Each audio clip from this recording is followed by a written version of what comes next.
Hello everyone, I'm Metis Balaska and welcome to the stream. So, we were doing catch-up last time, but we can't do that. Now the new story is out, so we're going to be doing that. So, yeah. The new characters are out. I'm skipping Hyacinth because I want to get Cypher. Though we'll see how that goes. So let us get to the game. Why did I lose frames? Anyway.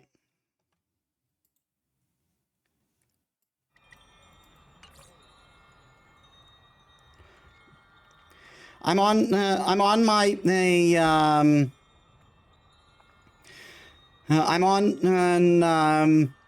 my Firefly team because of grinding, because of farming, I should say.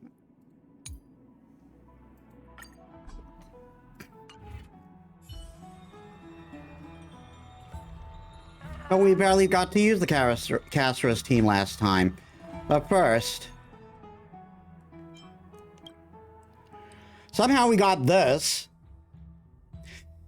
Miss Metis, if you are receiving this message, then you must have already departed the realm. I now feel that our farewell was far too rushed.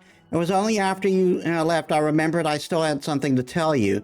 I crocheted a little doll of you, Metis, but I did manage to finish stuffing it with milk cotton before I left. I also tried to recreate the Express as a cotton pendant bait as done on your description. I tucked it inside a photo album when decorated with dried flowers, as it looked truly one of a kind. I had hoped that when you reach the end of the flame chase and stand and witness to the birth of the new world, these items might bring you, a trace of warmth. But in the end, I did manage to give them to you in time. To ensure the new world's warmth, I will forever remain in the Sea of Flowers to watch over lost souls. And if fate allows us to meet again, and remember our promise, deal.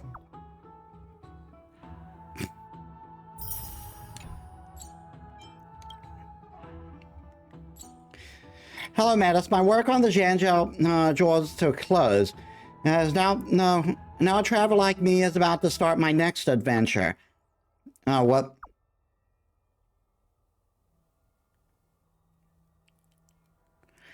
It's been a fun few days.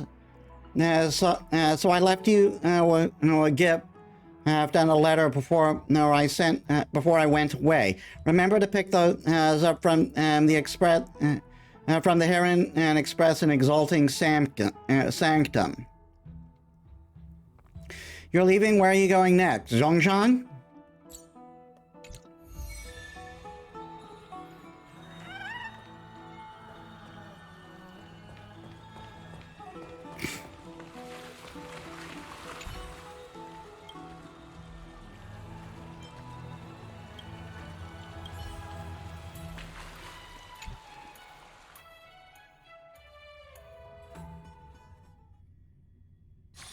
This place is rich with the sweet scent of flowers. Can we stay here for a while longer?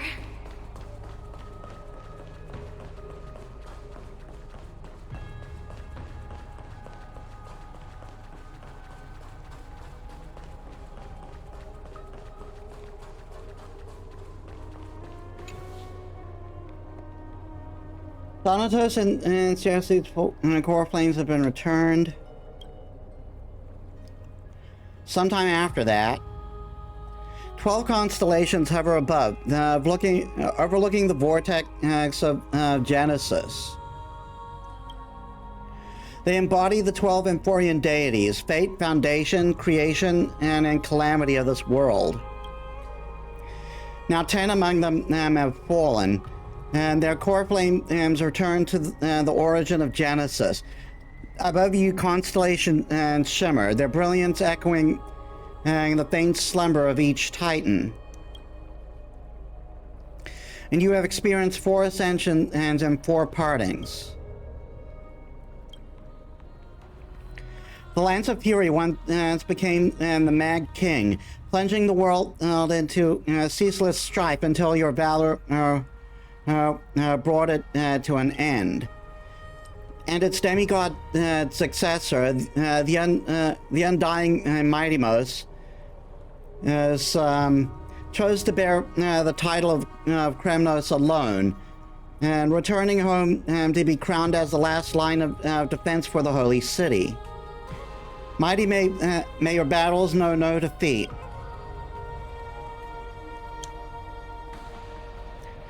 Back then, the incarnation of time entrusted men to you at the Temple of the Three Fates. Back then, the lively girl with red hair fulfilled her mission and bid the first farewell.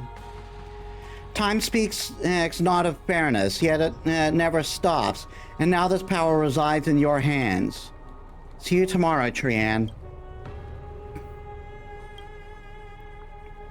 Not long ago, the head of the Grove of Sages helped you repel the menace that is the Black Tide. And still not long past, that unruly scholar staged one grand performance, granting you a glimpse of his world's truth at the cost of his life. Oh, the incarnation of Region, at the edge of existence, have you found your answer? The prophecy once made the hand of shadow choose two, granting one the fate of death. Yet their bond wove a hauntingly beautiful tale that stretched across time. At the end, the incarnation of death, who journeyed from the nether realm to the living realm, chose to remain at the Sea of Shadows, as retrieving your future. At the end of the West Wind, we shall meet again, Casserus. Time and again, farewells haven't numbed you. You can't help but wonder, how many more goodbyes will the journey of trailblazing entail? You question whether you'll be able to express such goodbyes with heartfelt emotion. Your thoughts sink into the ocean. You recall how the Emporians cherish epics, using stories to soothe their sorrows. Perhaps I should embrace this way to dispel. Perhaps you should embrace this way to dispel your melancholy and regain your strength. Then let it begin. Countless words of adventure surge through your mind. You need only to grasp one and to anchor your creation. Don't be influenced by the noise outside. Just focus on the keyword in your mind. It is indeed difficult, but you should still cling tightly to your inspiration, weaving heartfelt and elegant verses. All right, this is an impossible task. Just one glance at your phone. It won't disrupt your thoughts, or so you tell yourself. Cipher. Great mystery. Last time in Styxia, 0 time for treasure hunting. Absolute disaster. Now the River of Soul is mostly retreated. I'm back, baby. In the water, a big shiny chest. I can't use the miracle orb, and I can't wade through. Your power of time is needed now. 70-30 split. 30 for you, 70 for me? Exactly, 30 for you, 70 for me. Details, schmeetails. Get here and we'll talk.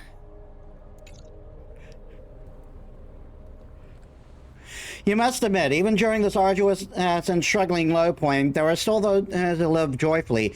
Cypher's endless surging desire for wealth seems more turbulent than the water as a Scarborough waterscape. Scale Gorge waterscape. Why do I keep calling Scarborough? Why do I keep calling it Scarborough waterscape? Forget the past for now. It only brings sorrow. But sadness has no place in this moment. And what you need is the drive to move forward. You decide to head to Styxia, where the River of Souls is no longer blocked, to meet up with Cat Girl. Hopefully, those glittering, clinking trinkets will, as always, lift your spirits.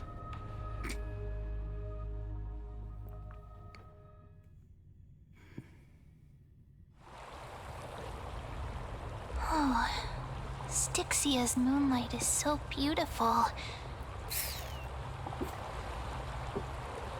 And the River of Souls is so quiet.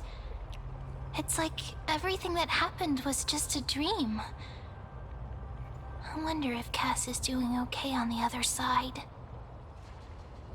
If I write a letter and put it in a drift bottle, will she be able to read it? I miss Castros too. No, this shouldn't be so depressing. Now's not the time to feel down. We gotta pull ourselves together. By the way, it was Miss Sci-Fi who asked us to come here.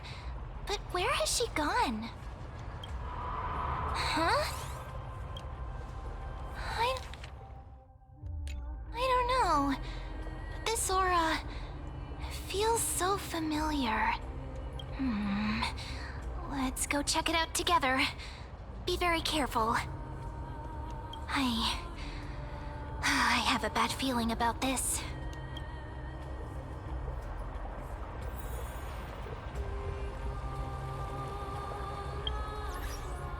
I just want to check something real quick.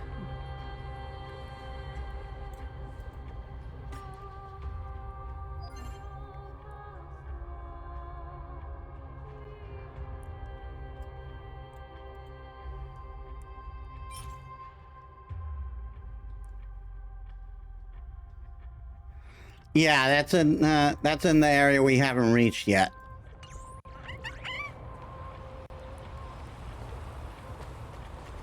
Come on. Oh my god. Why is it always when I stream?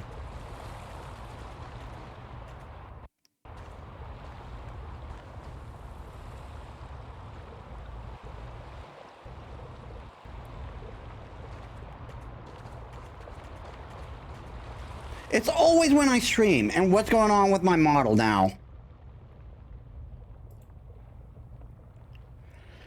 Nothing, just the tracking's being shit.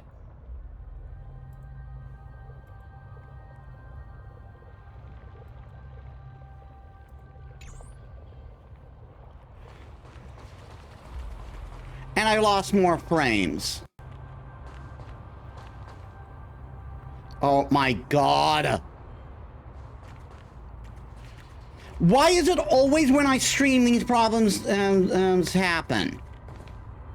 Hey, what's that on the ground? Should we pick it up?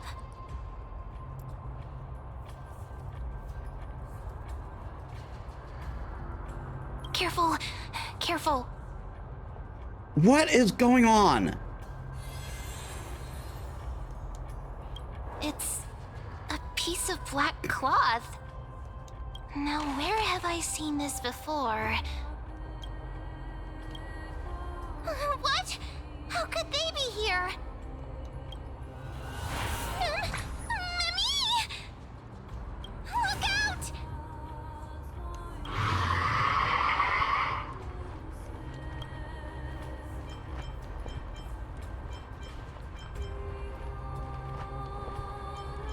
You want the pink puppy, don't you? Wait! We both know what this thing can do. Let's try our best to deal with them for now, and we'll slip into the past with time's power as soon as we can. The River of Souls is full of fish, big and delicious.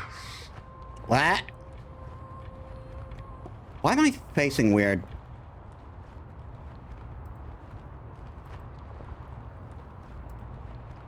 What? That's what I said. The Flynn chase journey stops. Meow, meow. What? Meow?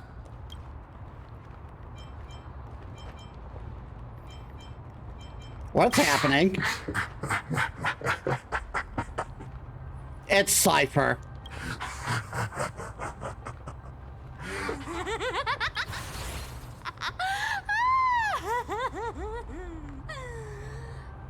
Sorry, I couldn't pass on the chance to give you two a good scare.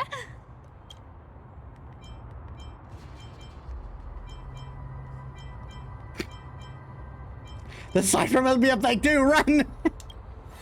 Ah! Don't run! I'm the real Cypher. The real one. Come on, don't be upset. I'm just giving you a kind reminder that Emphorius isn't safe at all. The whole place is full of dangers, including that Swordmaster. Make sure you stay on your toes, no matter where you are.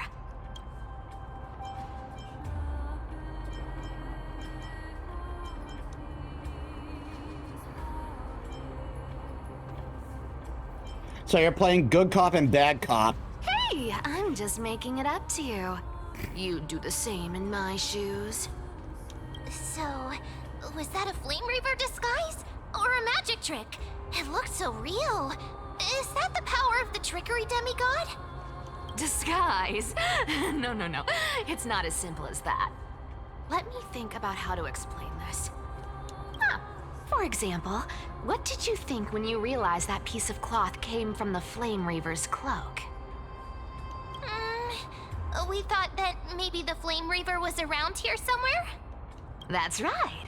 And then you heard some footsteps. What did you think when that happened? Well, we thought it must be the Flame Reaver coming this way.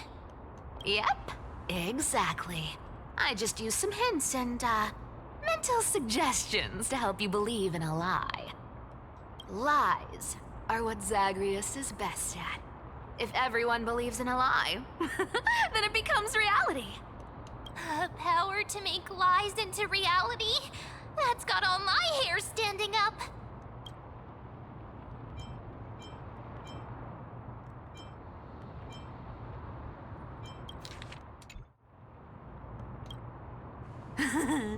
I sure love your arrogance, Gray Mystery. The seamstress trusts you for a reason. Someone as honest as you couldn't trick me even if you wanted to. So, there's no harm in telling you. Besides, we still need to team up to go treasure hunting, right? Let's wrap up here. It's time to get going. Oh, was that your teleslate?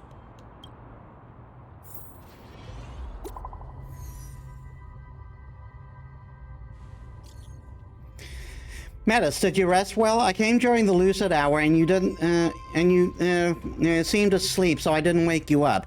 But in the current situation, I can't stay idle. I feel it's time to continue our training. Let's go to the Grove, shall we? Aren't you a popular one? But I got to you first, so help me with the treasures, and then I'll send you two to the Grove.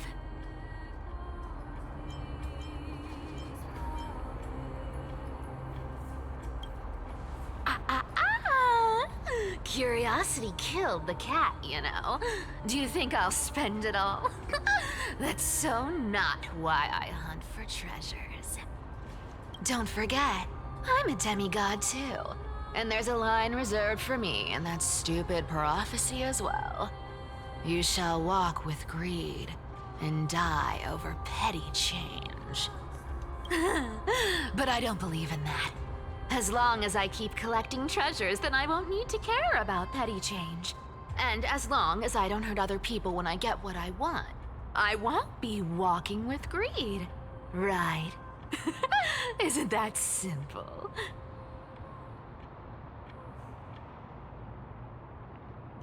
So, as long as I keep going down this path, all those predestined prophecies and fates will never catch up to me. I'm still losing frames.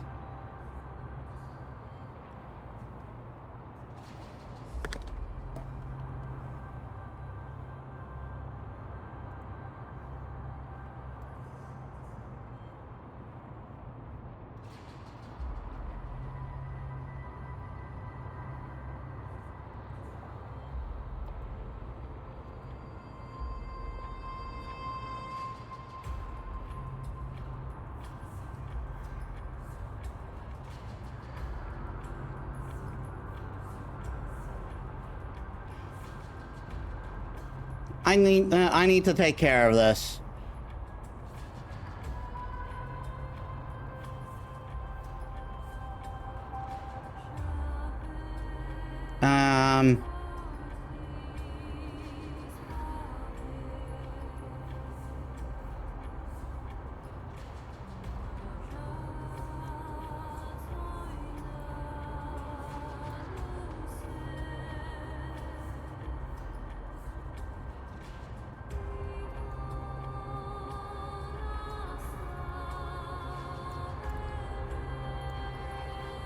Okay, I need to try switching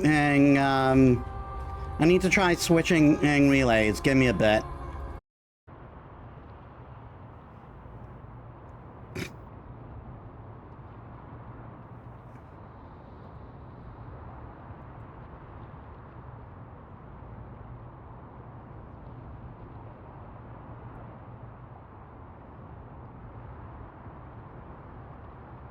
All right, that seems to be in a smooth transition.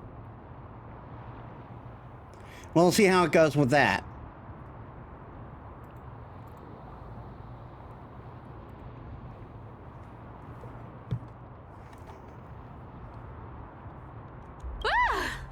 That was a long speech. I'm getting thirsty at this rate. The treasures of Styxia aren't gonna float up on their own. Come on, Grey Mystery. Show me what the authority of time can do.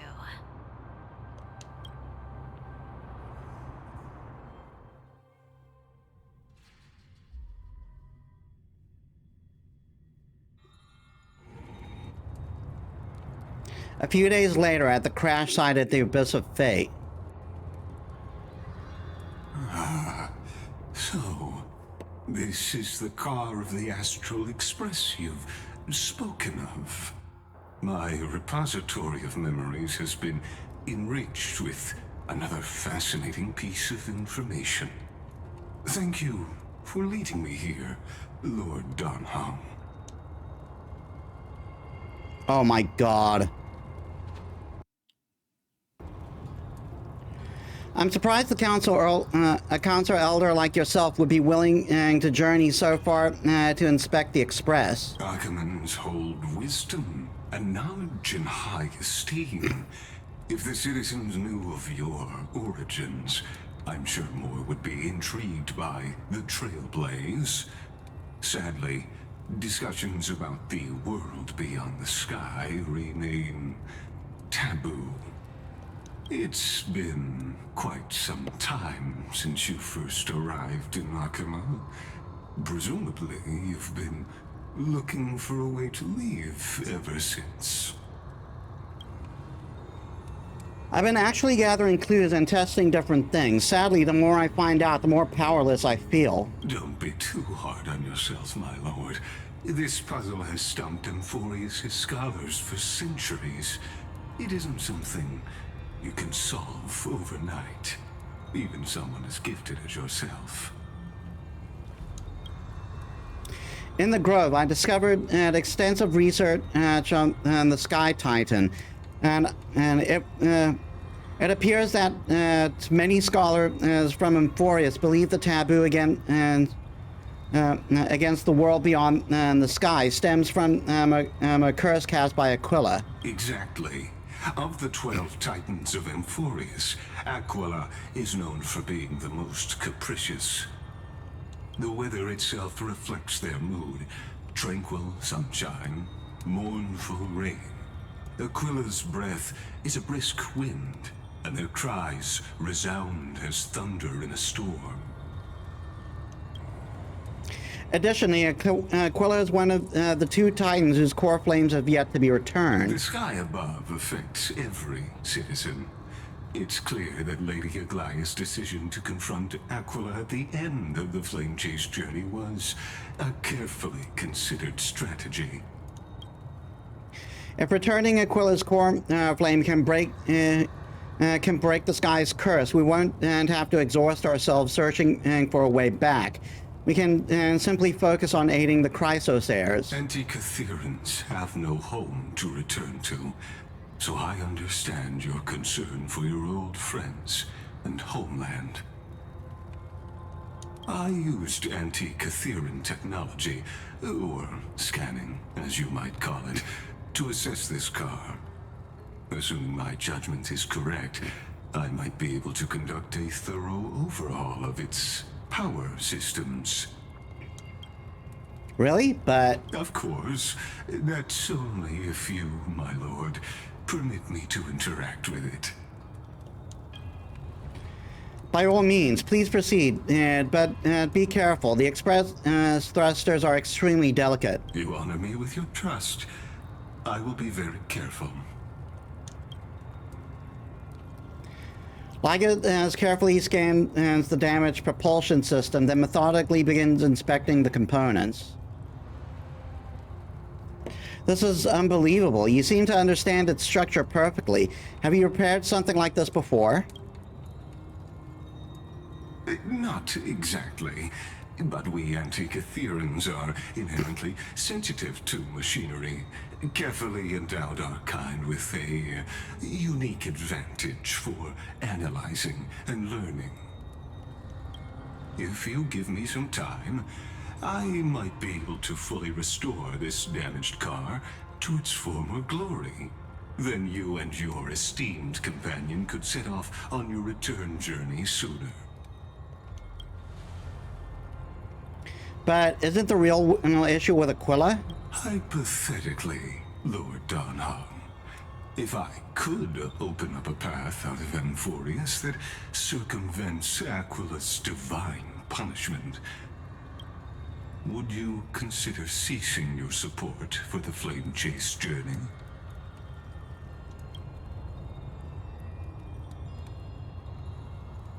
I don't understand. Does the Council of Elders possess some secret means of counteracting divine punishment? It's best if you don't delve too deeply into that question, my lord. All you need to know is, I can make it happen.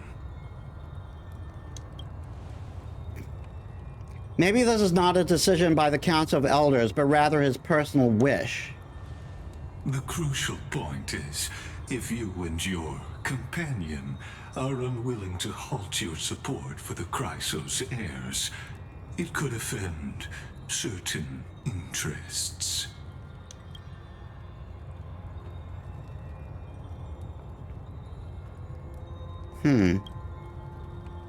Forgive me, Lord Liga, but I must be frank. When visiting Dawncloud, I reviewed the record of many council elders. Among them, only your background was nearly blank. I'd like to accept your goodwill, but given such a mysterious background and motives, anyone cautious would have doubts. Your prudence impresses me, just as expected.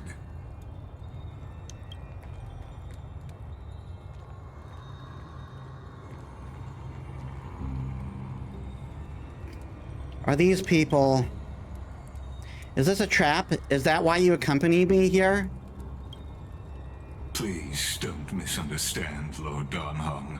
As the Theoros, I have no allegiance to their plans, nor am I obliged to obstruct them.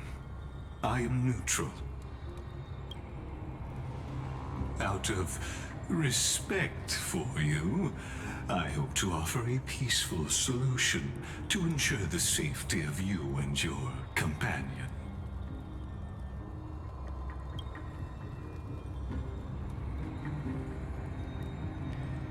One against four, then. Just to confirm, if things turn ugly later, will you help? I will not. As I said, I remain neutral. Are you asking this because you plan to refuse my offer and continue supporting the Chrysos heirs? You weren't wrong about one thing, Lord Ligas. Indeed, we must try to return to our companions. But our companions now include the flame-chasing Chrysos heirs. The Nameless cannot and will not ignore the fate of our companions.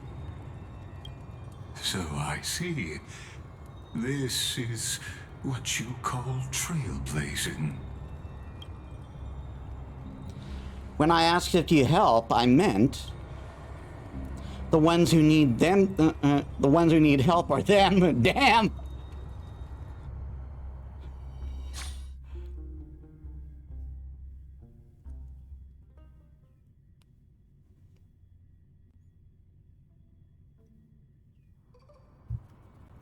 Meanwhile, in the Grove of Epiphany,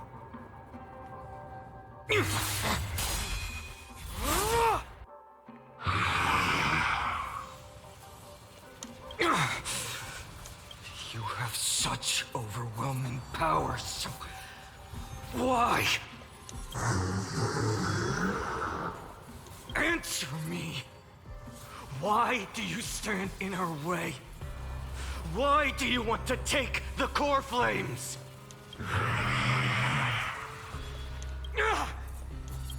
Oh no! He can't hold on anymore! Drag him back here, friend!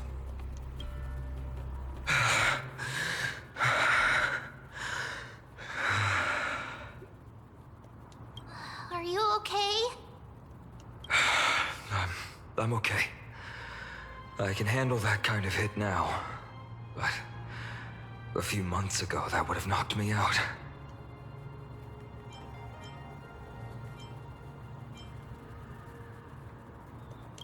Thanks for worrying, buddy. Thanks for the help. To face Aquila and other potential threats, I must sharpen myself with the most aggressive methods. Even so, it's impressive you thought of this training method. Battling the phantoms of the past in the River of Time? It's just like the hyperbolic time sanctum that the bards describe. I see the devs watch Dragon Ball Z. It's working pretty well, wouldn't you say? But combat isn't just about strength and skill. You also need the right weapon. Compared to that guy's weapon, mine feels like I'm swinging a lump of iron. I can't tell you how many swords I've gone through since the training began. I mean, if we're being technical, a sword is kind of a lump of iron.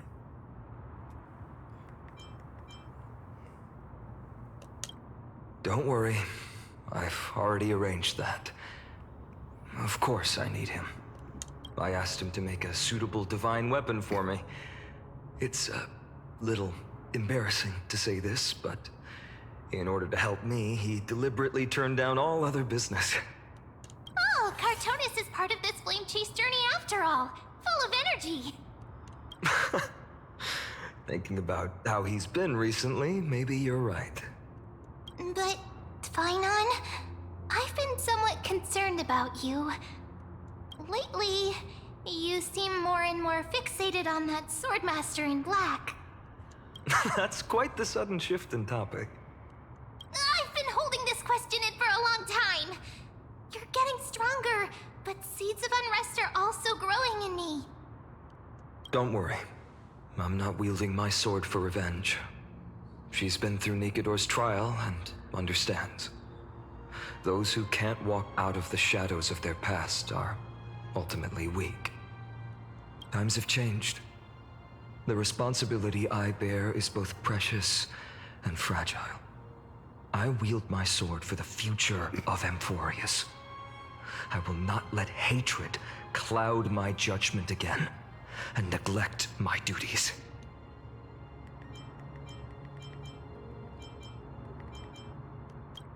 You're right, partner.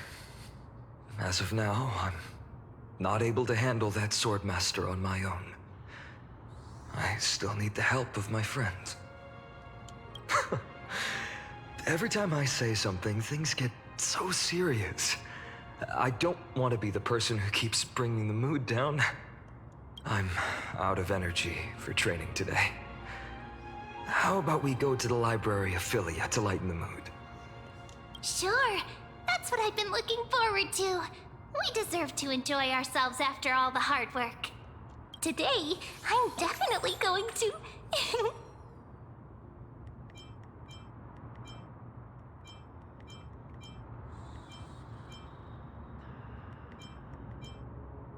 What were you reading before? A girl's little secret. Don't pry.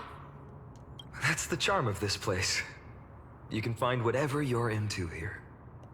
The three of us might not be into scholarly books, but we could still spend an entire day at the Library of Philia.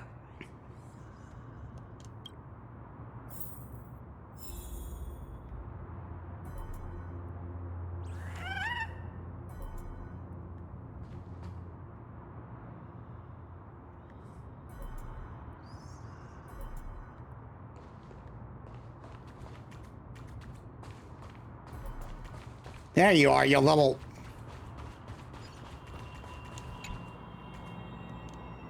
A memorial on the rock face has been weathered over time. It's very stroke recounting the glory of the grove, the creation of the first sacred text, the emergence of the seven sages. Now these brilliant monuments are faded echoes, accompanied by a few stubbornly blooming blue flowers at your feet. That wasn't what I wanted. You need something? If not, please stay quiet. I'm conducting field studies for my upcoming Grove of Epiphany Cultural Studies. The mural's content is fascinating. Perhaps in a distant golden age, there were far more butterflies here than now.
Our Rift Sarasate, spring plant questions and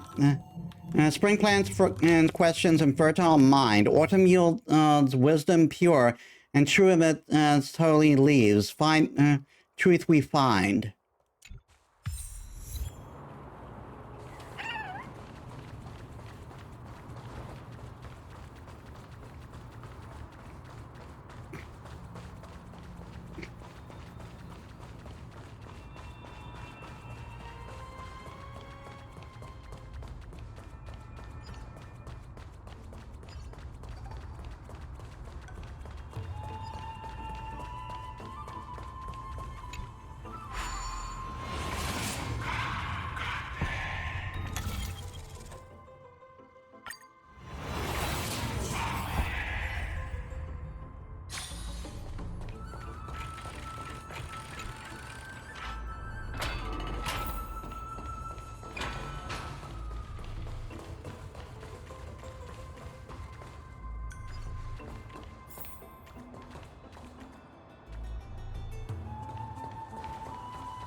Come on.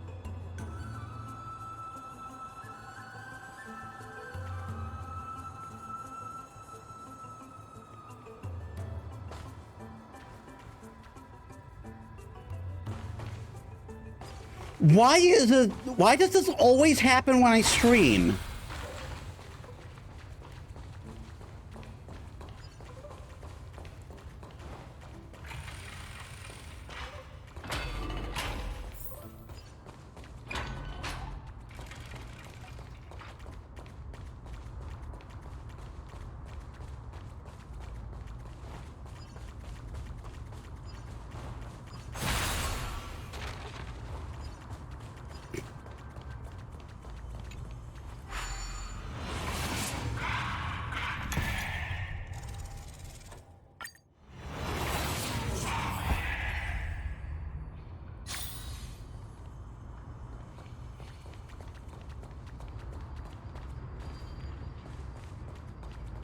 Wait, you want me to go back?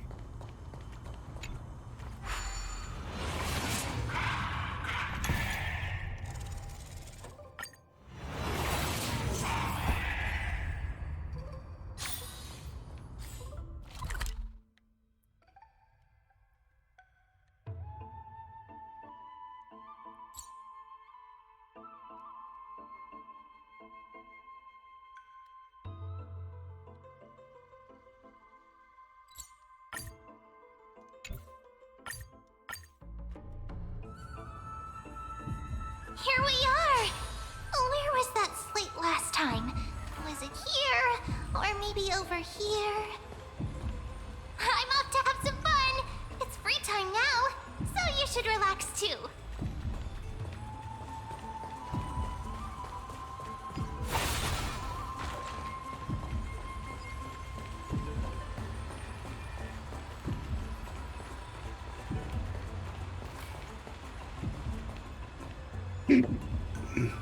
Over the past few months, you've come here more than once, fishing out that small piece of essence from the ocean of knowledge that best suits your tastes. You're quite relieved that Don Hong isn't around. No one will be there to judge your reading tastes. The scroll at hand shows a line of small text. No standard reading material. Please return to its original place after borrowing. Do not let any Grove professor discover it. 10 exclamation marks.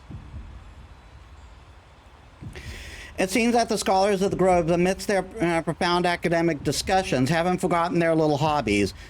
So which reading material do you pursue? Oh my god. One Punch God. My professor can't possibly be this shy.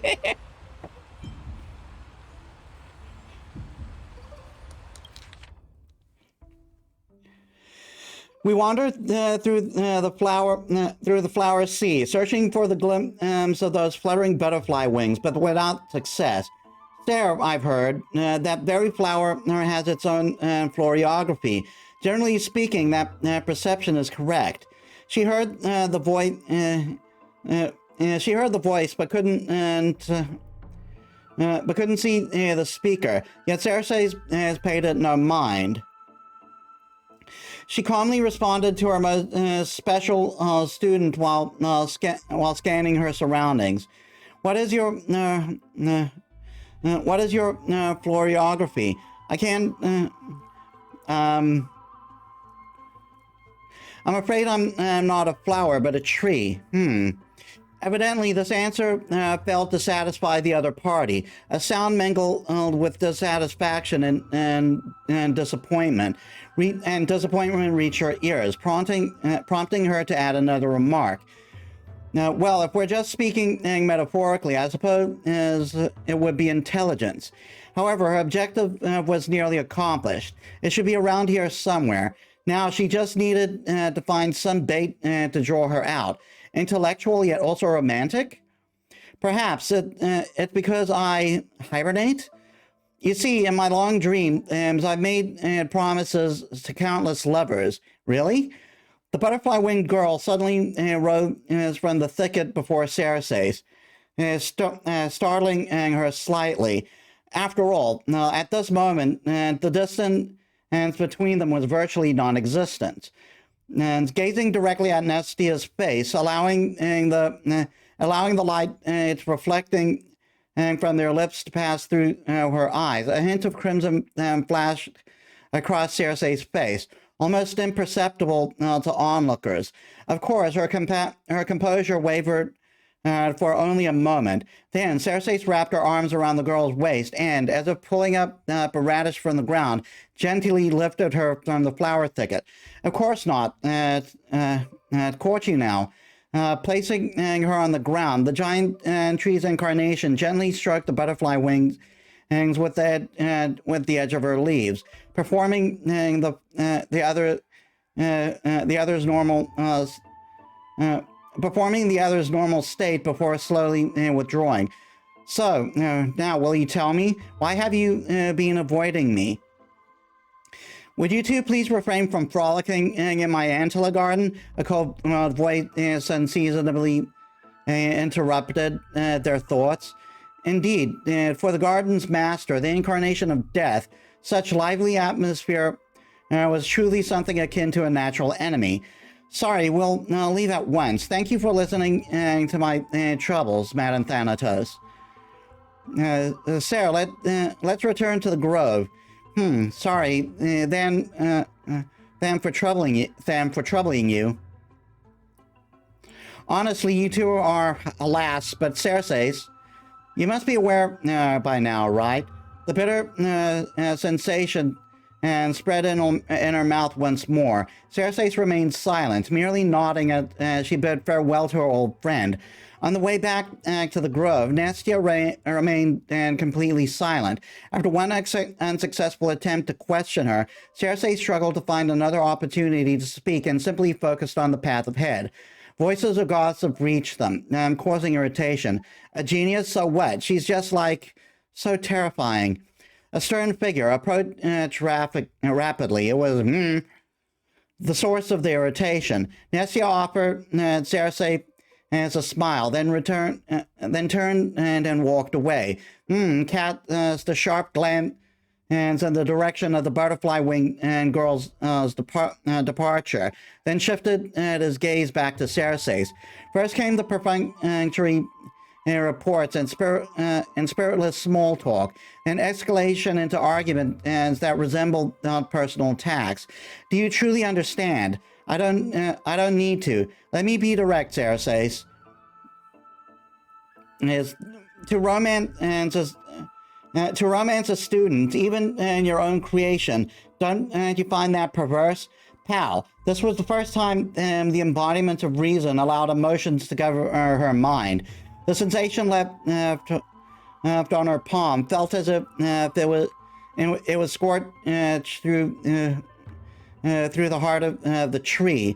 From nearby came the sound of running footsteps, familiar yet somehow strange. Cersei wanted to give chase immediately, but the words echoing in her ears tripped her steps. She was immediately somewhat distracted, allowing the girl's image to surface and fade in her mind repeatedly. When her resolve crystallized, the third curtainful hour had slipped by. The personification of the giant tree approached the gilded chrysalis, cried her beloved's name, then stilled as if she had frozen. The traces left by the butterfly-winged girl who dwelled here were all but erased. Upon the foliage desk lay words, a maiden's first and final love letter. I love you, Cersei, so I've already received the graduation gift after all, so forget me. That's it? Nothing else? This love story abruptly ends at its worst moment, and whether the author lost the motivation to continue or some urgent situation occurred remains unknown. If it were the latter, the flame reader is fully responsible. I'm sorry I'm late. I used the power of a Cognos bloom to climb over the vines, rushing to the classroom and nervously pulling open the door, only to make eye contact with the person I had an appointment with. The professor, barely over 30, was leaning casually against the stone lectern, loose and relaxed. The scholar's robe gleamed bright in the dim light of the Evernight, giving off an almost divine aura. The first class and already late. Looks like someone is eager to meet Thanatos. In other words, this was our first one-on-one lesson, and I just totally blew it from the start. Probably even Cersei would have felt embarrassed looking at such a sorry scene. Luckily, I had already come up with a plan. Sorry, Professor, I'll do anything to make it up to you. Well, please, I hope you'll be lenient. Anything? Well, please, I hope you'll be lenient. At these words, the professor's face broke into a charming smile. Then I want you to teach me. Wait, Professor? I want you to break down the points in this paper, word by word, and explain them to me slowly. Although there was no mirror here, I could guess that my fate had turned red. I could guess that my face had turned red from the sudden and indirect request. But Professor, I'm still just a student intern. Isn't it a bit too early for me to do something like this? I finally worked up the courage to say it. Do you want me to waste the lesson I prepared, you fool? At least wait until after class. If that's what you prefer, then fine. But don't forget that I haven't forgiven you. So what should we study first today? Why don't we peruse the academic journal? I think they recently published a paper on the patterns of natural numbers. Sounds good. Come on, let's have a look. The research paper was immensely valuable, but I couldn't even grasp the basic arguments, as I was too deeply engrossed in the professor's sharp gaze. He looked so rational when he was immersed in numbers, nothing less than I expected from the professor I cherished so much. After that, we experienced an enriching lesson. We wandered through the classical literature exhibition, and eagerly absorbing the newly compiled Titan Faith studies. Finally, we lingered in the dreams woven by the latest works of the Erythro-Keramism school. So much so that we completely forgot.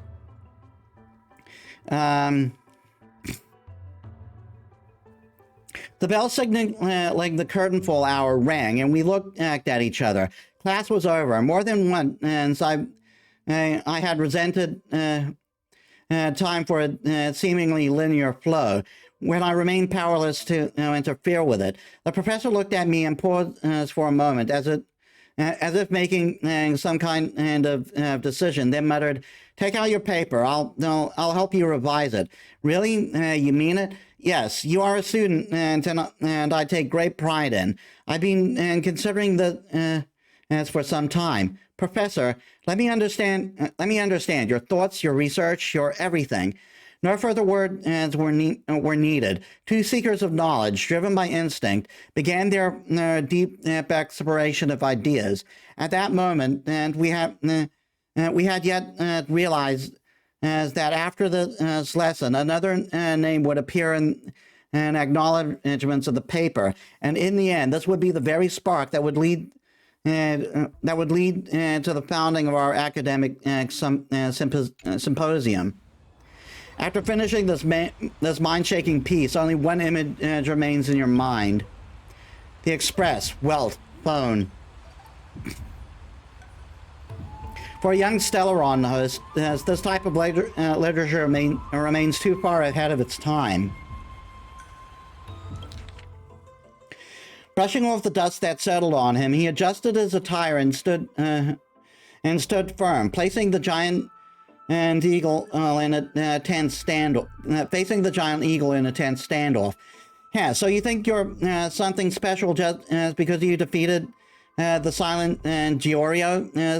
Mortal, heed my advice. The God King remained silent, gazing into Aquila's 1,000 eyes. Slowly, he raised his right arm, forefingers pressed together, and with a simple motion, he lightly waved at the colossal being before him. "Arrogant fool, you will pay with your insolence." Aquila's fury interrupted, their towering form radiating intense heat. In an instant, their massive wings vibrated at an imperceptible speed. 1,000 razor-sharp feathers shot forth like swords, hurtling straight towards the God King. As everyone knows, the feathers of the Sky Titan can pierce through iron and steel, let alone mortal flesh. Their sheer density left no room to evade. The violent storm of lethal blades closed in, and time itself seemed to freeze. Aquila enhanced their reflexes, predicting the movement of this arrogant little thief before them. Noticing the God King shifting his stance, Aquila mused, he had only two choices. He could push off the ground and evade left or right, or stand firm and brace for impact. But either way, it would be futile. Now, the feather blades would shift with the wind, altering their trajectory. And no matter how swift his movement, they would follow him relentlessly.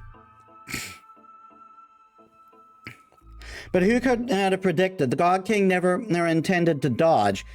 And he pushed forward instead, seizing the first incoming feather blade between two fingers. Between two fingies. With a swift turn, he carved a spiral through the air and hurled it back at supersonic speed. The feather blade curved with the wind, piercing deep into the storm. Without the slightest deviation, it collided tip to top with another razor sharp steel feather. Ding! The reflective feather veered to the sides upon impact, colliding with others and further altering their trajectories.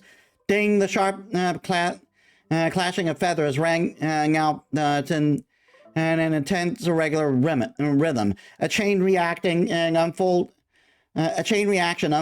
until the force of the final feather was dissipated, scattering harmlessly into the air. With just a single seized feather, the God King had nullified the entire storm of blade-like wings.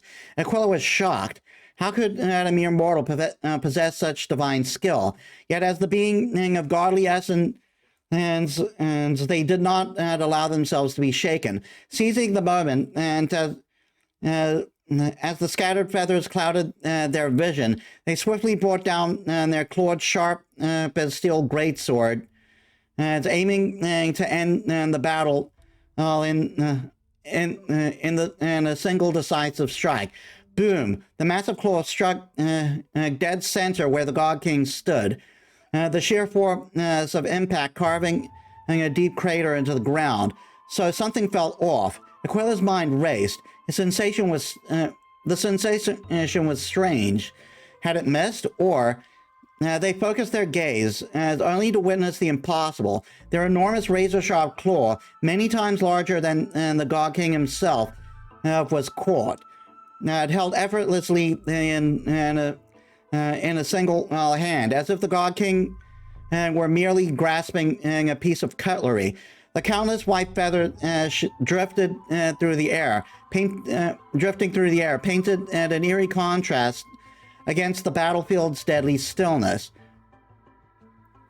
The once mighty and untouchable giant eagle found itself frozen and in shock. For the first time in 1,000 years, muttering in disbelief, they said, "Impossible! Even Giorgio, when fighting me, could do nothing to evade beneath my iron claw. Yet you, what in the world are you? Haven't you already figured out the answer? A mere mortal, nothing more. You cocky little..." Aquila attempted to retract their claw, but under the God King's grip, it was as if frozen and in place, completely immobile. Their expression darkened. Seeing this, the God King seemed to smile. He clenched the fingers of his free hand, and then, at the speed even the Titan's vision could not perceive, with full force he swung his fist. Boom! In an instant, the divine body shattered. The tidal wave of force shook the heavens, sending tremors through the divine steel forge's wall, cracking them in multiple places. As the sacred temple teetered on the brink of collapse. From this moment on, the celestial realm could not exist anymore. The people of Emporius would no longer endure the tyranny of the heavens. And all of this was made possible by the God King's mighty blows. No, by a single punch. The distant Titan god sensed the fall of their comrade and erupted into furious howls. Was there no one who could stop him? How could his advance ever be shaken? What they did not realize was that even one of and as mighty as the God King was still bound by the desires of mortals. Just as before the battle began, he once again adjusted his attire. Congratulations, you reached your end, Aquila. You are strong enough to be worthy of the name of Sky Titan. He ignored the crumbling stone walls behind him and strode towards the temple exit. His steps were steady, yet disappointment on his face was unmistakable. But your only flaw was failing to make this satisfying for me. Next episode, battling Nikador. Next issue on hiatus. It really is One Punch Man. Invigorating literature, your favorite. I watched One Punch Man. I liked it fine. And not really my thing in the end, though. This article leaves you feeling empowered, as if you are the author's One Punch God incarnate. Sky Titan Aquila. That's nothing. That's nothing. I wonder what Finan and Mem are reading. Let's take a closer look.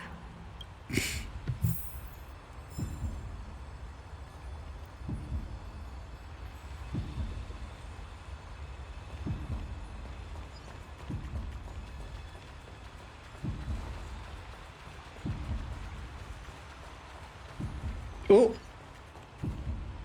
Lore.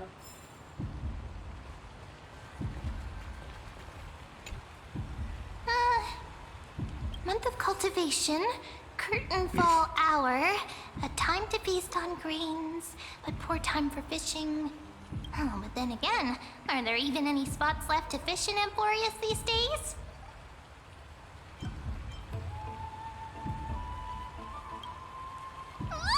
You scared me! Bursting into someone's world like that can really catch them off guard. Well, no more jokes. There's nothing here. I'll go look elsewhere. Something's odd about Mem. What are they flipping through?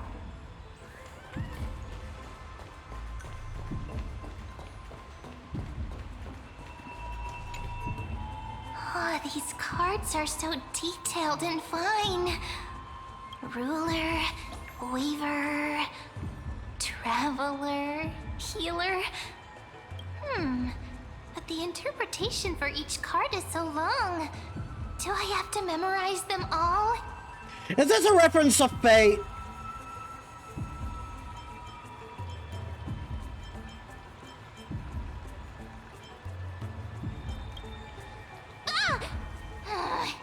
What a coincidence! We meet again. Guess we're fated to be together, huh? But you must be busy, so I won't bother you for now. Hope your day, every day, is joyful. So suspicious. Not like their usual self.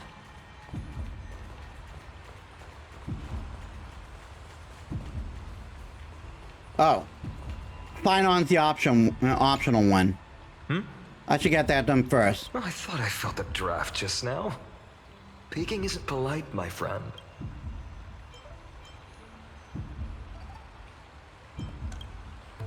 In front of you all. That would be pretty careless. Here, look, I'm reading this. Antiques Appraisal. How to Make a Fortune.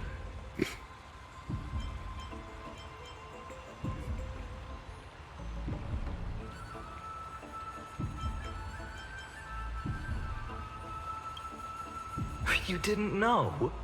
After all this time we've known each other. That pains me. I've spent a lot of time pondering how Aglaia became such an effective leader. Beyond the intangible qualities like personality and ethics, a major reason is her family wealth. That's the perk of growing up in a big city, isn't it? For those of us in the sticks, luck doesn't come as easily. It's 30% grind, 70% fate. Oops, I talked too much. As a leader, you need both integrity and... integrity and skill. Mm-hmm.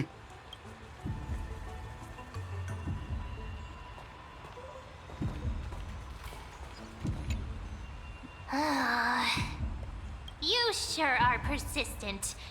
All right. I'm totally helpless against your charm. What are you guys chatting about?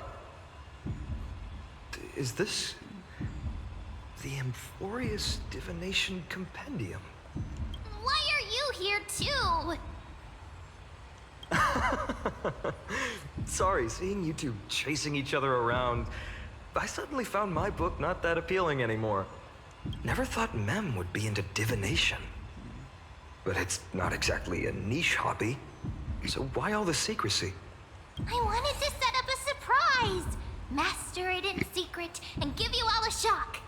But getting caught halfway through, it's only natural I'd feel shy. A girl's heart is more delicate than Aquila's ever-changing moods.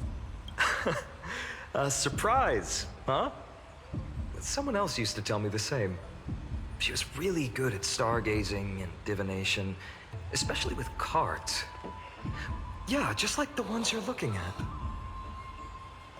And you must be pretty familiar with all sorts of divination techniques with a friend like that. No, I know nothing about it. I've never really believed in using cards or bones to predict the future. If the good omens foretold by divination were true, my hometown, Hydes Elysiae, wouldn't have disappeared. Don't forget, we've got Lady Trinan. Every other form of divination is just smoke and mirrors or cleverly rehearsed tricks compared to her flawless prophecies.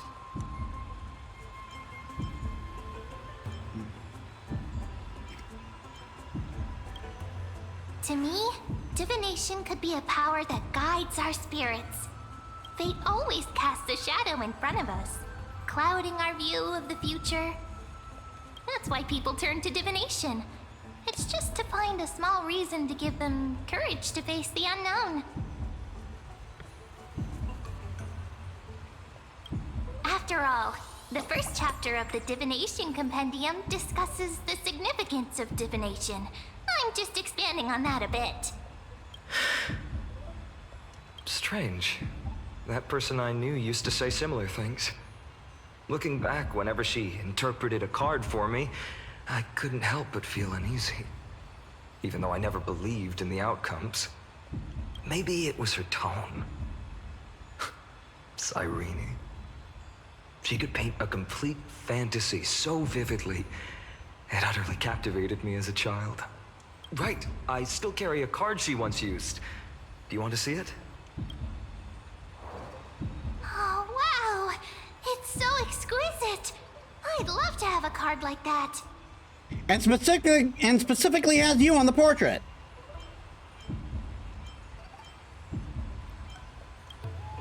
Oh, now that you mention it, yes. It would be even better if it were made of, say, crystal. Speaking of which, partner, there's something I haven't shared with you all. Remember our first trip to the Temple of the Three Fates? The riddle that Orin exposed to us? Not at all.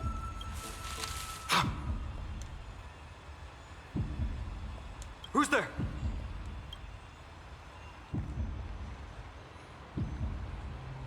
You are...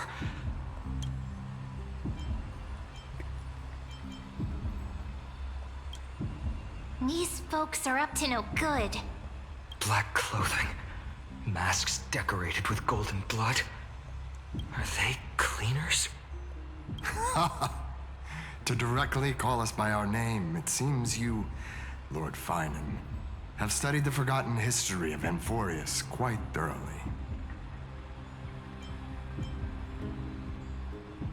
Your friend seems quite interested in us. Perhaps you could explain, Lord Finan. It would be the polite thing. We can't let our esteemed guests pass away without understanding. During the Chrysos War, to combat the Chrysos heirs, several cities formed an underground assassin squad called the Cleaners.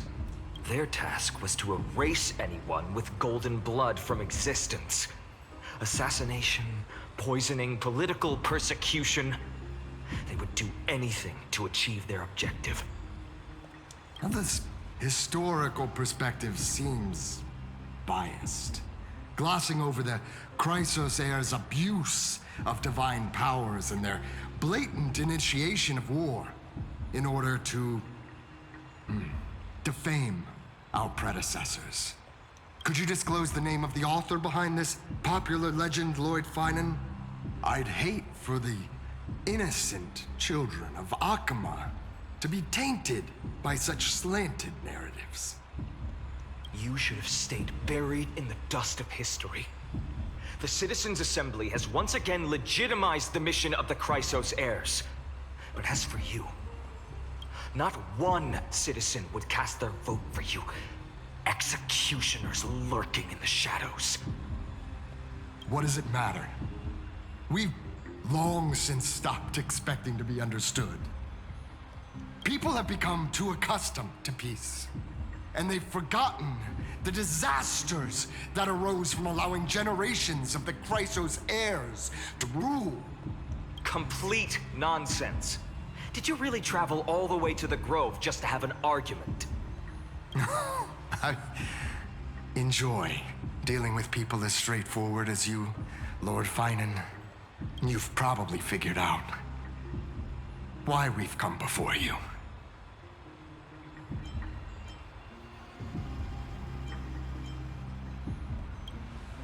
Keep your cool, partner. They've come out of the shadows, which suggests they have something up their sleeves. All right, let's hear it. What are you hiding? But watch your... My shoulders might be sore, and my sword a tad dull, but it's still enough to slice off your tongues. All right, let's hear it. What are you hiding? But watch your language, and don't say anything you might regret.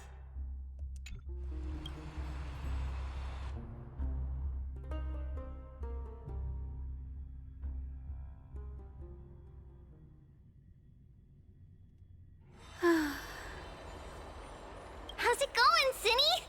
This place fits, doesn't it? It's a bit small, but the lighting is perfect. Thank you, Lady Treeby. With this, the Twilight Courtyard can be reborn in Akama. Do you like it here too, little Ika? It's so bright here. Maybe you should rename it? How about Luminous Courtyard? Lady Treeby makes a good point. But Twilight Courtyard carries the long history of the descendants of the sky, and I'd like it to continue. Right. How does the legend go again? Even Lady Treeby forgets things. We just haven't prepared lessons in a while now, so we're a bit rusty. Just give us some time and we'll remember. Now we remember. Kremnos and the Firmament, Volume 3, Section 5. With Seliosi, the Day Thunder Knight, striking down the Eye of Twilight, the divine war between Nikador and Aquila, which spanned centuries, came to an end. Thereafter, the Skyfolk gradually declined. Numerous sky fortresses were abandoned, and their descendants began to establish themselves on the land. Finally, those descended from Seliosi the Day Thunder Knight were welcomed by the scholars under Circes and established the Twilight Courtyard in the Grove. The historical records seem slightly at odds with our memories, but the details from that time have become somewhat hazy to us. Oh, I forgot. For Lady Treeby, history is more than just words on a page. It's something you've personally lived through. Little Ika loves listening to the stories from the legends. I'm sure you're also imagining one day you'll be as awe-inspiring as the winged beasts by Seliosi's side. That day will come. I believe it. Just keep growing. Lord Crediros? Miss Hyacinth and Lady Treeby, good to see you're doing all right. I heard from the citizens you were nearby and came to check. Doing all right. What's going on, Crediros? There's been another violent incident at the market. A shop was smashed and looted. It's the third time this week. How can this be? I always thought that with Lady Aglaya here, Akama would remain peaceful. That was true in the past. But these days, forgive my bluntness, her senses may not be as sharp as they once were. Aggie. In my opinion, malevolent forces have noticed the slack in the golden threads and are now plotting to exploit the opportunity. The Citizens' Assembly just wrapped up. Why is there still unrest? The Chrysos heirs won by only one vote, Lady Treby. From my years of experience, a narrow victory often walks hand in hand with unrest. Trouble! Miss Hyacinth! Trouble! Clementine. Take a breath. What's going on? Please! Something terrible has happened at Marmorial Palace! What is it, Doctor? Calm yourself and talk us through. Lady Aglaya! It's Lady Aglaya who's in trouble. That's not good.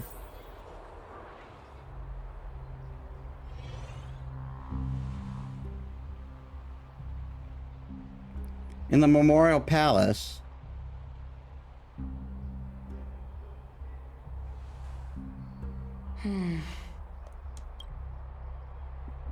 I still remember. This bath that overlooks the entire palace was built by the Council of Elders 900 years ago. Its purpose was to commemorate the first flame chase journey and to remember the heroes who made great sacrifices for Amphorius a millennium ago. Rules were set then. No one was allowed to enter, apart from guests invited by the Gold Weaver. But, I guess, you're no longer pretending to follow the rules, are you, Lady Kindness?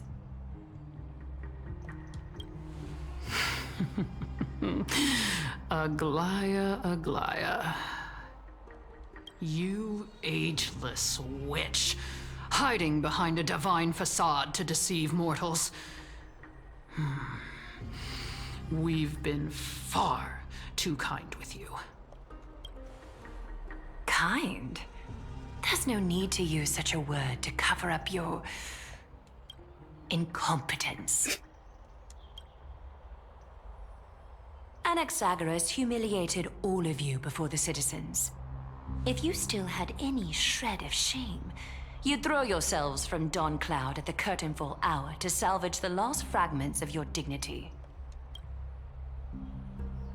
Demigod, why not gaze into the water's reflection and see the wretched face you wear now?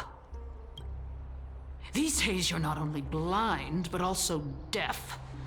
The cleaners were born for this moment. When all orders, rules, and laws fail to restrain you, it's time for the dagger to pass judgment. If you're in such a hurry, give it a try. Going toe-to-toe with a demigod? We're not that foolish. The dagger isn't at your throat, but...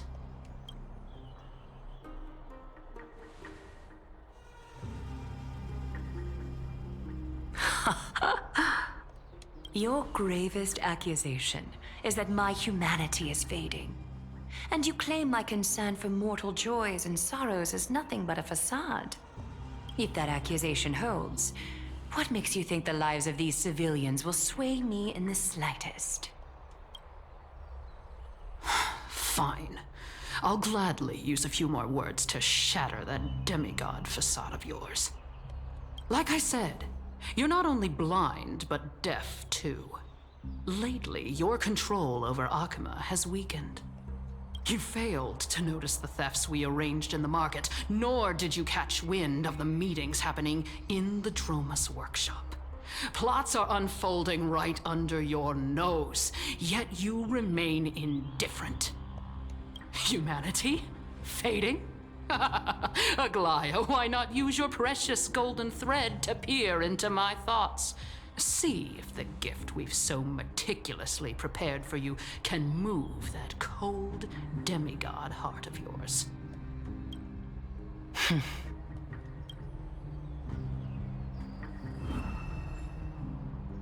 In this moment, I only regret not being more ruthless. Because your evil is beyond cure. You finally figured it out. You have grown dull. I've been holding that image in my mind this whole time to make sure you could see it clearly.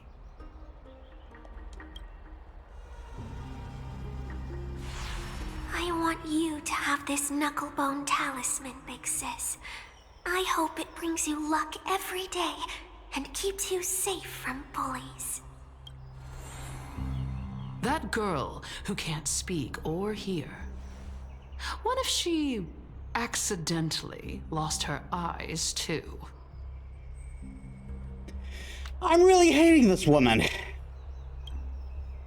You know better than anyone what it feels like to lose your sight. Imagine if 1,000 years ago you, already blind, had also lost your voice and hearing in your youth. Would you still have become the Aglaya you are today? Look at those broken, pleading eyes. How disappointing. We overestimated your cunning. If this plan fails, we still have dozens of splendid parting gifts prepared. Demigod, would you like to hear about them? I thought I could buy some more time.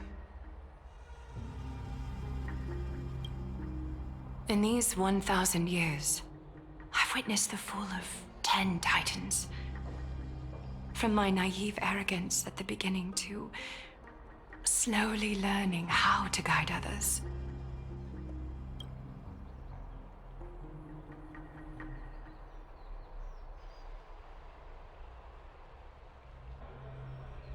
Now, it's time to let go. I should be grateful. Grateful that I've reached this moment. To let my departure become a path for others to follow. Have I done enough? If I embrace that prophecy now, and sink into the warmth of these waters,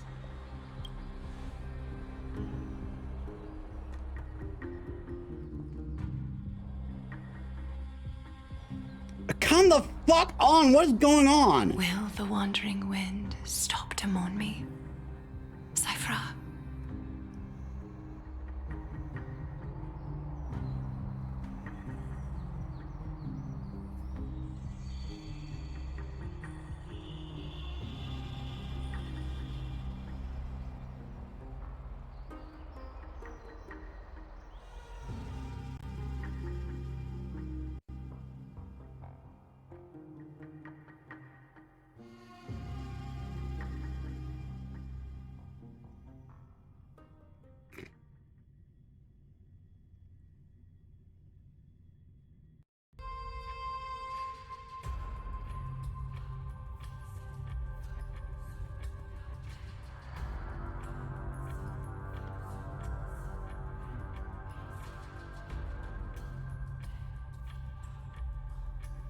Oh my god.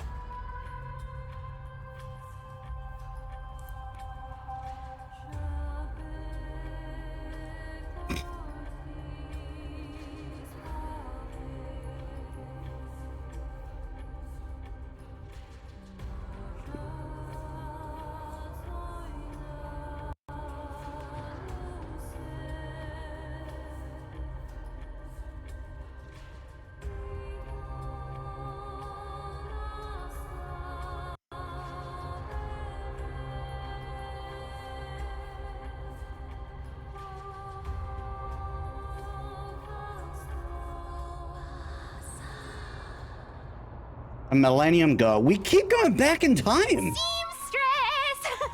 I've come as promised. Look at this box full of gold and silver treasures. I bet there's stuff here you've never seen. Come the fuck on. During a cutscene.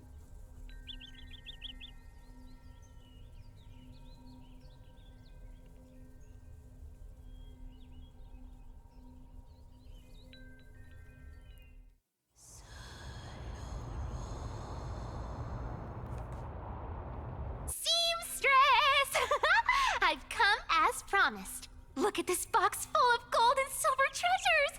I bet there's stuff here you've never seen. Come on! As we agreed, I want to buy the most valuable clothes you have. Little thief! You've got some nerve, barging into my shop dressed in those tattered rags. What have you brought? Let me see. Here, take a look.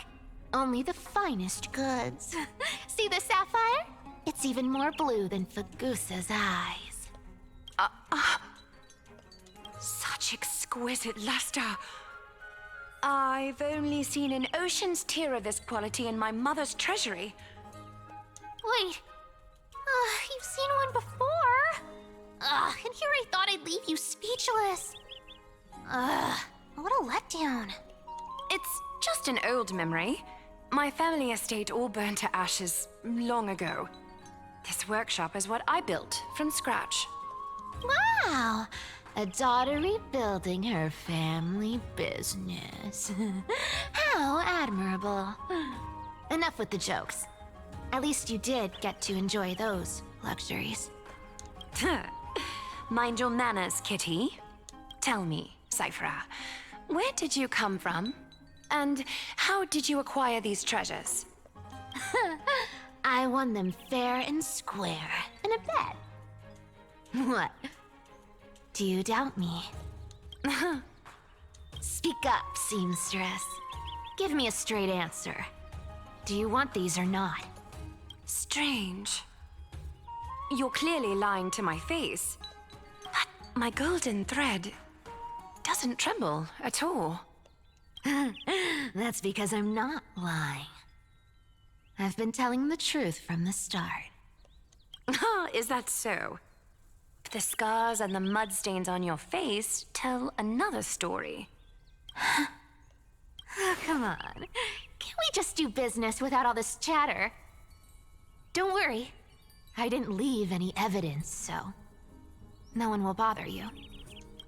How can I trust a word you say when you're so skilled at lying? Dealing with you rich people is such a pain. Always wasting my time. Fine, if you don't want it. There are plenty of others who do. Hold on. Why does she look so young and yet she sounds just as she does now? Your treasure? I'll accept it. But these alone aren't enough to purchase the gold weaver's finest clothes. That said, I do have something that would suit you perfectly. Oh. What do you have in mind? Look. Come a bit closer. Oh, it's shimmering gold. Absolutely stunning. That makes it extra uncomfortable. These golden boots are the gold weaver's greatest treasures. Though not as valuable as the most precious gowns, they hold a magical power. Legend has it that Zagreus blessed these boots, allowing anyone who wears them to move swiftly and silently. Which is amazing considering they're healed. Put them on, Sci-Fi. And don't get caught again. A face as lovely as yours deserves better protection. You rich folks just love sticking your noses in everything, don't you? Well, I'm taking these now, so don't get any second thoughts. Did the director just not tell the voice actor that she's supposed to be a child in this scene? What's wrong? Do you have a smaller size? These are way too big for me. Well, I suppose you'll have to grow into them. Fake! Do you have to interrupt me in the middle of my story? Fake? What's fake? Those boots definitely don't hold Zagreus' divine power! You're Amphorius' most cunning liar, and even you were fooled by a Glyout! Watch your mouth, or I'll feed you to the fish in the River of Souls. Weren't you curious how I got tangled up with that seamstress? Well, now you know. Satisfied? I didn't expect such a simple story. How disappointing. But, boss lady, there's a chance Aglaia wasn't trying to trick you? You're defending her. No. I just think the story's so moving, it'd be a shame to ruin it with a lie. If I could cry, I'd be in tears right now. Good thing you've still got a sharp tongue, or you'd have been stuck guarding someone's front door ages ago. Enough chit-chat. Let's take a look at this place. The city of Styxia. Look how beautiful she is! Let me take a good sniff of this air. Ah, smells like death. She just purred. This air, it's filled with the scent of treasure everywhere. Wonderful, just wonderful. Thanks to Castorus and Grey Mystery, the ancient city's barrier was finally dispelled. Now that I think about it, helping them was well worth it. Time for treasure hunting, Barto! Lead the way, and whatever we find, we'll split 80-20. Well, I have a suggestion. How about 70-30 instead? Listen closely. Do you hear that? The gnawfish in the River of Souls are growling with hunger. 80-20 it is. How generous you are, Boss Lady Sci-Fi. Anyway, what's with all this water? It's damp, cold, and miserable here. I hate it. Ooh, the mighty demigod of trickery. Uneasy around water. You wouldn't understand. The people of Dolos are talented in many ways. Just, not in swimming. Because she's a cat. Why don't we have a race? Long distance, sprint, or laps? Take your pick. What's got you so worked up? Relax. Who would have thought the fearless Lady Cypher was afraid of water? Cats hate getting wet. What's so hard to understand about that? Now, hurry up and figure out a way across, or I might have to reconsider our split. Don't rush me. Let me take a look around. Got it. Let's use that thing. Come on, follow me, boss lady. Not a good imitation. I'll play along. Let's see where this goes, Bartolos. Tell me, how did you hunt for treasure when I wasn't around, boss lady? Trying to trick me into saying something. Not a chance. You're as sharp as ever.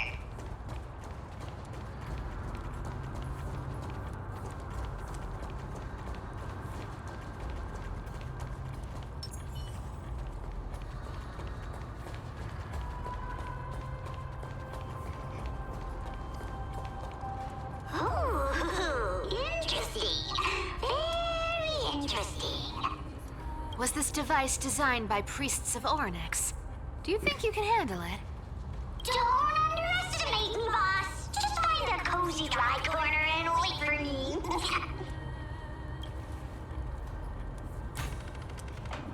Mission accomplished. Now you don't have to worry about your tail getting wet.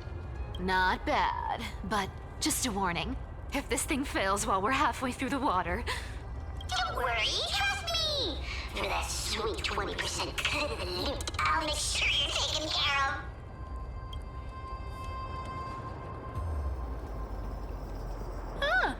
This feels truly magical. When did you pick up this trick? Self-taught. All self-taught.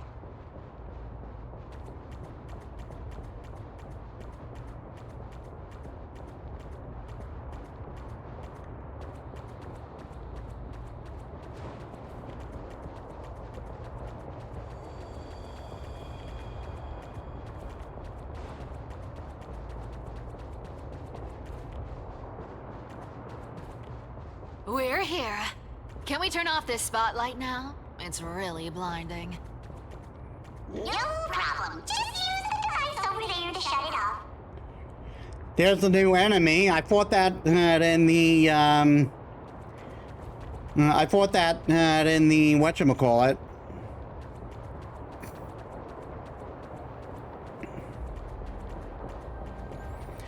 In the Divergent universe.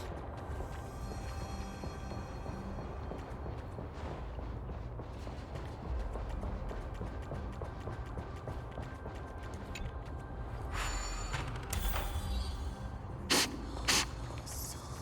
scent of gold coins, gems, and fine leather. It's so refreshing. The treasures in this ancient city are all floating back up thanks to Gray Mystery and that, pink squirrel.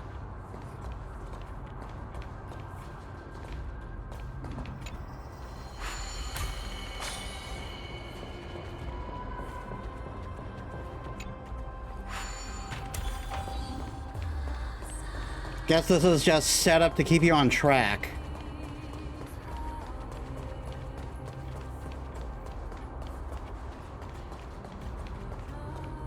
Yes, right here. What are you waiting for? Start digging. Roger that. Watch me. But those are made of stone. Activated excavation mode, unearthing the treasure buried deep underground. Wow! That's a huge chest. Move over. I want to open it myself. Wow, a massive haul. Unbelievable. It's hard to imagine the kind of luxurious life the people of Styxia once led. As expected for a realm of Fagusa's disciples. This entire chest is filled with ornaments made from ocean's tears. Here, take this. See if it suits you. Thanks for the gift, boss. Much appreciated. Look at the clarity of this purple crystal. It matches my skin tone perfectly. Oh, safer. You truly have the most refined taste of all thieves and glorious. Let me try this on.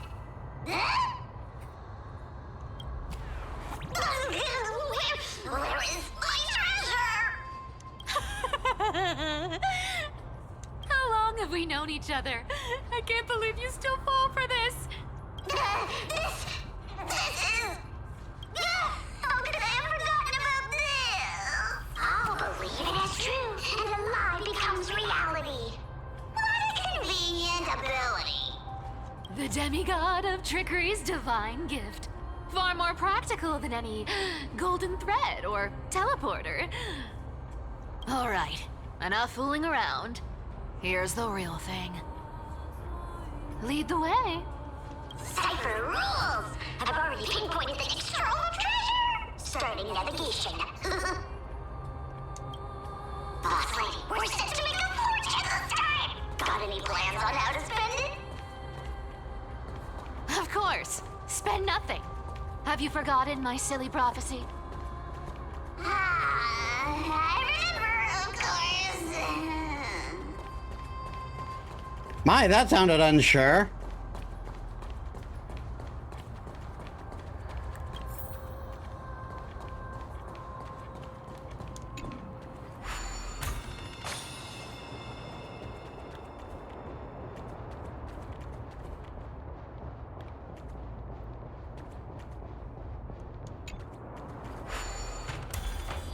I forgot there were stairs around here, and I can't even go up them.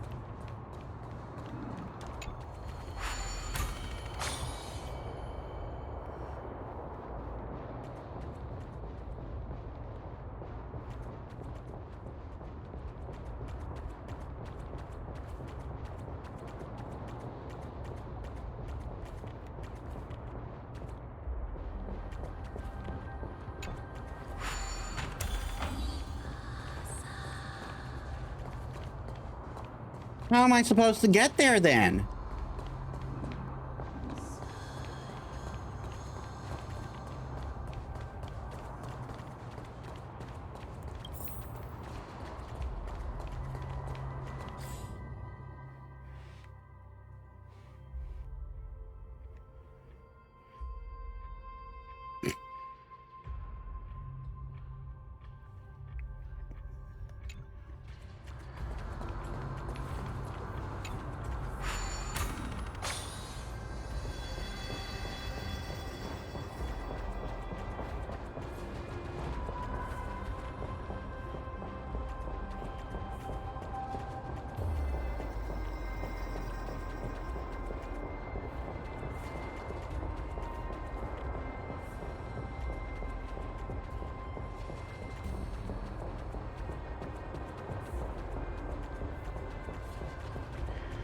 I'm completely blocked from going up.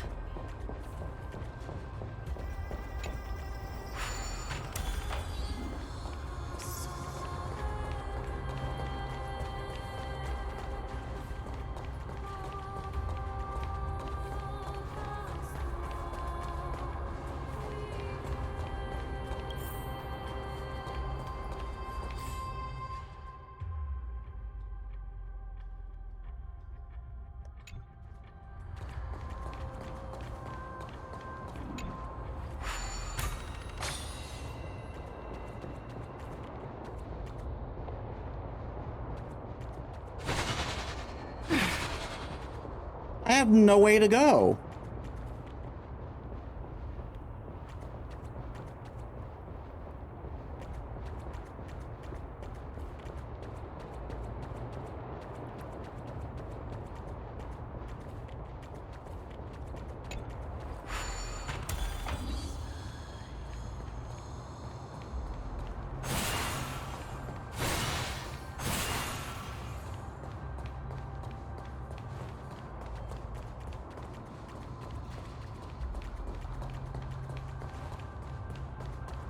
Oh, there's a thing for me to go up here. Whoa! Isn't that Uh-huh. Isn't that the controller for the hand of Zagreus? Indeed it is.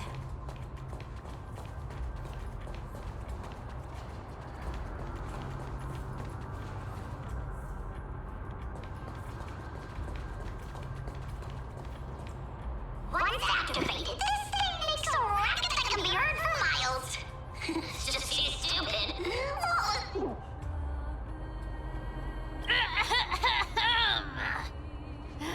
Seriously, what was the Titan thinking when they came up with this thing?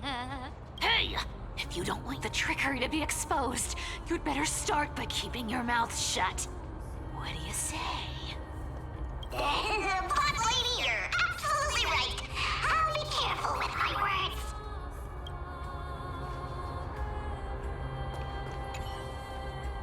Ah! This thing's way too loud when it's on. Let's not stir up more trouble, okay?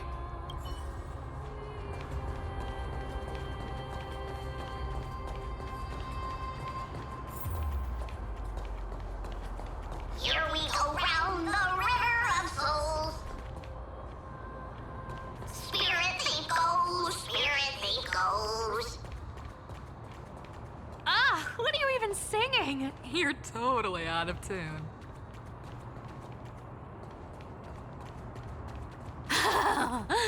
There's a big guy guarding this place. Yeah, big and dumb, just a pure lump of stupidity.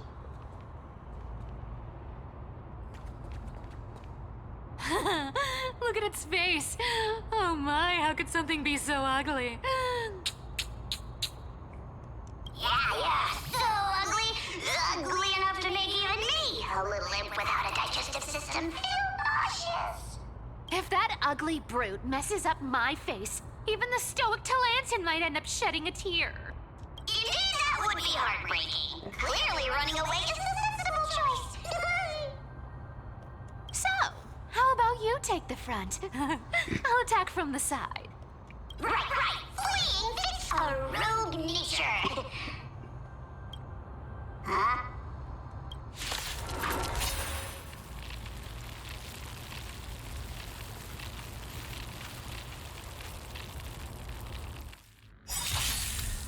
Let's try it this other way. We can do it! Stay away. Root here.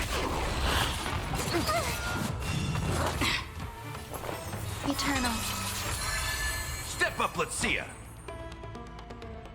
How's this taste?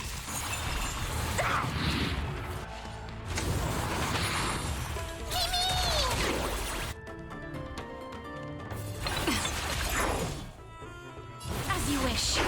Mimi. Root here.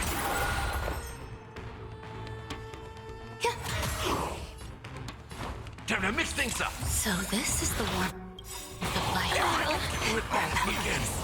Knock you down. Embrace a new life.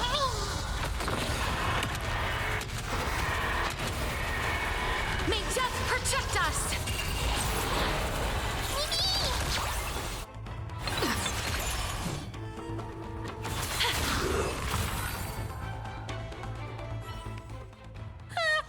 Such an ugly and useless creature, taken down with just a couple of hits. How boring. Hey, Bartolos, are you still alive? Give us a squeak if you are. Squeak! Look at you, all shaken up. Can't handle even this bit of action. It should be safe here now. Get to work. Aye, boss lady Cypher. Bartholo has activated excavation mode, unearthing the treasure buried underground. It doesn't smell like anything valuable this time. Since we've already dug it up, let's open it and see. Huh. Is this? Month of balance day. 3 more neighboring households moved away today. The tide has risen higher than ever before, already reaching the 5th step of the stone stairway into our residence. The priest insists that it's merely seasonal high tide, that should soon recede. But having lived in Styxia for 30 years, I've never witnessed water levels like this. Leandro from the harbor went fishing 3 days ago and reported that the seawater had become unusually turbid, appearing as if it mixed with ink. Beneath the surface, as we glimpsed strange shadows, not human in form, yet possessing distinct outlines. And after returning, he developed a high fever and remained bedridden since. The city's feast has grown increasingly friendly. The city's feasts have grown increasingly frenzied. Grand celebrations that had once occurred only once during the month of joy now happen almost daily. At the Anzo family's banquet last night, I witnessed 2 normally well-mannered women treading grapes barefoot, emitting strange laughter, and then directly drinking the dirt-laden juice. They claim to be mimicking Fagusa's ritual ceremonies, as though I've never heard of such an absurd form of worship. Prices at the market have risen by 30%. The honey brew merchant reports that the brewing process has become exceptionally difficult lately. The yeast culture is mysteriously wrought only by distilling with seawater collected directly from the harbor can they produce proper wine. Fortunately, Ardora remains lucid and was wisely advised us to minimize our consumption of the city's water and wine. Last night, strange music emanated from the harbor. It wasn't produced by any instrument, but seems to have risen from the ocean depths. The low, haunting melody sounded as if it were telling an ancient tale, compelling people to approach the store. Several neighbors' children sleepwalked to the dock last night. They claim to have seen the goddess in the water, performing and wanted to get closer. The priests have forbidden all forms of musical performance and deployed soldiers to patrol the docks. For some reason, I can't shake the feeling that they're acting from fear rather from genuine desire to protect us. Month of Every Day. The last one was also Month of Every Day. Today I met Nora, the cloth merchant, and at the market. She revealed that the situation in her district was far more dire than we had imagined. The spirit water pool in Fagusa's temple suddenly dried up 3 days ago, and despite their best efforts, as the priests cannot replenish it. More alarming still, strange cracks have appeared on the wall behind the deity statue, forming patterns are script that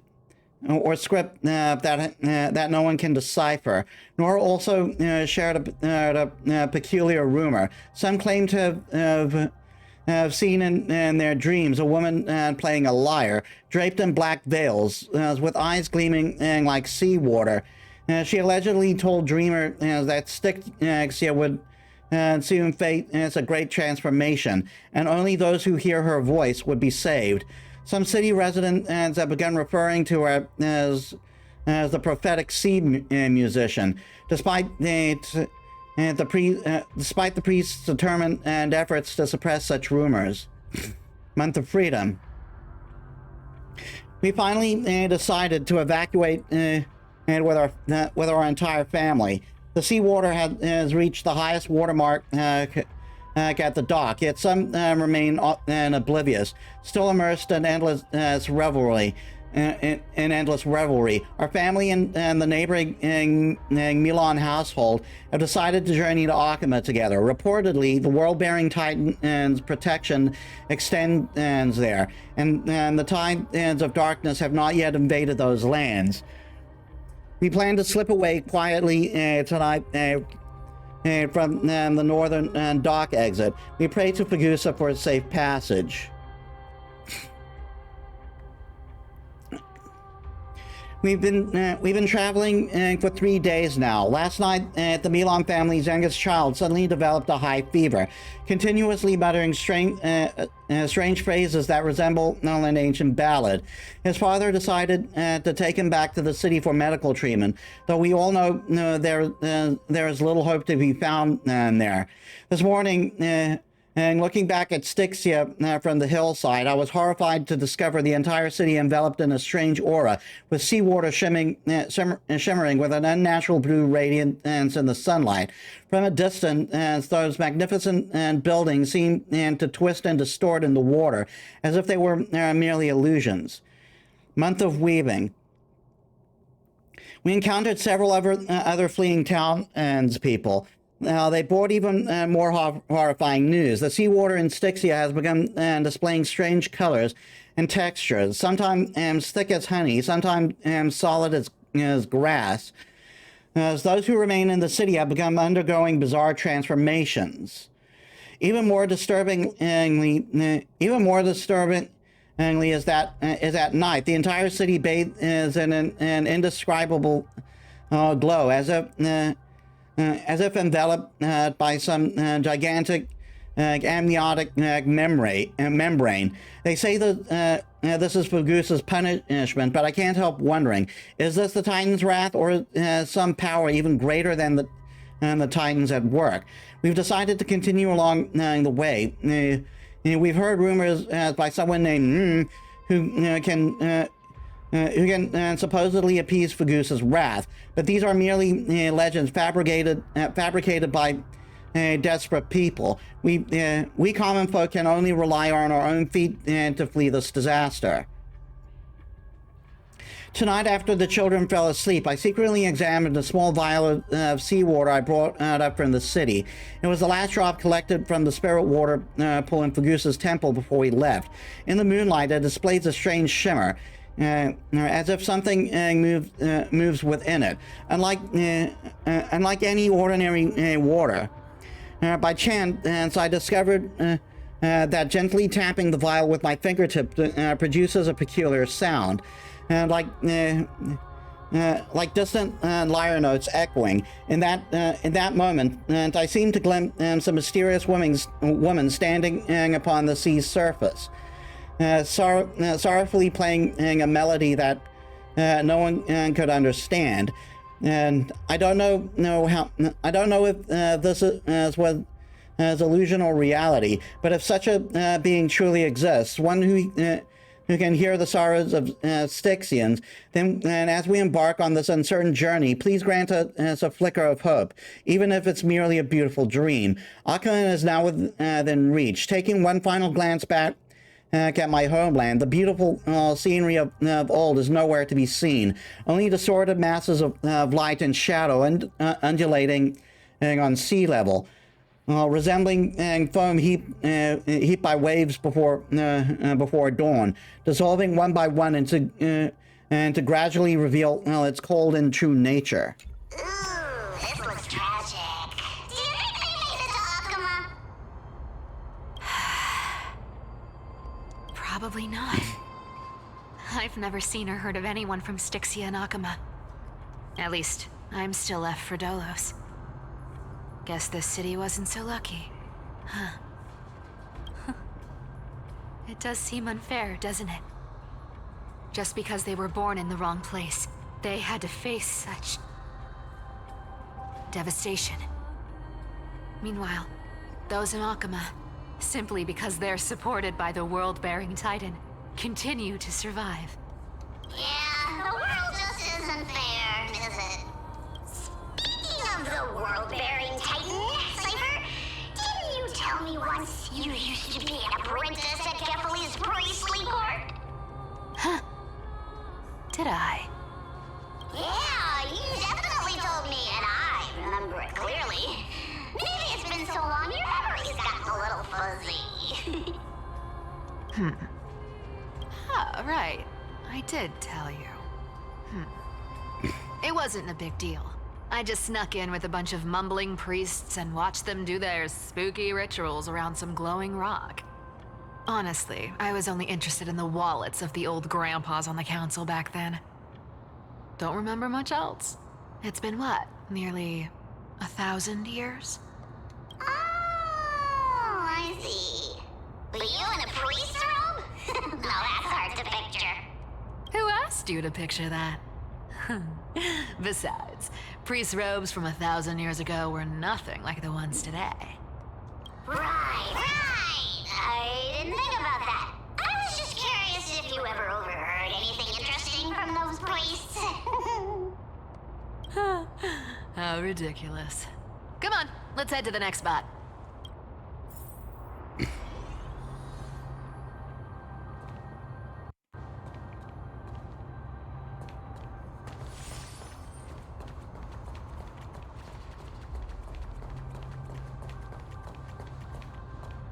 Where did this roadblock come from?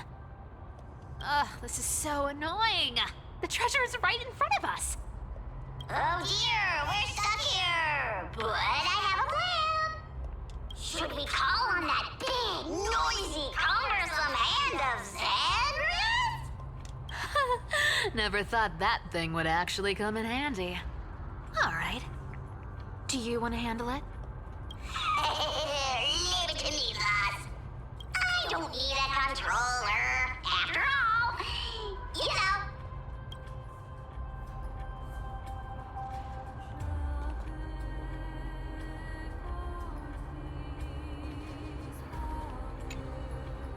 Hand of Zagreus, my darling, activate!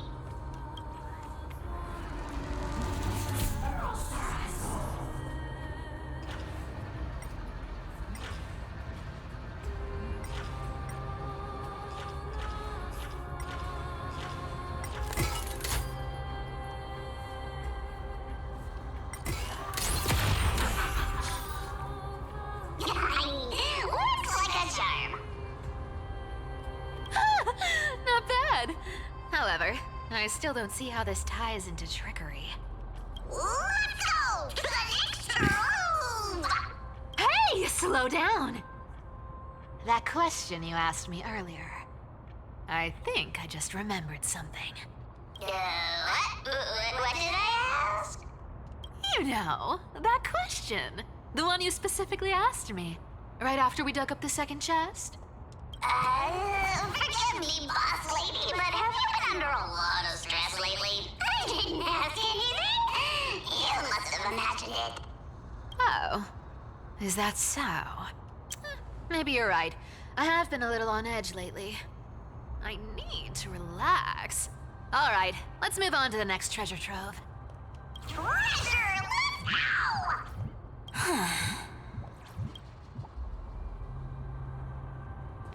let's go! Twinkle, twinkle in my chest, how this core flame is the best. Wow, when it comes to singing, I still sound better than you, boss. Go beyond all time and space on the journey of flame chase. Oh my god.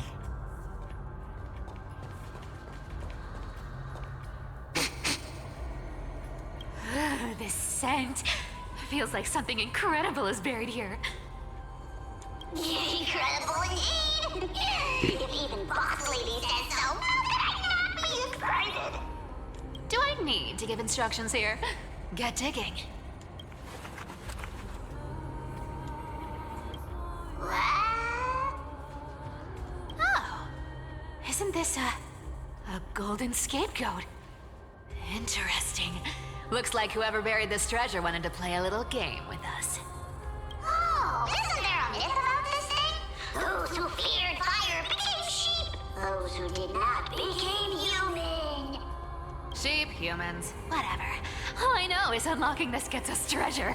Here, this honor's all yours. Puzzles and tricks are right up my alley. Just leave it to little old me.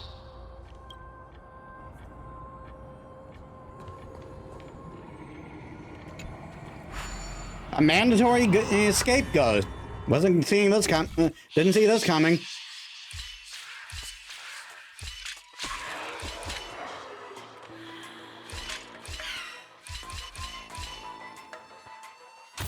Easy puzzle since it's a mandatory one.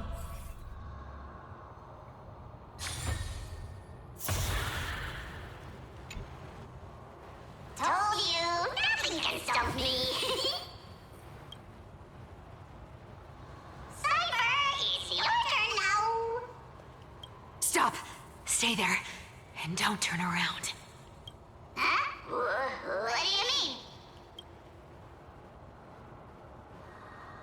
I told you, don't move.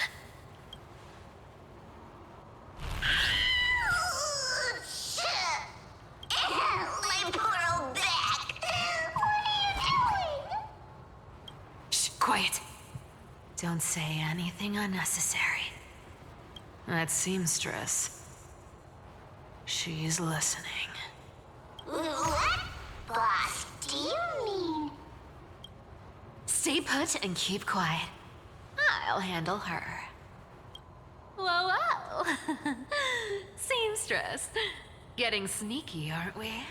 Did you think I wouldn't notice your little spies lurking around me? As time passes, I find myself leaning more and more on blind luck. With only the power of this little nymph, naturally I couldn't slip past your sharp eyes, Sci-Fi. Even if you could fully control Bartolos's mind, I would still be able to see through your disguise. Aglaya. You've gone to such lengths to spy on my every move. What exactly are you after? I've told you before, you don't need me to succeed. Why don't you just let this go? I already made an exception and got involved with Castorus and Grey Mystery. Asking for more now. Isn't that pushing your luck a bit too far? I'm sorry, Sci-Fi.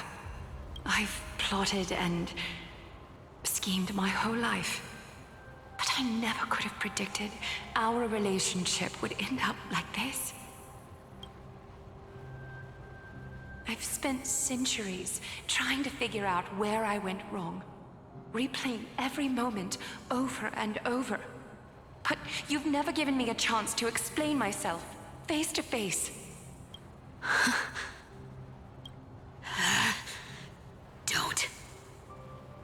Don't talk to me like that. You know I can't take it.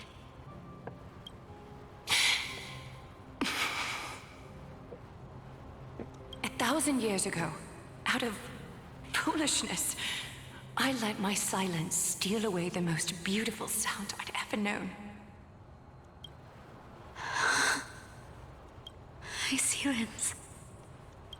So this time, I must say this to you. Even if it's all in vain. I need you, Cyphera. The Chrysos Heir's mission needs you. The finale I've delayed for far too long. It's finally here. Whatever resentment you still hold against me will fade once I'm gone. Please, come back to Akama. I'm begging you. Without you, they don't stand a chance.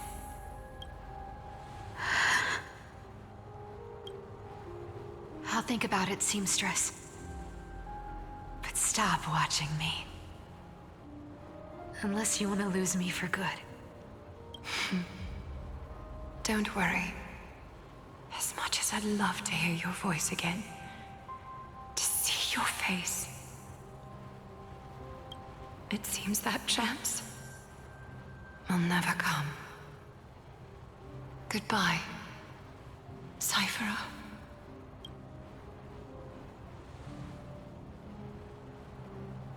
Goodbye, Aglaya.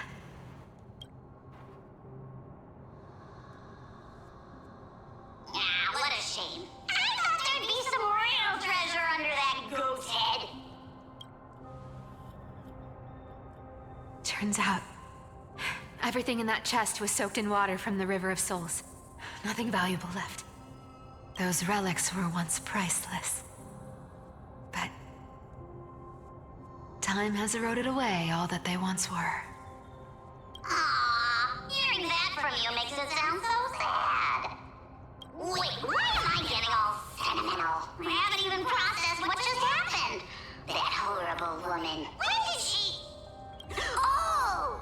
If you see her, let her know this. As demigods, we can't avoid our duties forever.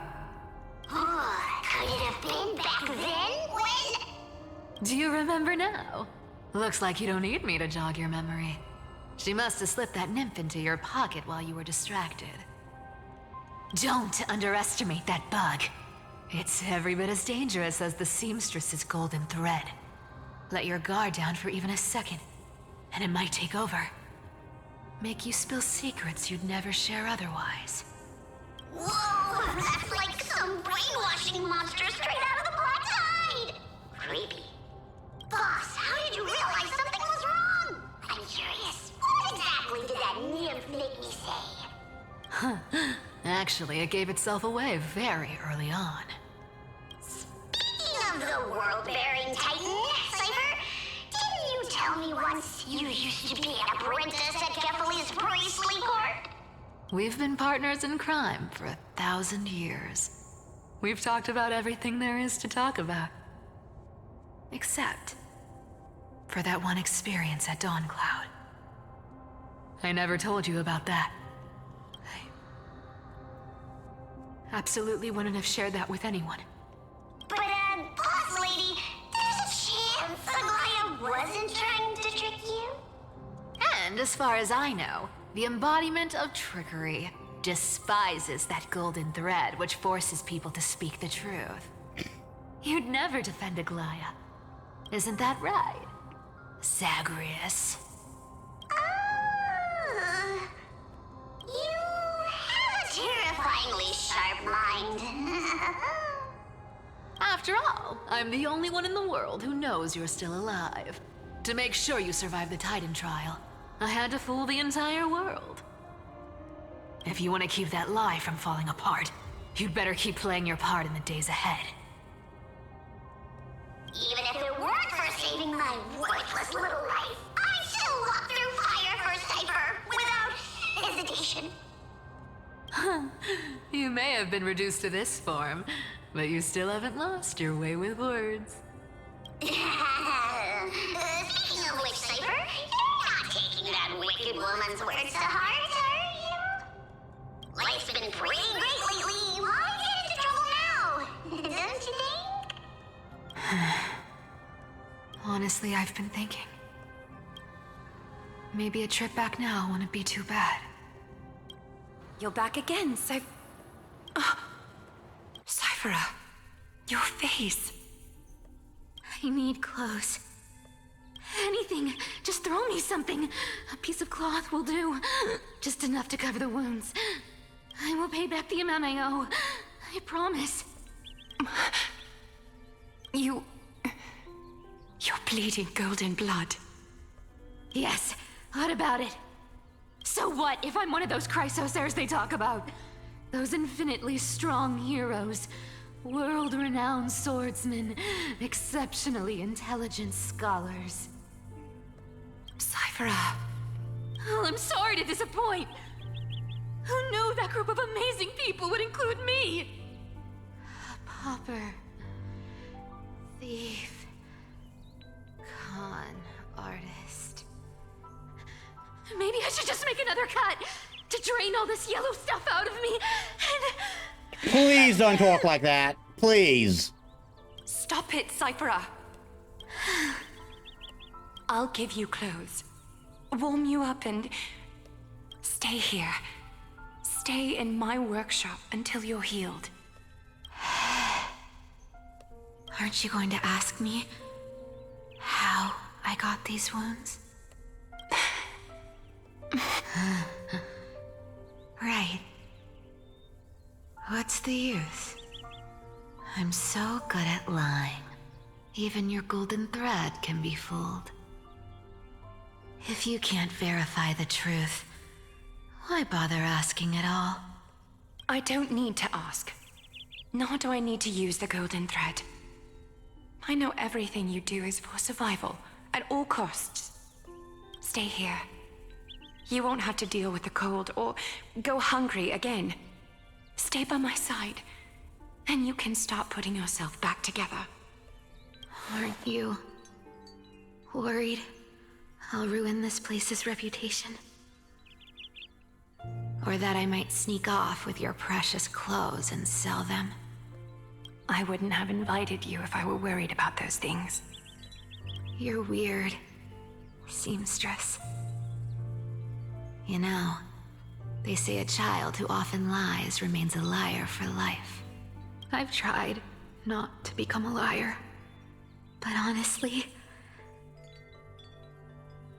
it's just too hard. I'm close to giving up. What makes you think I won't disappoint you? Because I can feel it. Not with the power of a demigod, but with the heart that beats in my chest. You love this place. That's why you keep coming by, but also why you hesitate to stay longer. You worry you'll tarnish the Gold Weaver name. After taking over Nestia's divine authority, I became used to letting the golden thread distinguish sincerity from falsehood. However, the mission I need to complete requires me to learn to trust and rely on my heart. Cyphera, you're an honest thing I've given to this world. And also a challenge the world has given to me. Stay here with me. You have a beautiful face that deserves better than to be covered in scars and grime. You've got a way of talking that's hard to follow. All right, let's make it a deal. You have 1 day to change your mind. Once the action hour passes, there's no turning back.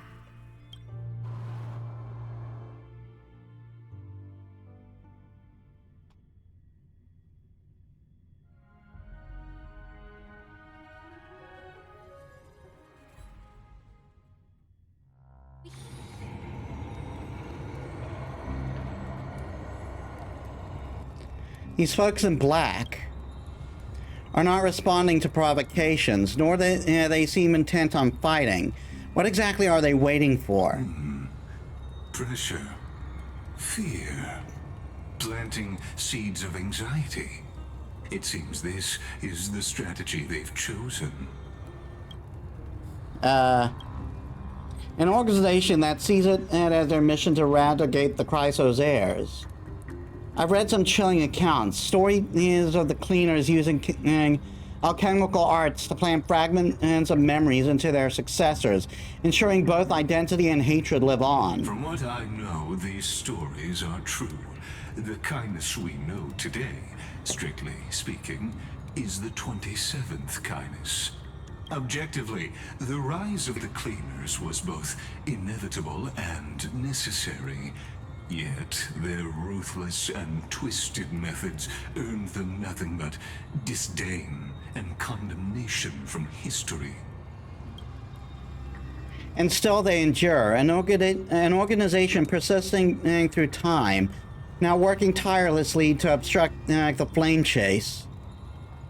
Are they truly so terrified of Era Nova, the Chrysos heirs strive for? Even in these crumbling end times, there are always those who find ways to profit from the chaos. To ask the vested interests to abandon their status, wealth, and ambitions in this world for a distant ideal may be no easier than creating a miracle. I wonder where Metis is now. If they're targeting me, she definitely won't escape their notice either. I hope all is well. Is that Lord Kratos? There you are, Lord Donghung. We couldn't reach you on the teleslate, so the Holy City Guard almost assumed you two had met some terrible fate. You pests crawling in the shadows, back off. Your plot ends here. You played your hand. Run while you still can.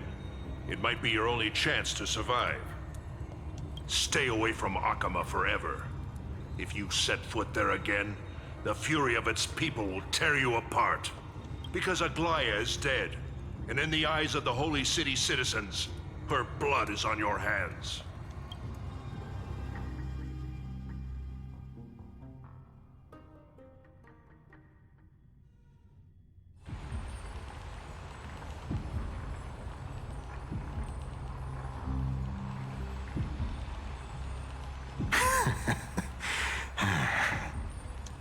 Looks like she was wrong about you. She? Are you talking about the mastermind behind all of this? Well, she thought you were weak. She believed that even when you were facing the evil that you claimed to oppose, you'd hesitate to strike. Misinterpreting mercy for weakness shows how arrogant and foolish your master is. They're still alive. With proper care, they'll pull through in a few days. But I must warn you, I haven't fought a human in ages. I can't guarantee I'll always be able to hold back. They're lucky they're still alive. Goddamn, as lucky Pliny. as they are, try me.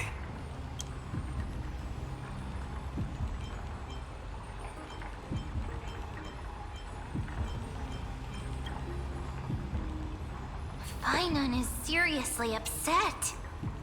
Get out of here. Don't show your face around us again. If your master wants to stop the flame chase journey, she'd better bring an army that makes Kremnos at its peak look like child's play. I've said it more than once, Lord Finan. We're not here to start a fight. We came only to ensure you weren't anywhere else. While you were unaware, we already accomplished our mission to buy time. So, Lord Finan, until next time.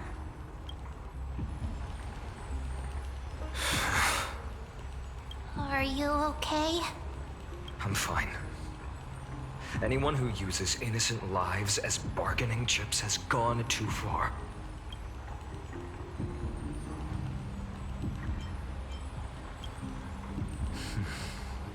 I guess the opposition within the Council of Elders is still desperately fighting to obstruct the flame chase. If the conspiracy is exposed, they'll be hunted down in the Holy City like rats with nowhere to run, no matter where they hide. My teleslate.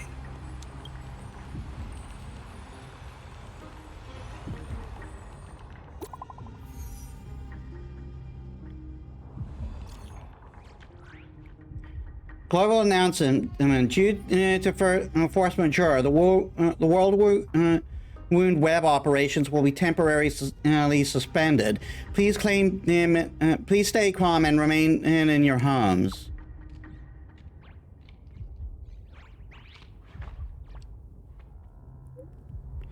Local garden thread enabled for emergency internal communications only. Lady Goldweaver deceased. Please return to the Holy City at once. I know it's hard to believe, but please come back. On my way. Aglaya? Is this... blasted? Those guys... But how could they possibly... Stay calm. This could just be one of her schemes. I won't believe it until I see it for myself. Fainan, what should we do now? Stay on course.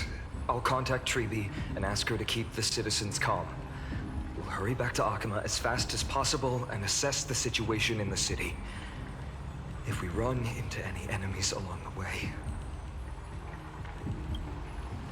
I won't be merciful this time.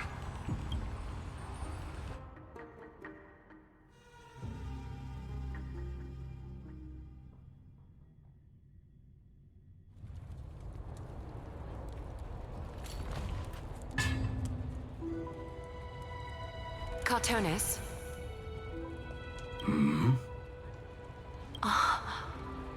You're forging a sword for Fainan, aren't you? I haven't seen you wield the hammer in so long.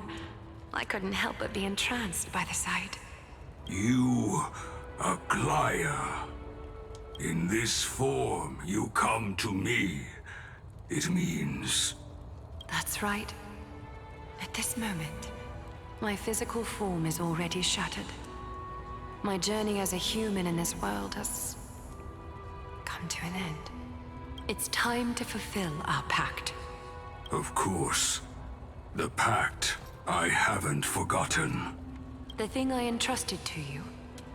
Do you still have it? Far too plain this vessel is. Not worthy of you. Do you still insist? I insist. Over the past 1,000 years, every piece of fabric I've worked with has been tainted by my cold divinity. It's made me hate their colors, texture, and scent. This ornament stands apart. It was a gift from a child. She was pure and kind. I often wished my childhood could have been like hers. How to say goodbye to everyone? Have you already planned? I'm afraid there's no such detailed plan at this time. I deeply regret not being able to say farewell to them, one by one. The moment has come. My departure will give them one less thing to worry about. This parting gift should help ease the regret of such a sudden goodbye. Invented for the Titans, Kremnos' soul-forging technology was. Though divinity it retains, filtered out, the remnants of humanity will be. Is that what you want, Aglaya? You've confirmed this with me repeatedly. Yes, Cartonis. I need you to do this for me. Condense my divinity into this ornament. It might still be useful in the future to help them complete their mission. Okay, I gotta take a food break. You know the drill. I'll be right back, guys. Alright, I'm back. I was gone for...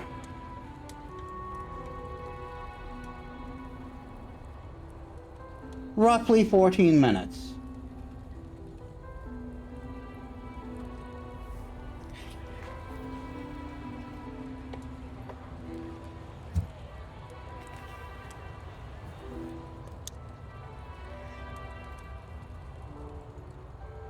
Come on.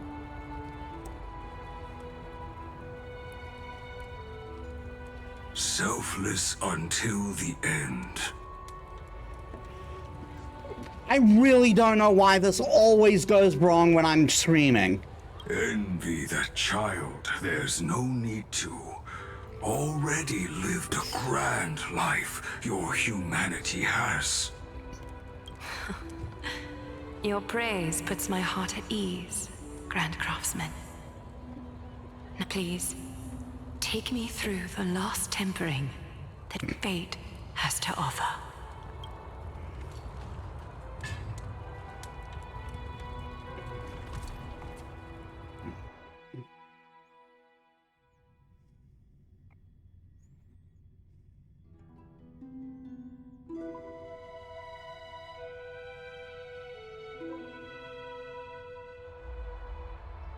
The city is silent. Tension is building with every passing second. The news is probably spread by now. Every household is locked up tight. And all the market stalls have closed down temporarily.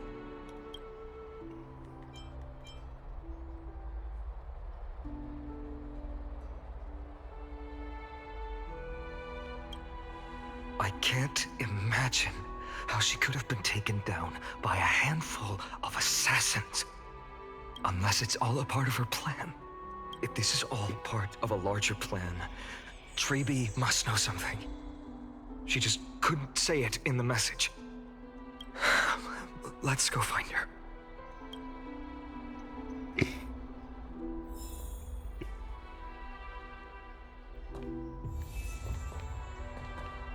Come on!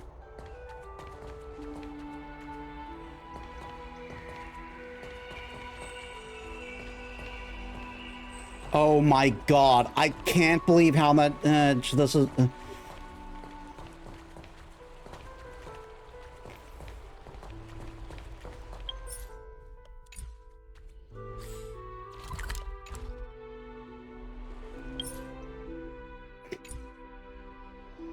And I can't go, to the settings. It won't let me. So I can't tweak, things to see if I can make them, to see if I can make them actually work. Again, I never have this problem when I'm not streaming.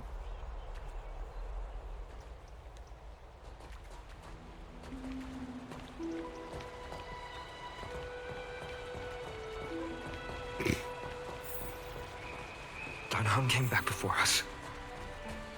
Well, maybe he's heard something. Ah, you're back. How's everything? No injuries, I hope? Don't worry. The cleaners didn't lay a hand on us. I hit him with a bat! Lord Krateros, were you in the city when it happened? What exactly went down?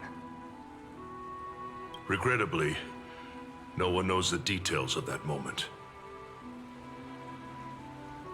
Eyewitnesses only saw... It's fine. Just tell me. Eyewitnesses at the Memorial Palace saw Aglaia fall from the Chrysos airbath. Oh, God. She showed no signs of life by the time the Holy City Guards approached to check. They were too afraid to jump to conclusions. After all, she was a demigod who lived for over 1,000 years, the leader of the Chrysos heirs. Most citizens of the city believed that death couldn't touch her. She was pierced through the heart by a uniquely crafted dagger. I saw it for myself. It's one of the weapons carried by the cleaners.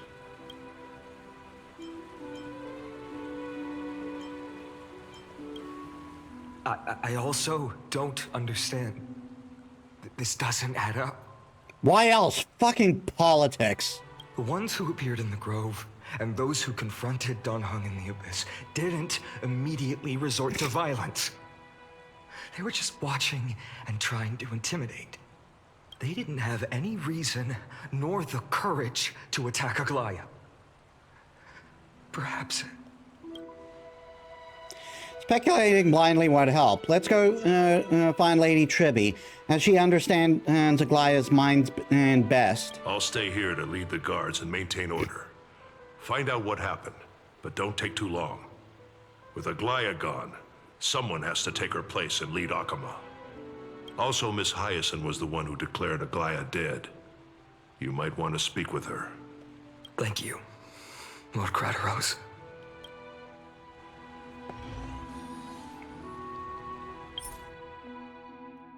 Fuck off.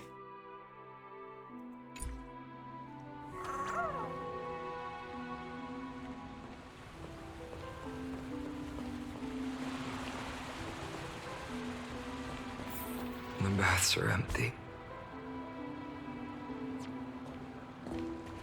No citizen feels like bathing after hearing such terrible news. What is going on?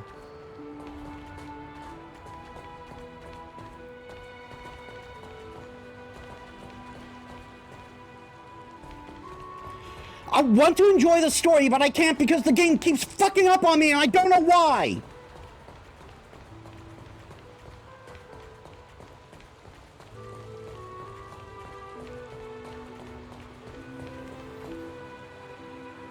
Oh my fucking god!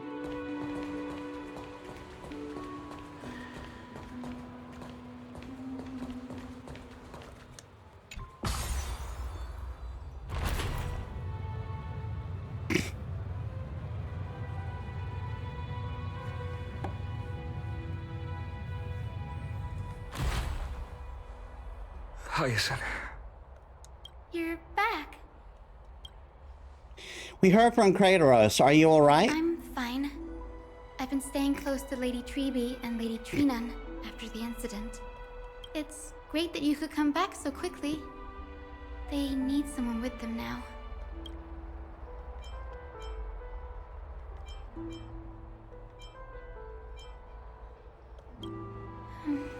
Not well.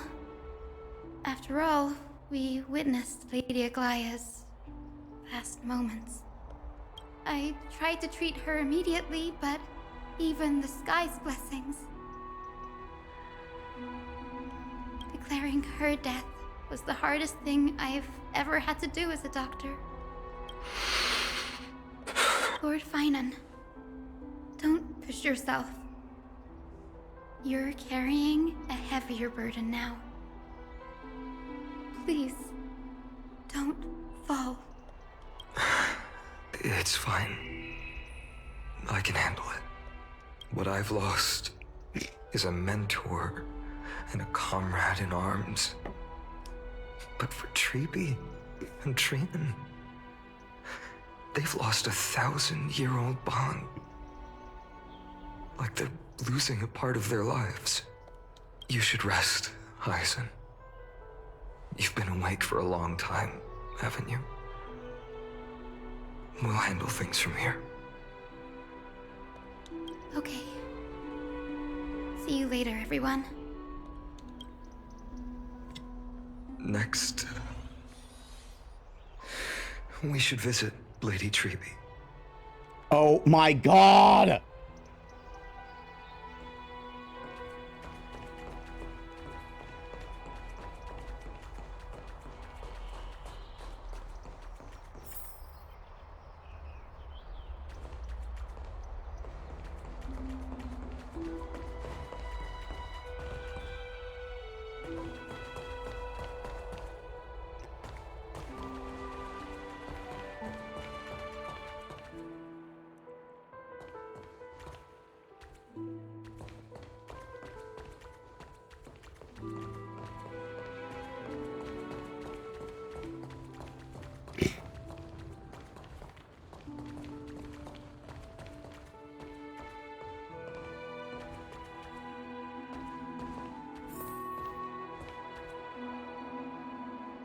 Oh my god!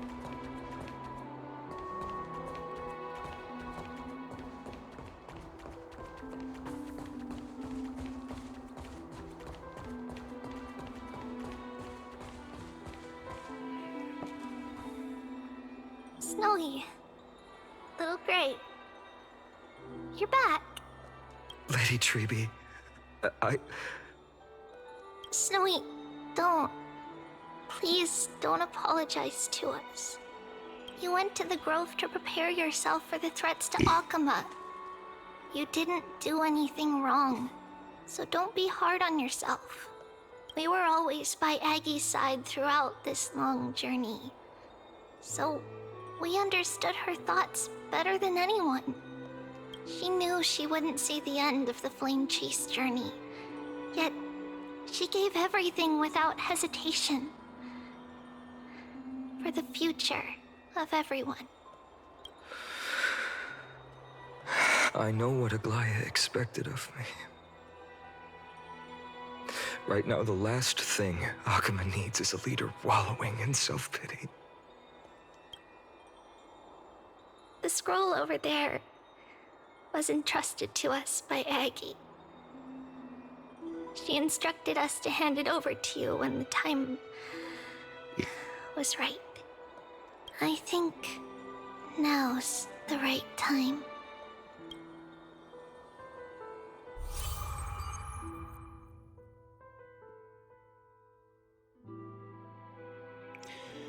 Golden threads frayed at the fringe of an era. The posterity took up sentiments formerly hanging on its web. The tragic news during your travels. Head to the book to write it down.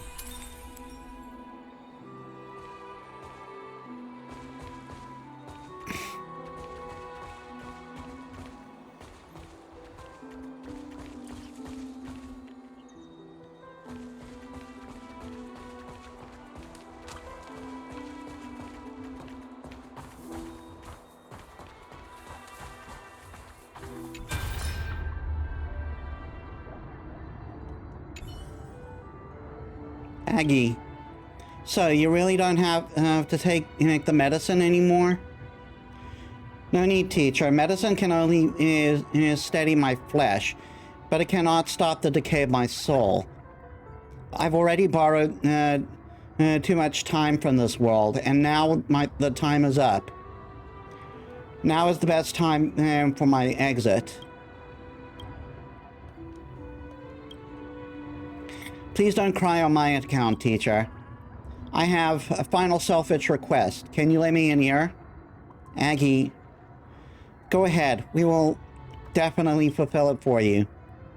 I wish for my death to be quiet and gentle. I hope that my lifeless body will not be exposed to the eyes of the public. Teacher, I have faced too many changes in my lifetime, but in the pursuit of one thing alone, I have remained unchanged for 1,000 years.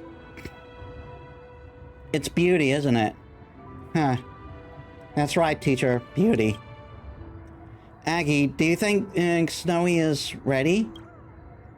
1,000 years ago, when I took up the core flame of Nestia, do you think I was ready then, teacher? Born into this era, we had no choice but to grow amid the raging waves. Not set sail after everything was prepared. Finon, he will understand. He will grasp the duty I've left for him.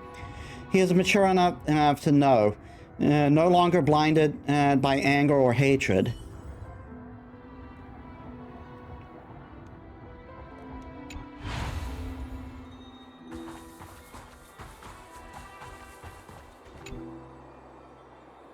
Finon, my humble student, my trusted colleague. As I write this, you are locked in a battle of words with the Council of Elders, fighting for the survival of the Flame Chase journey on a battlefield where the smoke of war is invisible. I deeply regret and feel guilty for hastily pushing you and the Trailblazer into the debate. But please forgive me. At that moment, I could not afford to show any sign of weakness before you, as it would have crushed your morale. I considered the debate a routine affair, assuming I could win merely with the support and come on! we accumulated over centuries. But I underestimated Kindness and her party's cunning, and also the deterioration of my own senses. The trap was likely set by the debater Calictus. He had prepared a severed golden thread in advance, revealing it to the public when kindness was faltering in the debate.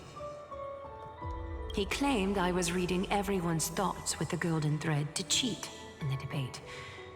I could have countered that low tactic in 100 ways. But my words slipped out before I could even think about them. With deceitful scoundrels like you in the crowd, I have no choice but to rely on the golden thread to keep watch over everything in this holy city. You can imagine the reaction that comment provoked. At that moment, I felt my time was running short. The divinity in this body might be eternal, but that is not the essence of me. I am a daughter of humanity, born of my mother, and I will die as a human. Realizing that my humanity was fading, I began to plan my exit. What kind of departure would not waste such a belated death? I have yet to find the ideal answer. But I knew I couldn't simply fade away in my sleep like anyone else. The serpents have always lurked in the darkness, terrified of their heads being cut off by the golden thread. If my departure were to be calm and uneventful, it would only lead to a swarm of those serpents emerging from their nests. Regrettably, a peaceful death is a luxury I cannot afford. I must feign weakness deliberately to make those serpents lose patience and act rashly. Just as they think they've struck and sunk their fangs into my heels, that's when I'll strike back, igniting the final blaze to burn away the threats hidden in the shadows. The blaze soaring into the sky might sow fear and confusion, but I have no worries about people losing their way. After all, Akima still has you to guide them, Finan. You're not perfect, Finan. I've witnessed your confusion, recklessness, and deep sensitivity, dawn after dawn. The heavy burdens of your past have always weighed you down, inflicting deep pain. Yet, in your way, you are perfect. You embrace everyone's imperfections, always ready to find the precious qualities hidden beneath their rough exteriors. Unconditionally. That might be what sets our Sky Father Kefili apart from other deities. They recognize the imperfections in their creations, yet still choose to shine their light on them, offering protection with unconditional love. Finan, while you zealously pursued strife, believing it to be your destined path, from the very beginning, my thoughts have never changed. You are the destined world-bearer of Amphorius, the gate to Amphorius's future. Go, complete the flame-chased journey of the prophecy, ignite the stars, and inspire hope in the hearts of humanity.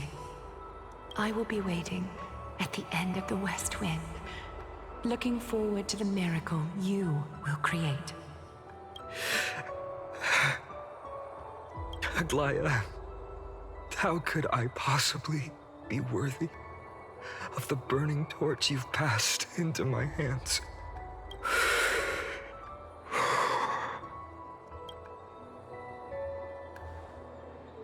Dalang, can you do me a favor? Whatever I can help with, just say the word. Please deliver a message to Lord Crateros. Have him gather the Holy City guards and the Kremnoans to spread the word from door to door. At the lucid hour tomorrow, Finan will speak at the Memorial Palace. Urge everyone who has concerns about the Holy City's future and the Flame Chase journey to attend this gathering. Tell them Aglaya has left Amphorius the seeds of hope. Understood. Thank you. It's been a harrowing day for everyone. Please make sure to rest well and collect your thoughts.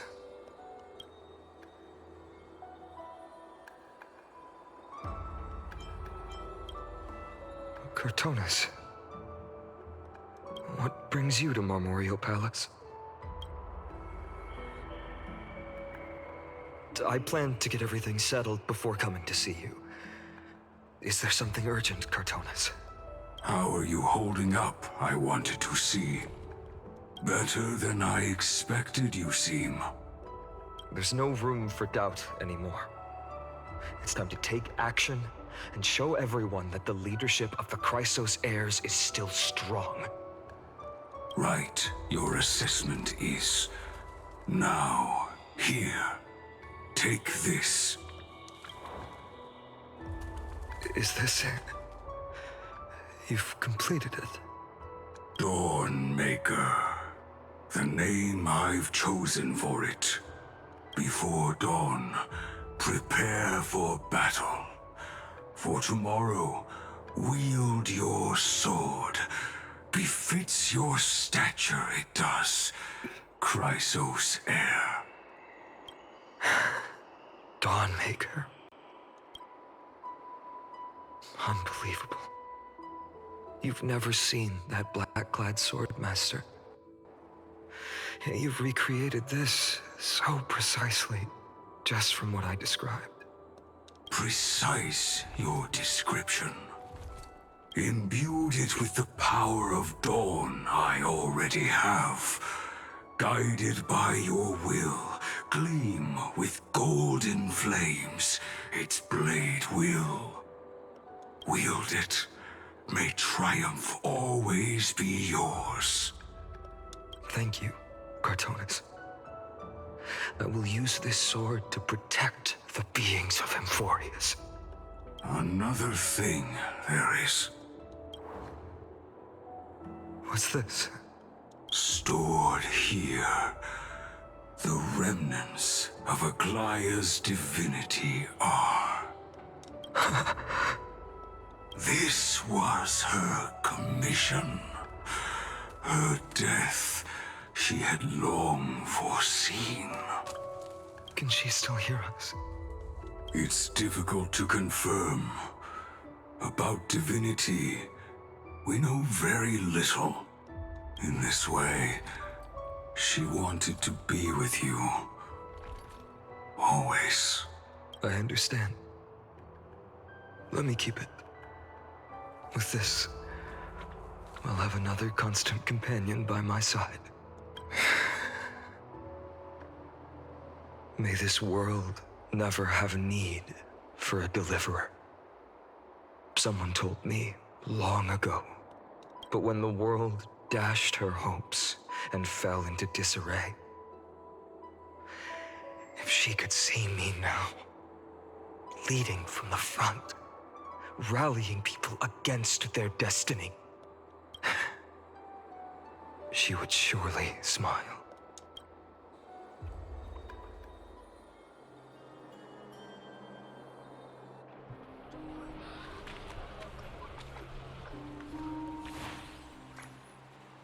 How will the Holy City continue without Lady Goldweaver? Look! Lord Finan is here.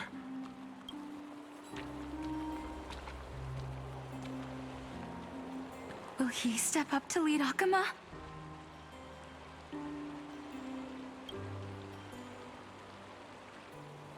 Not long ago, I spoke at the Citizens' Assembly at Dawncloud.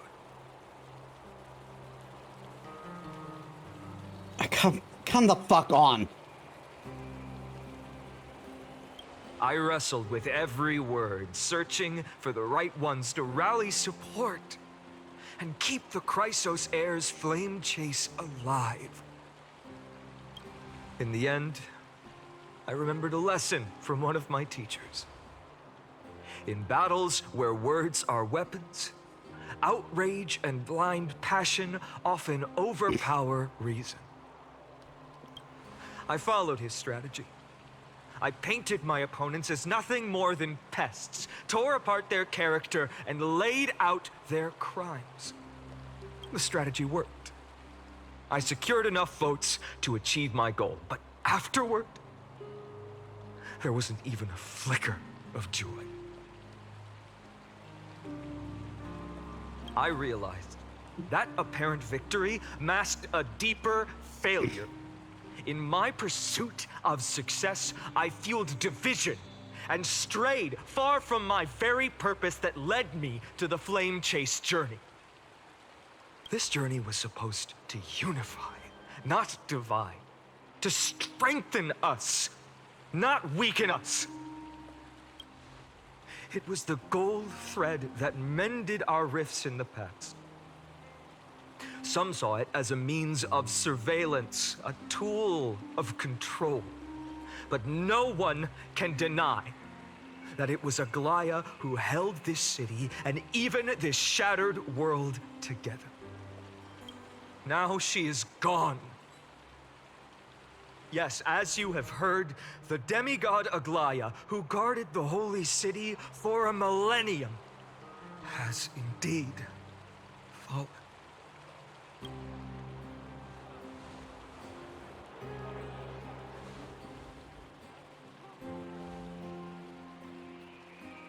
Who murdered Lady Goldweaver? Find the murderer! Make them pay!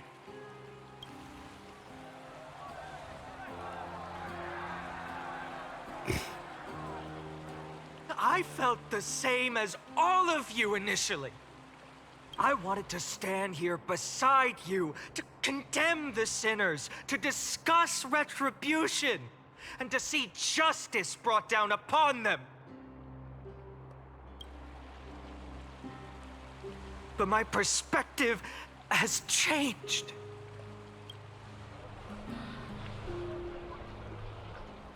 The golden threads that once bound this city have unraveled. Yet no one is celebrating their freedom from control. In the empty markets and bath chambers, one feeling lingers. Unease. Deep down, we all know the last safeguard against the harm we may do to each other is gone. No divine power will protect us from the malice in our hearts. From now on, only the moral code we choose to uphold for ourselves will stand between us and the abyss. Finon has a way with words.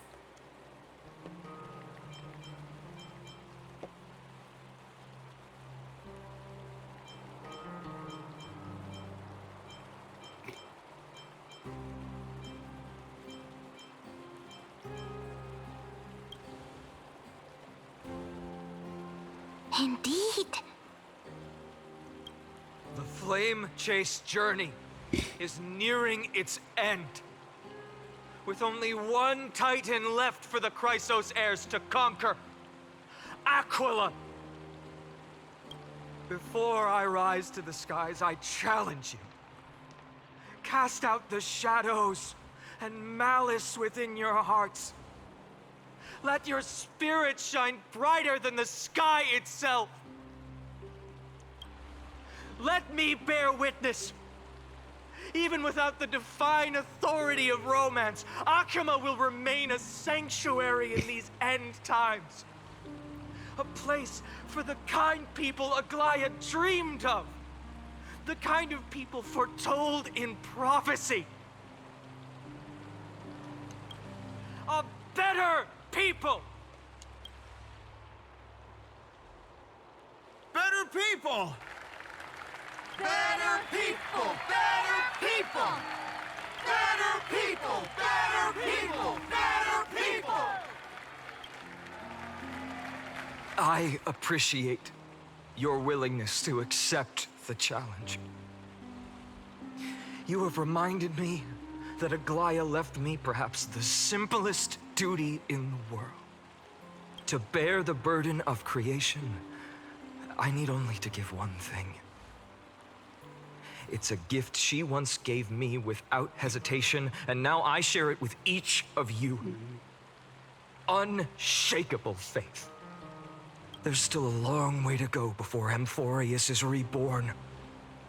But we will not forget the past as we move forward. For the memories of Amphorius will always benefit future generations. Allow me this moment. I want to borrow a few minutes of your time to commemorate a demigod who protected the Holy City for a millennium. She was Akima's dressmaker, the leader of the Chrysos heirs, the Gold Weaver, Aglaya, and her greatest feat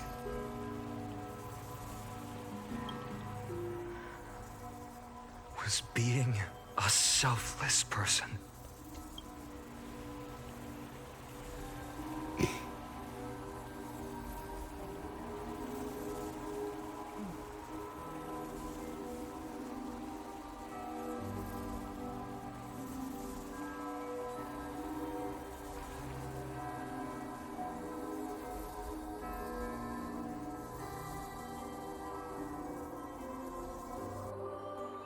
That singing sounds so familiar. That's our song, and Snowy used to love it! Yes, Lady Trian. For that child filled with anxiety, your songs always dispelled the clouds in my heart. Even if for just a moment. Snowy was so cute and kind when he was little. Now, you've grown so much. Maybe not as cute, but still just as kind. Time spares no one, so there's nothing we can do. But kindness, you helped nurture it in me. Don't mention it. Your light is as bright as ever. Keep it up and stay strong. See you, Snowy. Goodbye, Lady Trian. I heard what you said. Are you suggesting the debate tactics I've taught you are nothing but sleight of hand? Not at all, Professor Anaxa. Honestly, without those techniques you taught me, the Flame Chase journey might not have survived. Good thing your head's still clear. The Chrysos heir of Kefali. I had no idea you had it in you while I was drilling those formulas in your head in class. Who could have thought, Professor? By the way, I've completely forgotten those formulas now. Some things never change. In our next lives, I'll teach you how to truly embrace your divine duties. I'll be waiting. Goodbye, Professor Anaxa. Miss Castros, aren't you going to say something? Lord Finan, you have always been so approachable. Ever since we first met, you've seen me as a friend. It was the first time I understood what everyday friendship was like. But that's dangerous. Dangerous? Laughing and chatting with you, I sometimes forget who I am. And for someone with my kind of power, that's a real hazard. I hadn't thought of it that way. Sorry, I forgot to consider your perspective. Please, no apologies. Despite everything, thinking back on the times we spent together makes me really happy. I feel the same. Goodbye, Finan. Goodbye, Gasteras. Aglaya. Remember, Finan, after completing the Flame Chase, leave the decision to initiate the Miracle of Genesis to the Amphorians. The Chrysos heirs are the executors of the prophecy, yet they, the people, are the true masters of this world. Rest assured, I always keep your teachings in mind. The difference between a presumptuous hero and a tyrant is a fine line. Well said. You've got a good memory. It's late. Anything else you'd like to add? Anything else? Even in your imagination, I'm not one to show my vulnerable side. No worries. I've long understood how difficult it is for you to open up completely. Thank you for bringing me here, Aglaya. Maybe what I wanted to save wasn't you, child, but this crumbling world. Goodbye, Finan. Goodbye, Aglaya. Did you forget me? Forget you? Like I'd ever. We aren't parting ways forever. You're just off to guard the gates at Castrum Kremnos. Let's not make this a tearful farewell. You know just how to make a person uncomfortable. I have a feeling we'll meet again in this lifetime. Let's have another showdown then. Deliver. That's very confident of you. I've changed since then. Have you seen this sword? It's a masterpiece freshly forged by Cartonis. A bold statement for a mere mortal who hasn't yet claimed the power of a titan. See you around. Finan of Ides Elysiae. It's a date, Mightimos. What a poignant, yet splendid journey. And it's still not over yet, is it? Yes, Cyrene. I was right. In the end, you did become the deliverer in this story.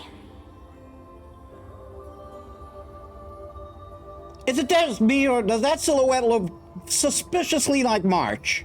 A lot has changed while you were away. I've met so many people and tried so many things. I've found new resolve. And I've let go of some attachment. I'm not the same person I used to be. But to me, you've never changed at all, Finan.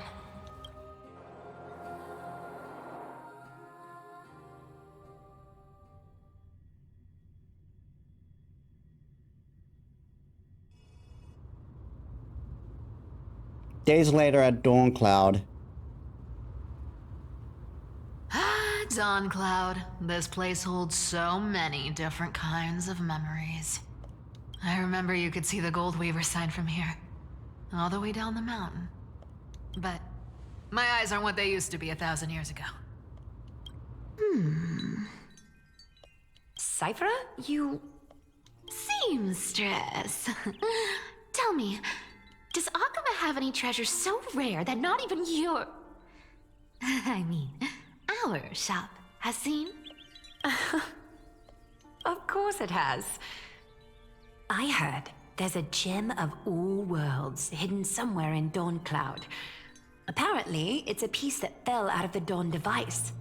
It's truly a priceless treasure, being a part of Kefali's divine body. Even I, the Gold Weaver, cannot witness its glamour.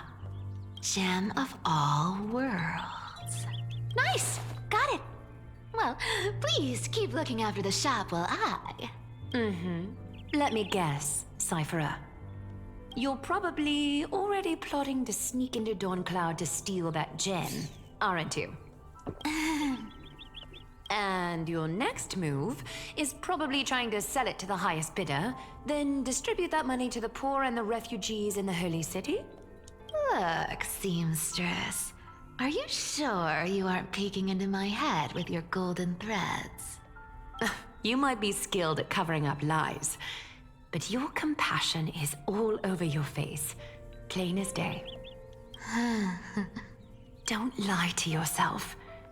Do you honestly think this is the right thing to do, Cyphera? What else am I supposed to do? That's the only thing I can do with my power. You keep talking about how I have the potential to become a good person, or even what people call a hero. But I don't know what I need to do to get there! I can't weave golden dresses like you! I can't sing as well as Miss Hyceelins! And I definitely really don't know as much as Big Sis Treeby. The only things I'm good at are the underhanded street smarts that no one even respects.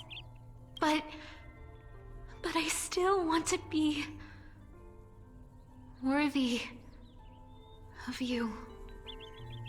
I want to prove that you've made the right choice.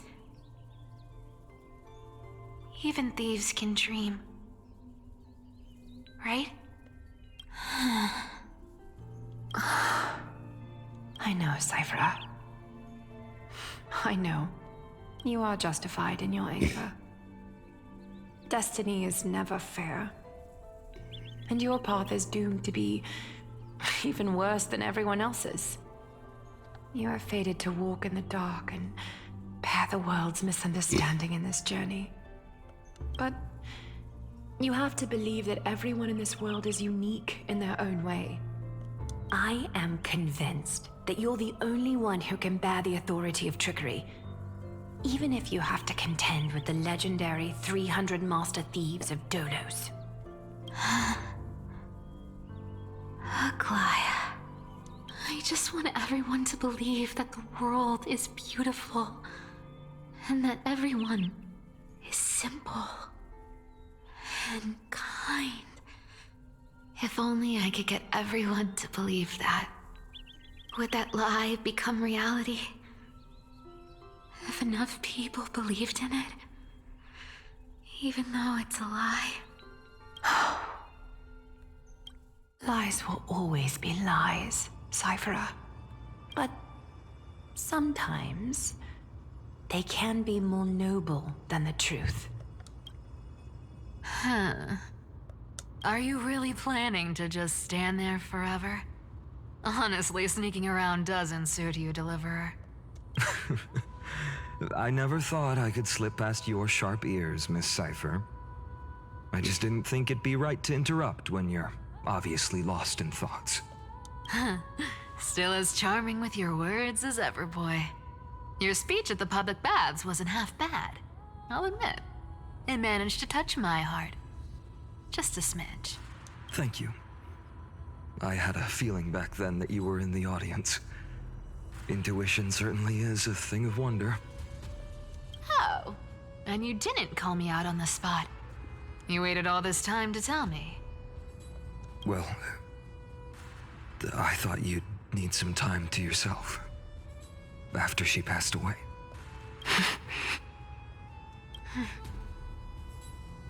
None of your business. Enough small talk. Tell me, what kind of trouble did you run into that you need me, the super old-timer, to step in? We've only met a couple of times, but you've always gone straight to business. I respect that about you, old-timer, so I'll cut to the chase. You're probably aware that Aglaya has earned the support of the entire city for the Chrysos heirs. Everyone believes that she died at the hands of council members who were against the flame chase, and the citizens' fury has been dragging these schemers out of the shadows one by one. But they didn't get everybody. To this day, we still haven't found Elder Kynus, the leader of the cleaners. Ah, I see. You're afraid she'll do something wild now that she's pushed into a corner, aren't you? Yes. I believe that Kefali's core flame, forever enshrined above the council theater, would be the opposition's final trump card against the Chrysos heirs. We're setting out to campaign against Aquila in a few days. With the Chrysos heirs gone, it'll be their best chance to strike. You think those desperate dogs will try to snatch the core flame while you're gone? So, you want me to give them a nice long walk while you're away, right? You sure saw right through me, Miss Cypher. I know exactly what you can do. Godlike speed, perfect disguises, untraceable movement, and that most enigmatic authority of trickery. I have only one request. Please, use whatever tricks you need to protect Kefali's core flame. Even if you have to deceive the rest of the Chrysos heirs as well. Uh-huh. Hey, Deliverer. Do you honestly think that there's no way I'll turn you down? Do you even have any plan Bs if I decide to nope out on this? As the demigod of trickery, there are no other trump cards in the world that can outrank you. I'm sure you know the answer to your own question, Miss Sci-Fi. What confidence. You talk as if you have everything in the palm of your hand. Huh. So you did learn a thing or two from her. I'll give you that. Then let me tell you something you don't know. The Flame Reaver. They've been watching Akama closely. You mean... Bet you didn't expect that, huh? I've been tracking them all this time. And this is my conclusion. That lunatic may have lost their mind, but they're no fool. Why do you think they haven't made a move on Akama yet?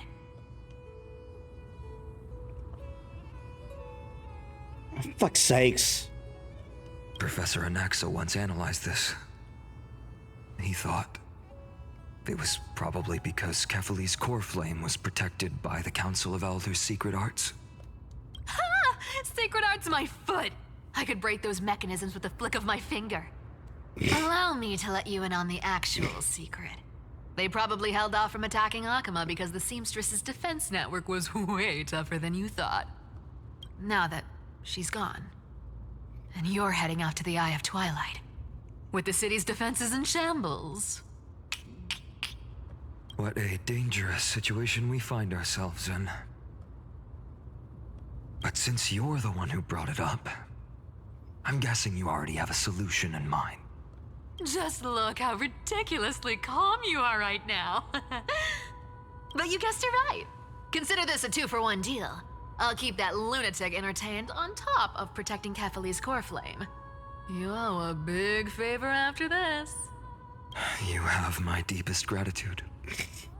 That Flame Reaver's power is truly unfathomable. Please be careful. Don't forget, Deliverer. There's a fundamental truth in this world. Cyphera will always get the last laugh. No need to worry about a demigod. I'll do my job. So you need to make sure you don't die before you pay me.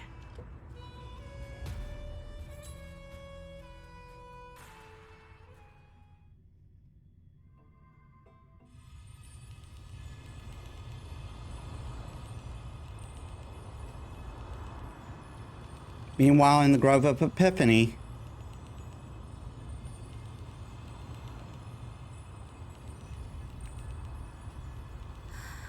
I'm back. I've been trying to stay away from here since the Black Tide destroyed the Grove. And through that, stay away from the memories that might make me sad. But the wind keeps pulling me back. Maybe that's the Twilight Courtyard's duty, after all. I know, little Ika. I know. I too miss the days when we all studied together. But we have an even more important mission this time round. Lord Finan has already set the date to campaign against Aquila. Being a descendant of the Sky People,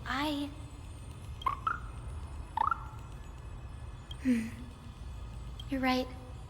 At least I can still afford to get lost in thought once in a while. Oh, ancestors. Please wait for just a bit longer. The time I spent in the Grove deserves some reminiscence.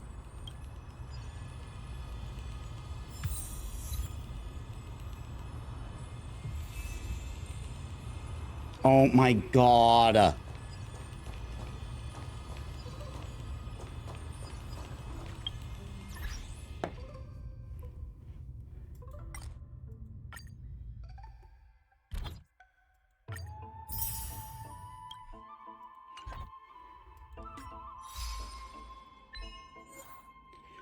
Attain audio of Divine Echo Reason. Use the hand of Zagreus as Zagreus's punch to attack yourself. I didn't even realize I did that. Mourn the perishing of a great mortal. Listen to Finon's speech.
Behold this lovely exuviate, and Our Lady Nastia once spun it with her familial love to create the first golden thread as tribute to Circe. It is said that innumerable golden butterflies burst forth from this husk.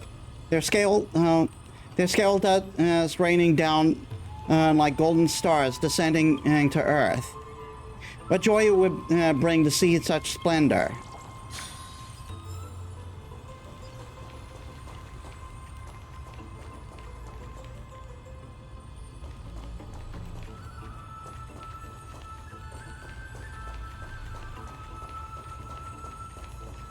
Yeah.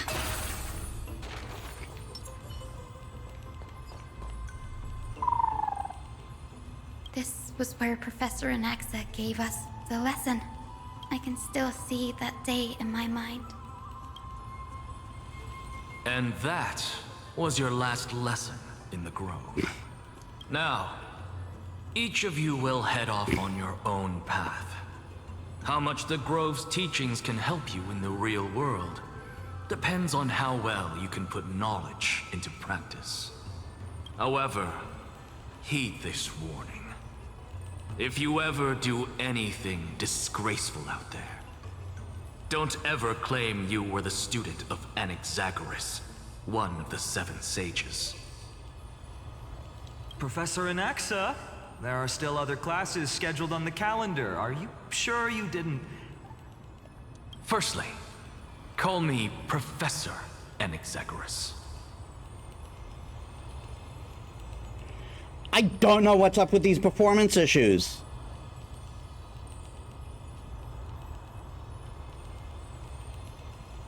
And now my model is being slow.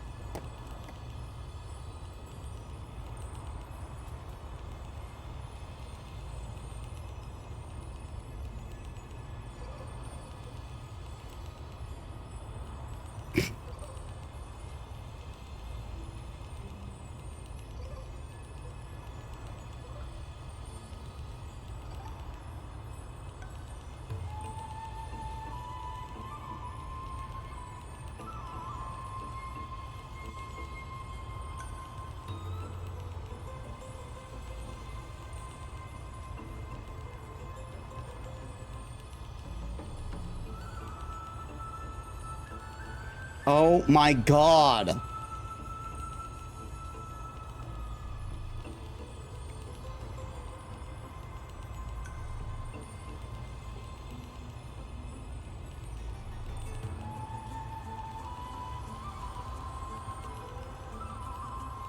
Secondly, to clarify, the last lesson means the last lesson I will teach you.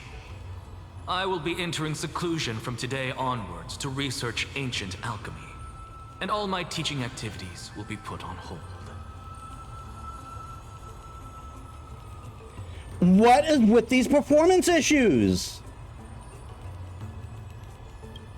Ah, I see. So you're saying that the lessons taught by all the other teachers aren't good enough to be considered lessons?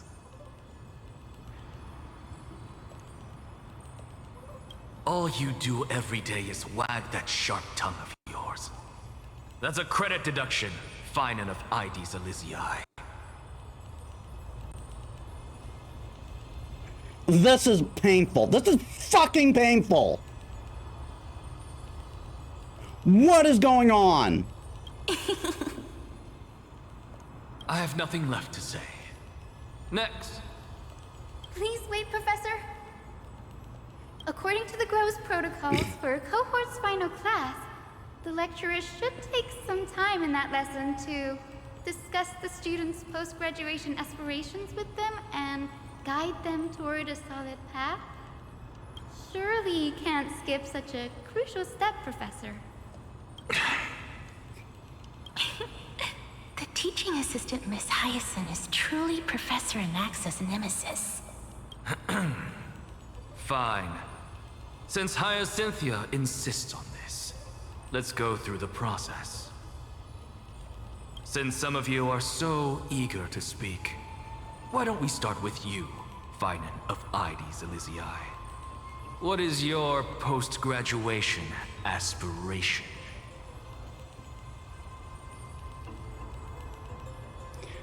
What is going on? Me? Well, it's not exactly an aspiration, but the only thing I want to do is to protect the people I care about. I see. So you want to be a hero? How boring. Next. I didn't say... Castoris, you've been giggling for quite some time. How about you go next? Perhaps my answer is a bit vague and meaningless, Professor Anaxagoras, but I hope the world can be freed from the agony of death, so that every living being may find calming peace. How naive. So naive that it makes me want to weep for your fairy tale. See, this is why I don't want to follow those outdated protocols. All I get are boring answers. Since you suggested this whole process, why don't you wrap this up, Hyacinthia? Share your aspiration with everyone, and let's see if yours stands out. So it's finally my turn. Good thing I came prepared. My aspiration is nothing less than completing the final blank page at the end of the hero's epic. Blank page? An interesting description. Do explain, assistant. I've read all of Amphorius's heroic epics while studying at the Grove, and a common thread came to my attention. Almost every epic ends with a description of the hero's achievements. But few mention how the everyday people of that time lived. No one recorded the struggles and suffering the commoners endured.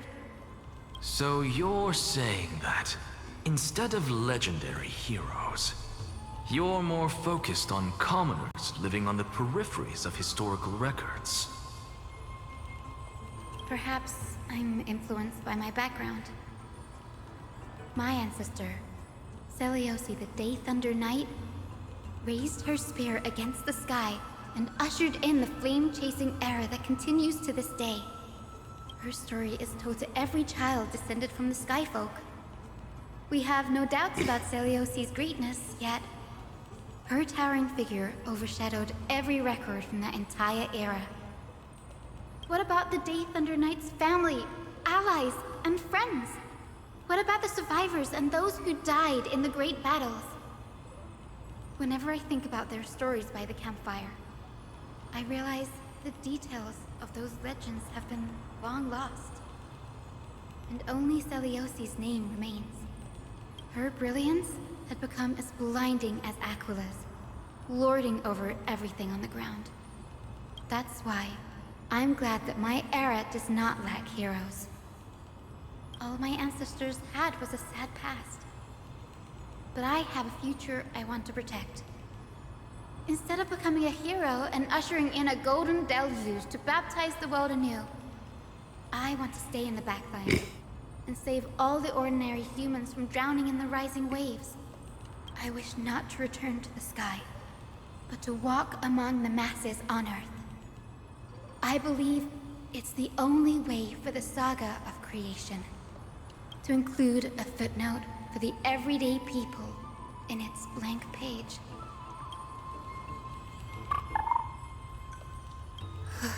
I'm getting embarrassed from remembering how I said all that, but my beliefs have never changed. Now I really have a chance to stay behind the hero's front line and realize my dream. Hyacinth? Denny, what are you doing here? I didn't expect to see you again in the Grove. Fauna mentioned you were gearing up for the campaign against Aquila. Are you here to... You guessed it. To reach Aquila's realm in the sky, descendants of the Sky People must perform a bloodline ceremony, summon the spirits of our ancestors, and get their blessings. That's the only way for creatures on Earth to forge the rainbow bridge to the sky. And the soul of the first ancestor I want to see is here in the Grove. The Rainbow Bridge is essentially... is essential to retrieve the core flame of Aquila, but undertaking such a vital ceremony alone is far too risky. Don't worry. I have little Ika with me. You'll protect me, won't you? Good, Ika. Well, what brings you here, Danny? I'm collecting as many myths and research about Titans as I can.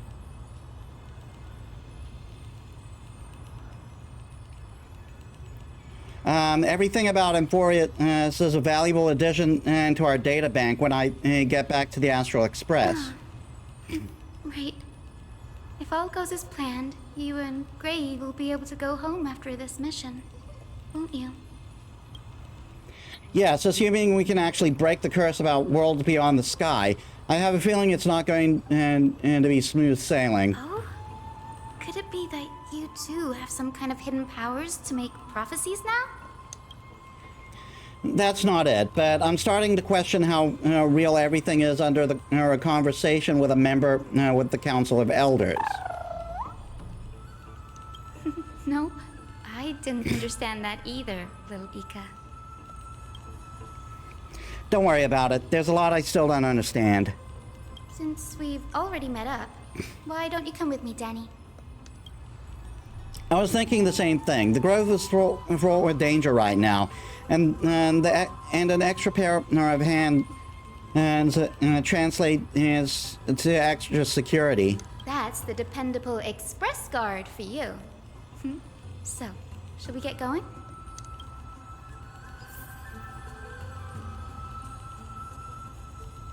Oh my god!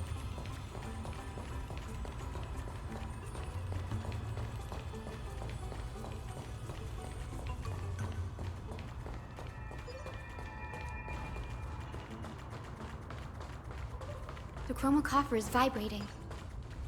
There must be memories of an ancestor nearby.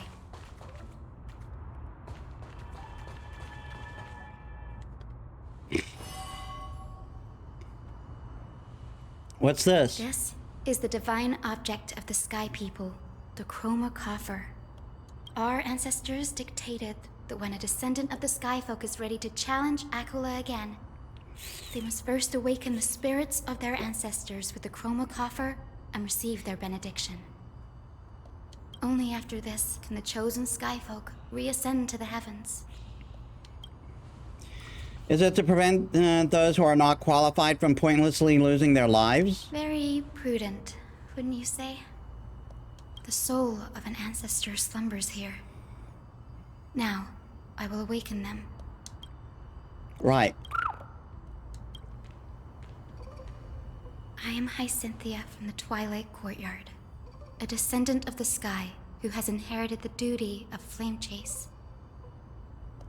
The time has come to fulfill our clan's destiny. I will join the heroes of the prophecy to return to the sky and retrieve the core flame. Ancestor, please bestow upon me your generous blessing.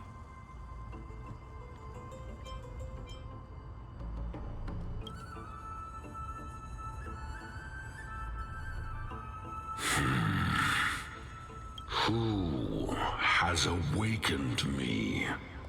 It's I, Hyacinthia, a descendant of the Sky People. I apologize for interrupting your slumber. You are Lord Crispus, aren't you? I've read your story in our family tree. You were a righteous judge who vindicated many who were wrongfully accused. I never imagined someone in this era would still remember my name. So, our bloodline and duty have continued to this distant age. Indeed, it has. I have awakened you in the hope of receiving your blessing. For the flame chase journey is nearing its perfect conclusion. And retrieving the core flame of Aquila is the final challenge the heroes will face. Perfect conclusion. Hyacinthia, you look very young, and you do not have the bearings of a warrior who can contend with a titan. How can you convince me that this blessing will not turn into a curse, leading a child like you to your demise? 1,000 years ago, Seliosi, who conquered the skies, left behind legends and a will, entrusting the mission to return the Sky Titan's core flame to her descendants, to people like you and me.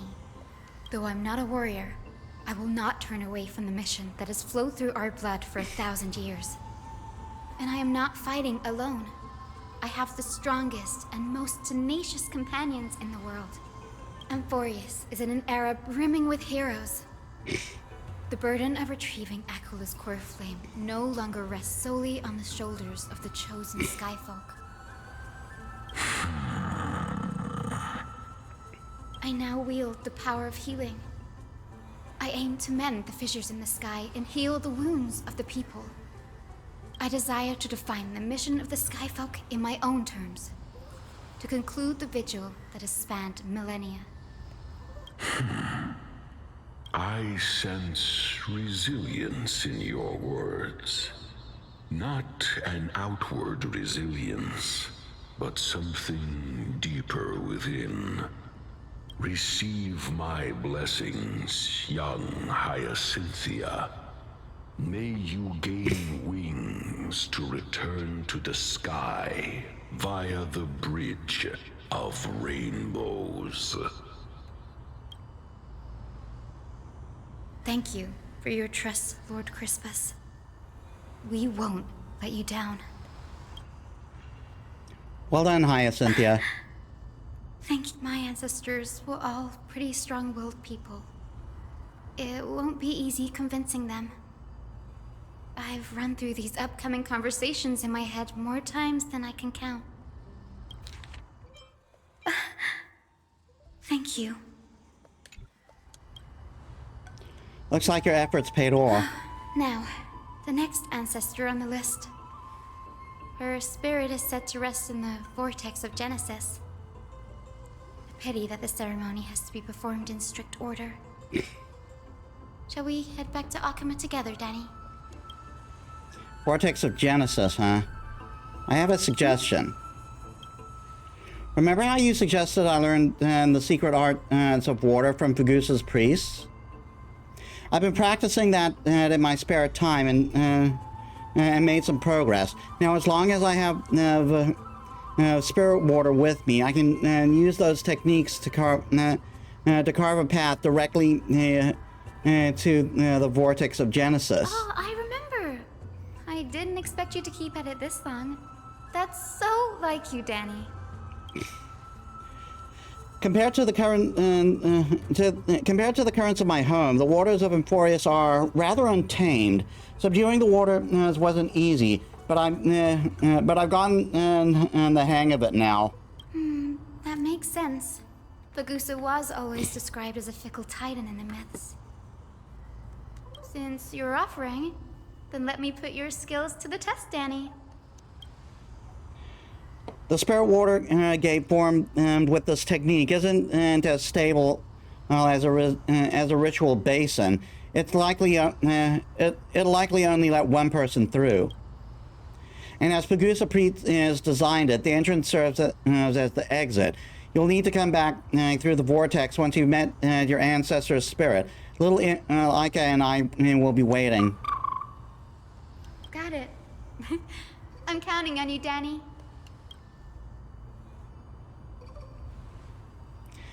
Under the raucous steps of their frenzied dance, the roar of celebration hides the world's heartbeat. Spirit water, reveal the way.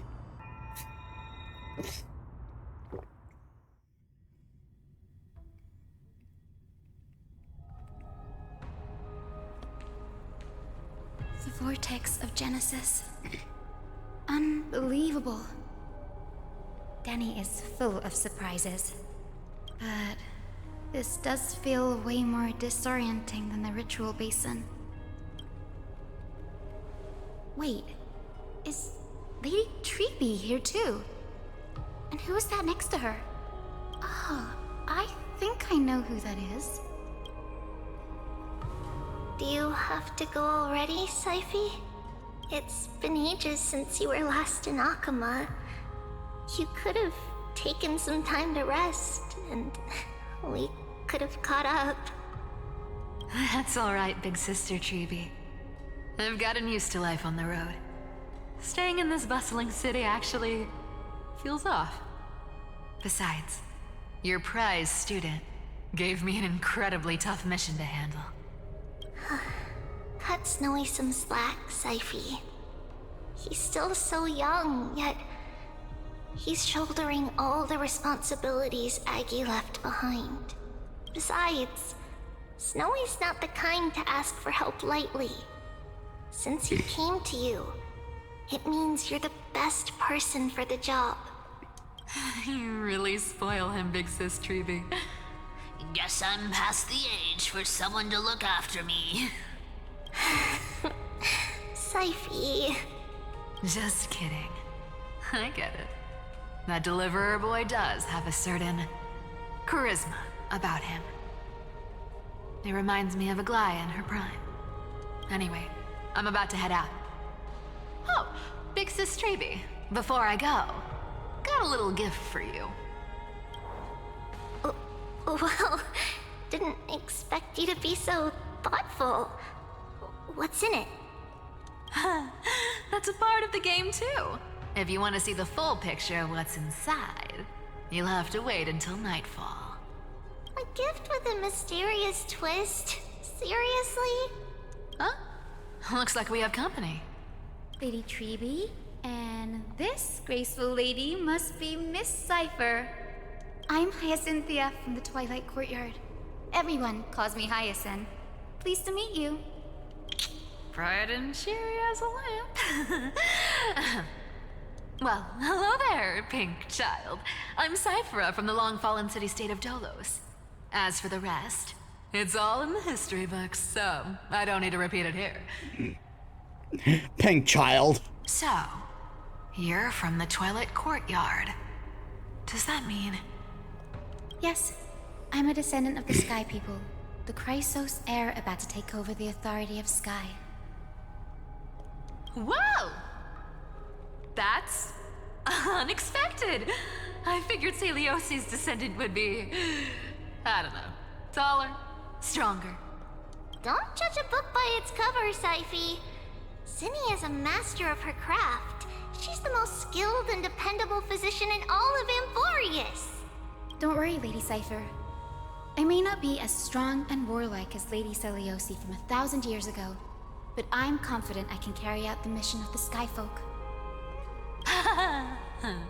All this talk about missions, you're making it sound way too serious.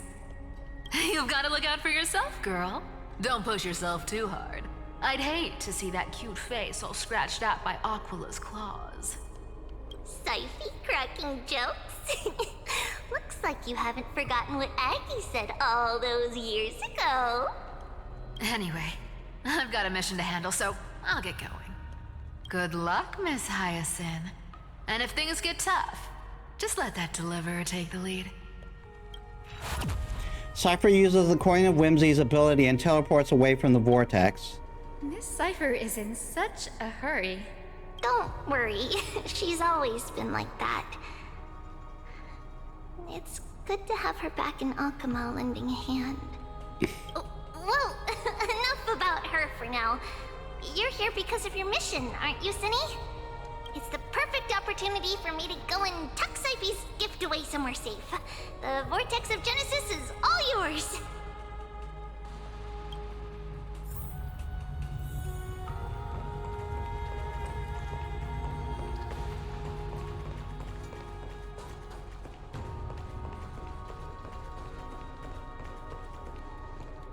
I will join the heroes of the prophecy to return to the sky and retrieve the core flame. Ancestor, please bestow upon me your generous blessing.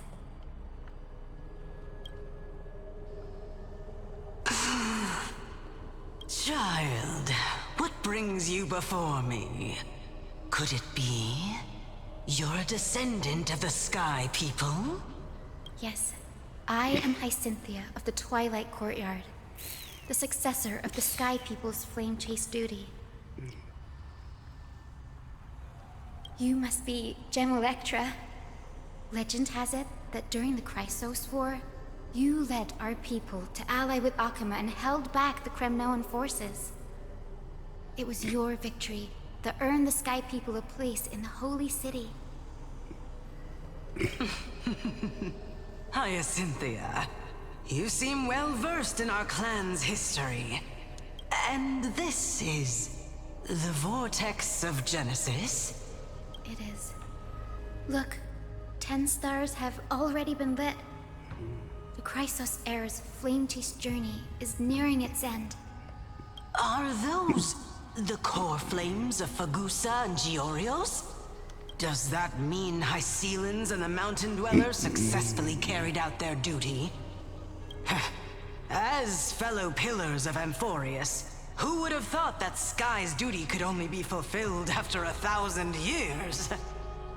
It's because Sky shelters all beneath it. If it were to shatter, the world would fall apart with it. That's why Lady Aglaya made the core flame of Aquila the final step in our campaign. Aglaya? Is she still on the flame chase journey after 1,000 years? About that.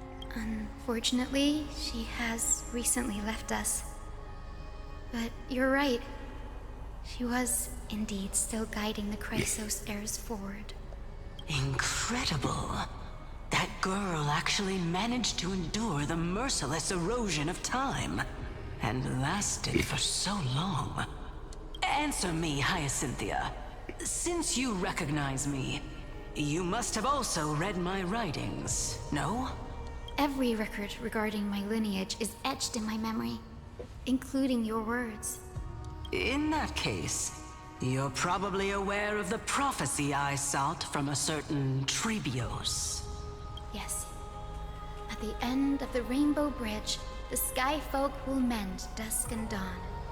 But unfortunately, no ancestor has ever been able to truly decipher its meaning. I see. Yet, Trebios' prophecies never fail. Perhaps you'll be the one to witness its fulfillment, child. May the prophecy lead you to a gentle fate. Thank you, Lady Ektra. Whatever fate the prophecy holds, I'll face it head on. It's only by giving everything we have that we can truly accept any outcome with a smile. Won't you agree? I like you, child. I wish this conversation could go on a little longer. Take my blessing, Hyacinthia. When I first saw you, I indeed had my doubts. But your resolve has touched me. If Sky's divinity is fated to pass on, I hope it incorporates your optimism and kindness. Your blessing is a treasure beyond measure, General. Rest well. I'll make sure your gift is put to its best use.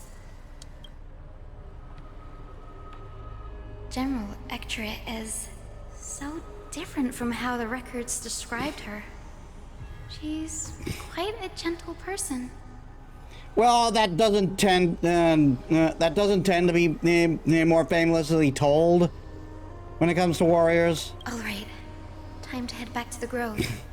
I shouldn't keep Danny and little Ika waiting.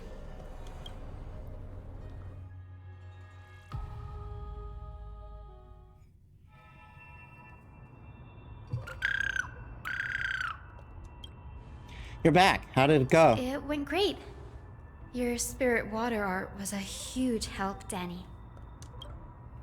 Do you mind sharing what your ancestor spirit said to you? Hyacinth recounts her conversation with General Ektra to Don Hong. What's wrong, Danny? Oh my god. Nothing. It sounds like everything went smoothly. It's just, I'm a bit concerned about the prophecy you mentioned. At the end of the Rainbow Bridge, and the Skyfolk will mend dusk and dawn. I can somehow sense a hint of sadness in those brief words. You've always been a bit of a sensitive soul, haven't you, Danny? Lady Trina deciphers countless prophecies every day, and this one's just another among many. Don't worry too much about it. I hope so. Come on, Danny. Don't look so gloomy. We're gonna have to take a long trip for the final visit to the ancestors. Where are we going? Our final stop is Lord Mighty's home, Castrum Kremnos.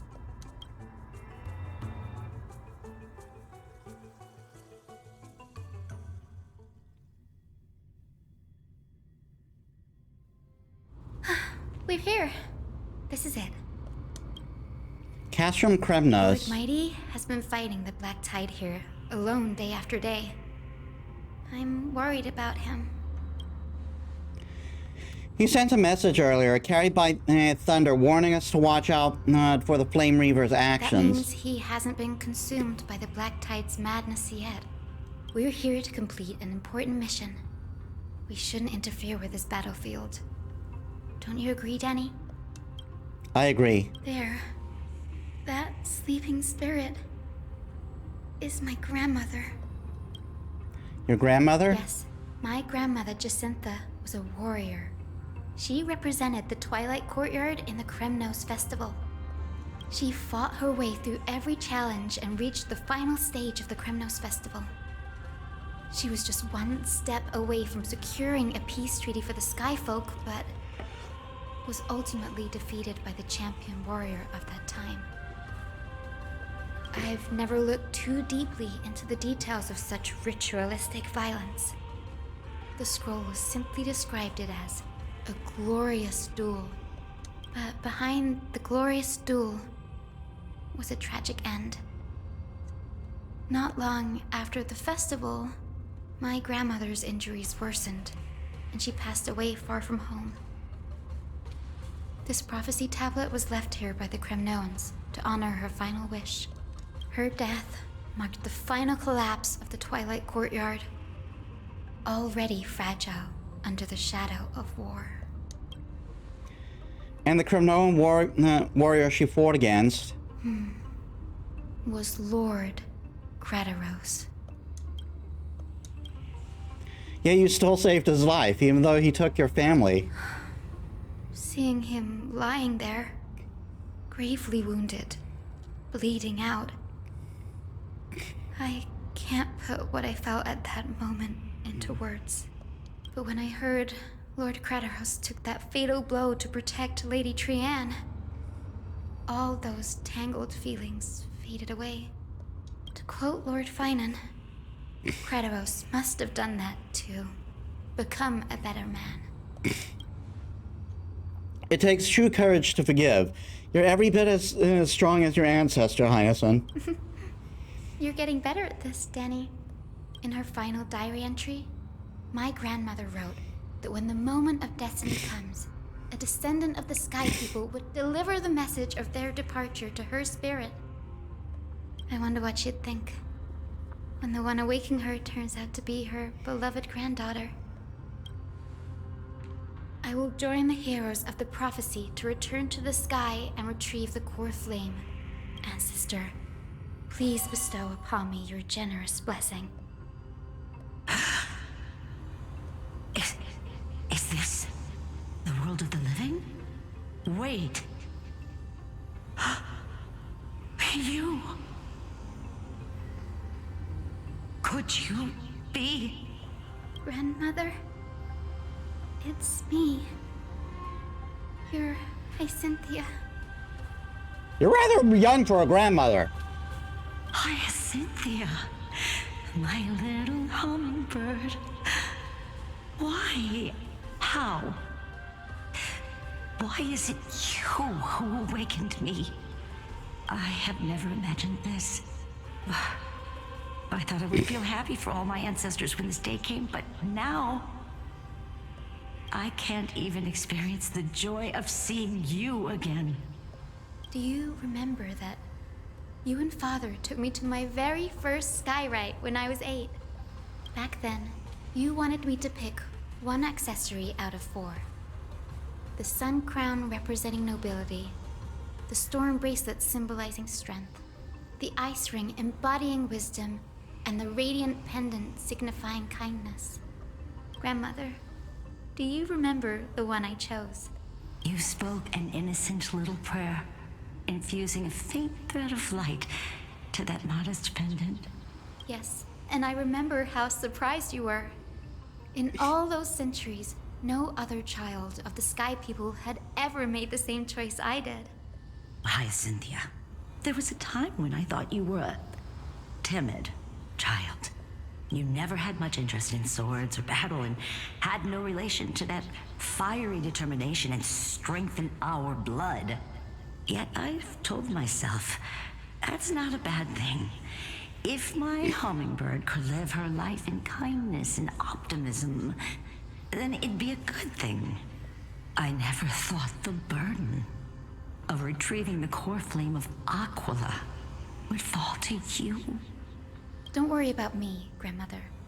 I believe what makes someone a Skyfolk isn't just outstanding strength, but the capacity to shape the world. When the world cried out for a hero to challenge the gods 1,000 years ago, Zeliosi stepped forward and began the flame-chasing era. And now, as the flame-chase journey nears its end, this broken world is crying out for something else. Healing. Isn't it poetic? A saga that spans 1,000 years, began with Sky, and will also end with Sky. You're still as optimistic as ever, just like when you were a kid. If your mind is set, Hyacinthia, then carry your resolve through to the very end. Return to the sky with my blessing, and watch over this world on the threshold of salvation. Grandmother, thank you.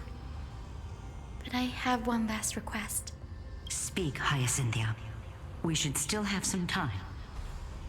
Cookies.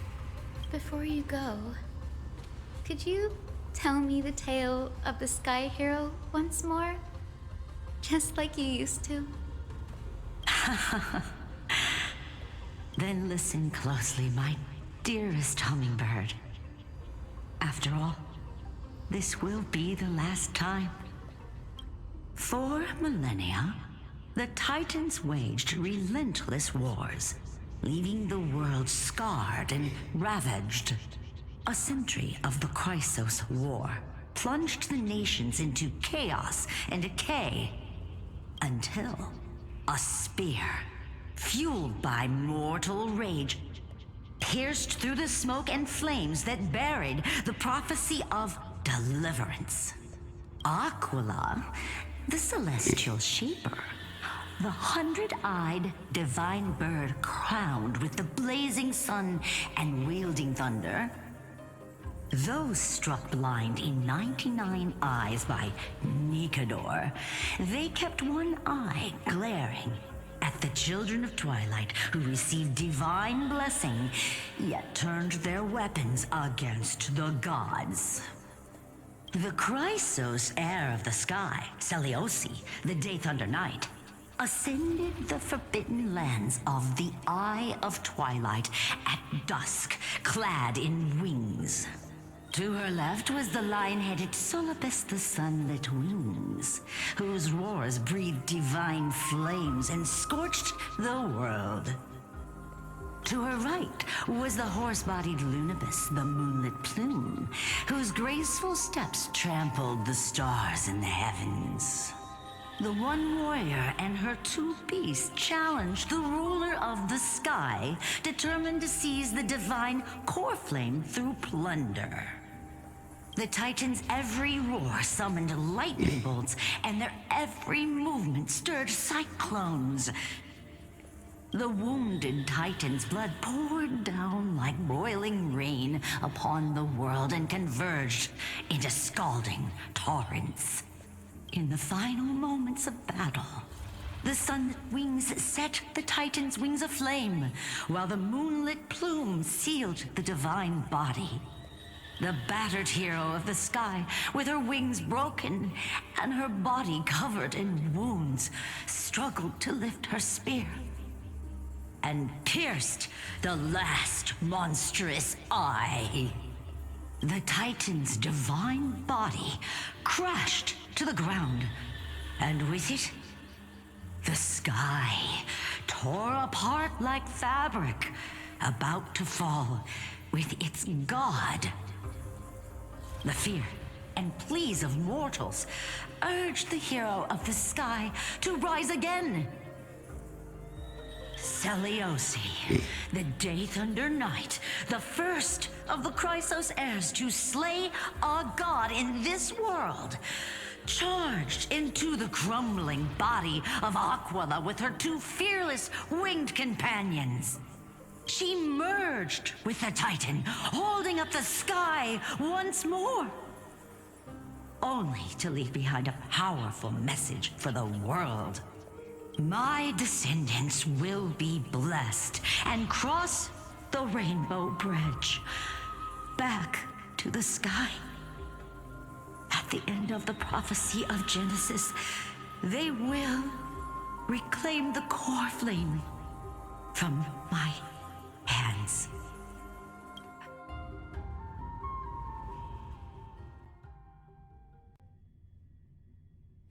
So we get no aftermath for that, huh?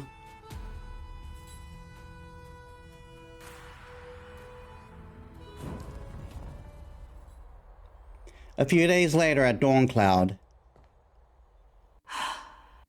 Today's the day. Wow, I didn't expect it to be so lively up here.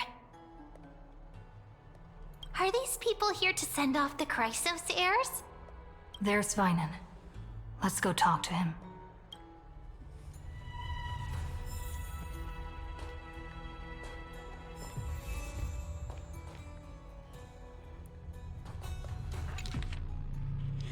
Kefli, throne of worlds, eternal and exalted, bearer of boundless light. Though your divine, through your divine visage, holiness is revealed, and the beautiful dawn arrives.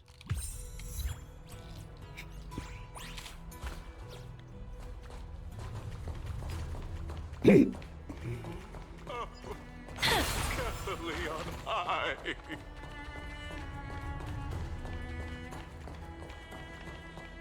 I know this is a big ask, Namazuni. I hope you understand. Please don't say that, Lord Finan. It's an honor for us to be entrusted with this task. Go then. Let's hope our concerns don't come true. I hope you all return safely, my lord.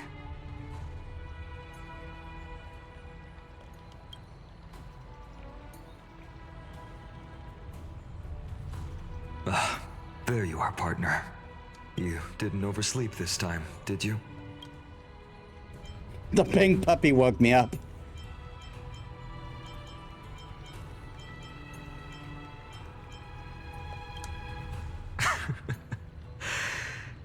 Always dependable. I just hope you didn't lose any sleep. We've still got a tough fight ahead. Ready, comrade? If all goes according to plan, this could be the last battle where we fight at each other's side. If the curse separating Amphorius from the world beyond the sky is truly Aquila's doing, then you'll be able to return home after their fall. I highly doubt it. We do know from Herta's side that that a Titan, not a Titan, that a Lord Ravager is here. God damn it!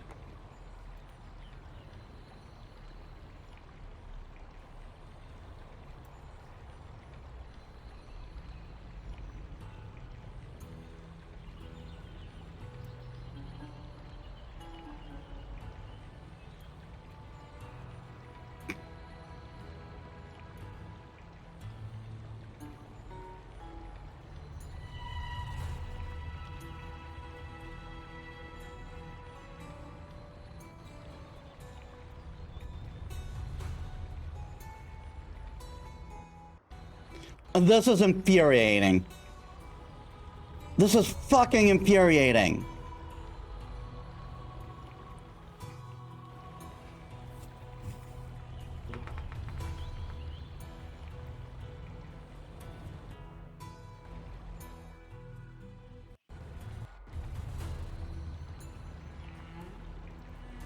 I press start, do it!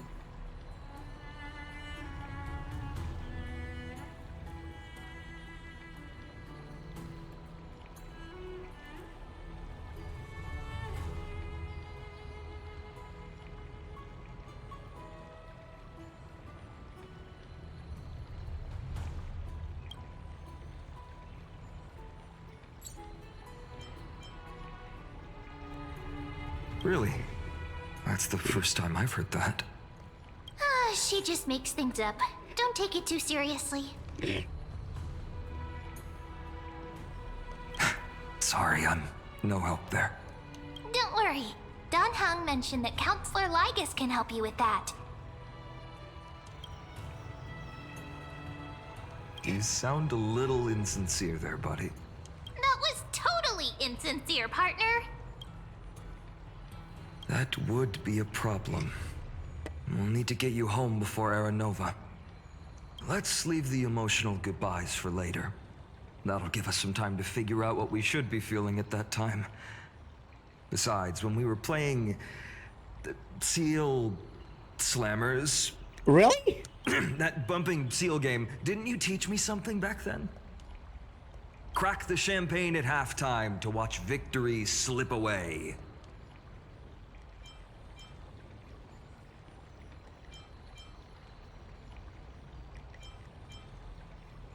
Well, then I have to use something else Dan Heng taught me as comeback. The last mile is the hardest. Hey, speaking of Dan Heng, where is he? He arrived before everyone else and climbed to the cliff top to wait for us. He's probably not keen on being the center of attention. Lord Finan, please make sure you all come back safely. Please defeat the indifferent Eye of Twilight and restore compassionate sky to Enforius. Thank you all for your blessings. Rest assured, we're fully prepared. But I'm not the main attraction today. Please don't hesitate to cheer for Miss Hyacinth when she arrives. Miss Hyacinth, the chosen daughter of the sky, the pride of the Twilight Courtyard. She's not just the pride of Akuma, but all of Amphorius as well. And furthermore, while the Flame Chase journey is led by the Chrysos heirs, it's not just those chosen by Aglaya who contributed to it. Let's extend our gratitude to the two warriors of the Outlands who bravely stepped up and risked their lives for those they've never met. Hero, your saga will be chronicled in epics and celebrated across the New World. Warrior from the Outlands, endowed with the might of Orynyx, the vanguard of deliverance.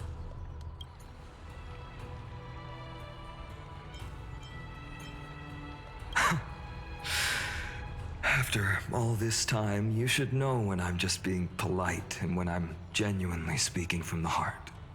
That praise was heartfelt, partner. Had I not trusted my instincts and put my faith in you and Dan Heng, it's hard to imagine what might have become of Ak. The guest of honor has arrived.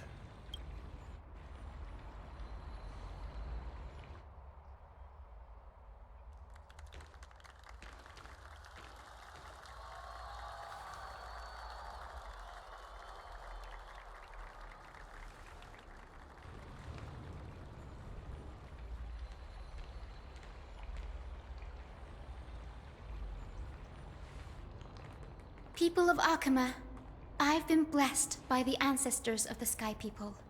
They have agreed to bestow the 1,000-year mission to me, and to have me claim the core flame of Aquila.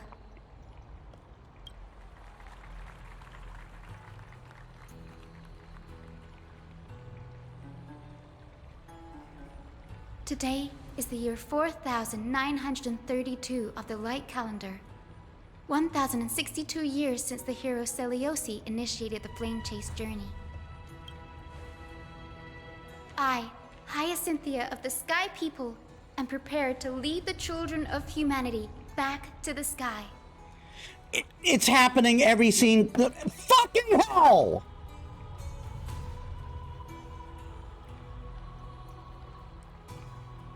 It's happening every scene transition. It is bothering me. It is bothering me like no tomorrow. Why is my model being moody too?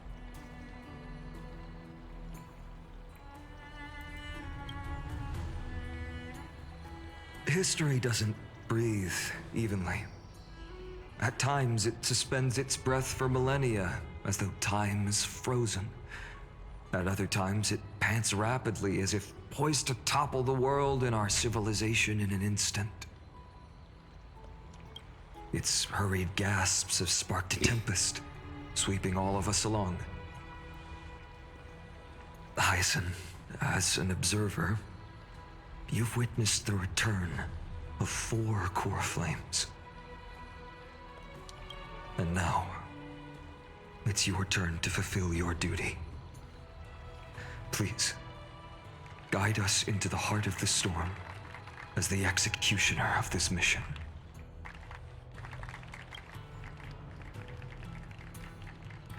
Oh my god!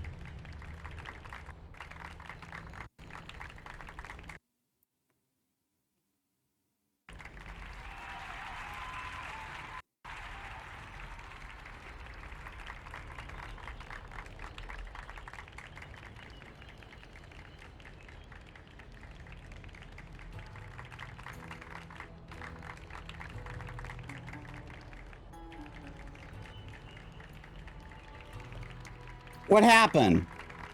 The screen just went blank.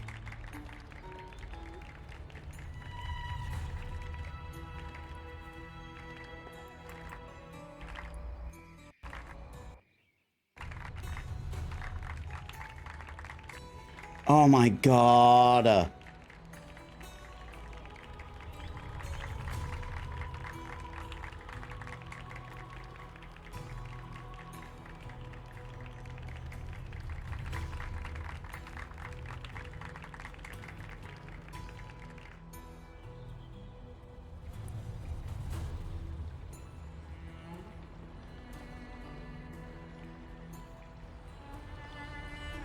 I don't get what's going on.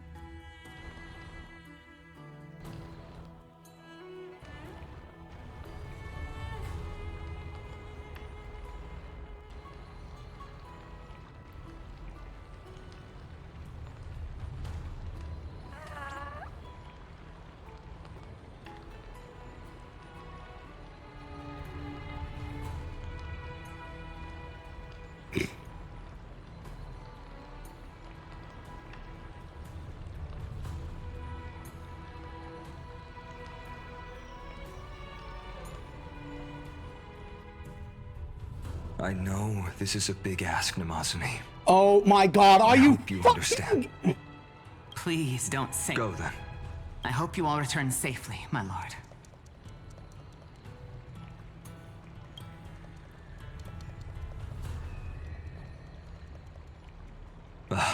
There you are. You didn't oversleep this. You like calling. Ready, comrade? If the curse separating him... Really? She just makes the... Sorry. Don't worry. Done? You sound a little... That was totally...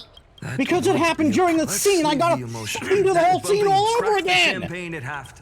Well, then I have to use some... Hey! He arrived before everyone else and climbed to the cliff top to wait for... Lord Finan, please make sure you all... Please defeat... Thank you, but I'm not the main attraction. She's not. Well, let's extend our Hero! Warrior from the... That praise was hard. The guest.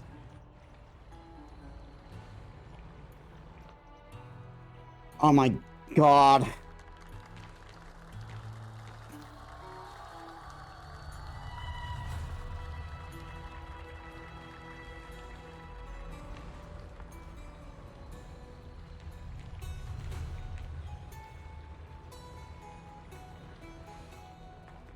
people of Akama, I've been blessed by the ancestors of the Sky People. They have agreed to bestow the 1,000-year mission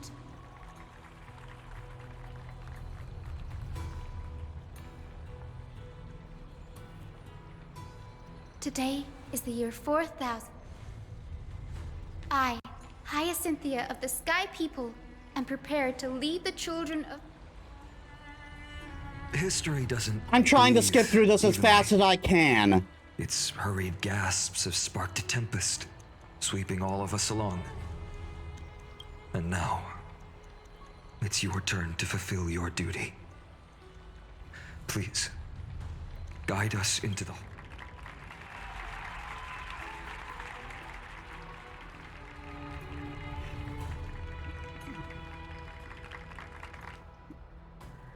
And my model's bugging out again. My model is bugging out again.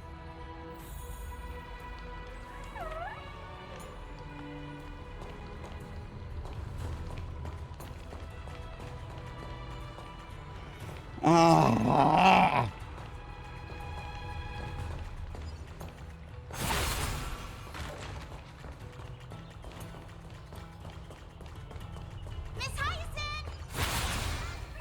Splendid gods once walked the paths we walk. If this just keeps frustrating me, I might have to end stream early.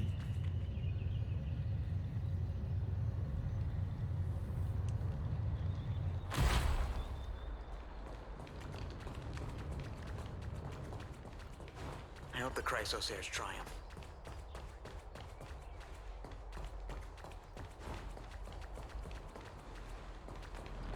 They'll surely seize the core flame of Sky.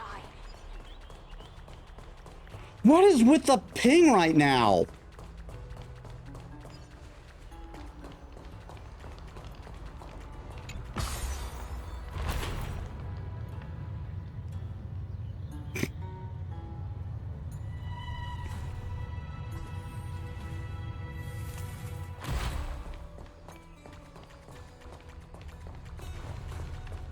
Thanks for waiting, Dunhung. The team tasked with conquering Aquila has finally assembled. We've reshaped the history of the world with our hands over and over. I bet this trailblazing expedition could even make Akavili jealous.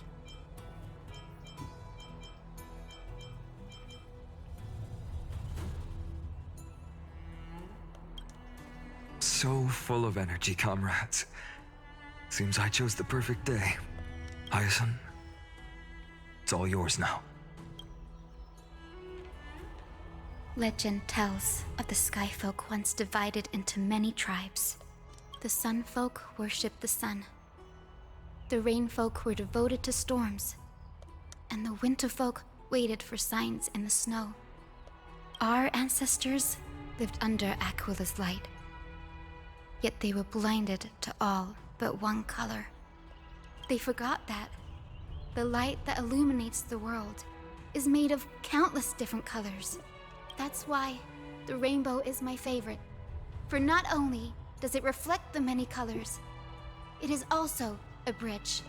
And I want to use the rainbow bridge to link everyone's hearts and give hope to every soul on Earth. Ancestors, with the rainbow as your guide, lead me back to the home of the Skyfolk, a land we have not seen for 1,000 years.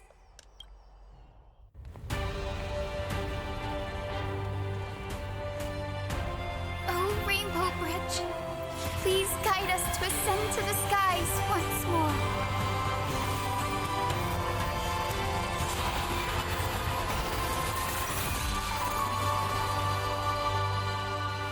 Friends, let us soar together.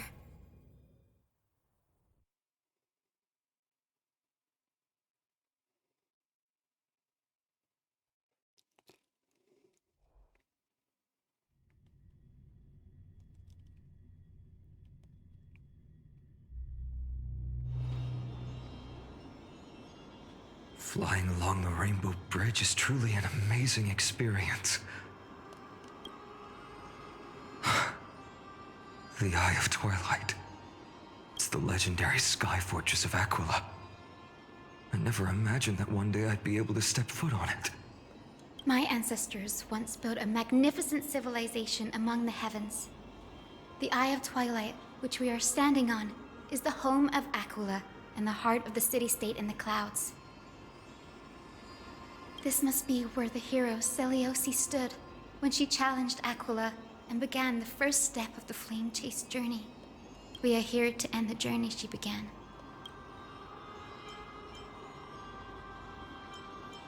Even legends are corroded by time, but that won't change what we must do. According to historical records, the civilization that worshipped Aquila once mastered advanced technology, which made their strategically located Sky Castrum the only force that could face Castrum Kremnos head-on in the Chrysos War. But they were divided within. The frequent wars started by the Chrysos heirs drained their power, especially after the prophecy descended. In the end, they had to hide among the clouds, far from the conflicts raging below. Apparently, the division was between the two most important sky tribes, the Sunfolk and the Rainfolk. And Seliosi's frustration towards the endless strife among her people made her turn her spear towards the Titan above. Was her attack really that high? After driving the enraged Titan to the brink of defeat with her two winged companions, they all vanished somewhere in the sky. Her courage was unparalleled. Yet she still could not end Aquila, nor bring back the core flame of Sky. Some say she sealed the wrath of the god within herself, trapping them deep within the Eye of Twilight to support the heavens of Amphorius forever. In other words, she became one with the Titan. I would have considered it a fairy tale, but after seeing what happened with Professor Anaxa, not anymore. As that Titan and that fused hero been looking down on the world from here for 1,000 years.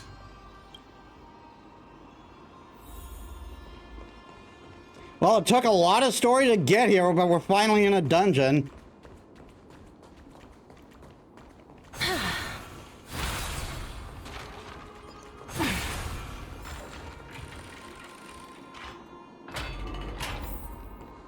It's been so long.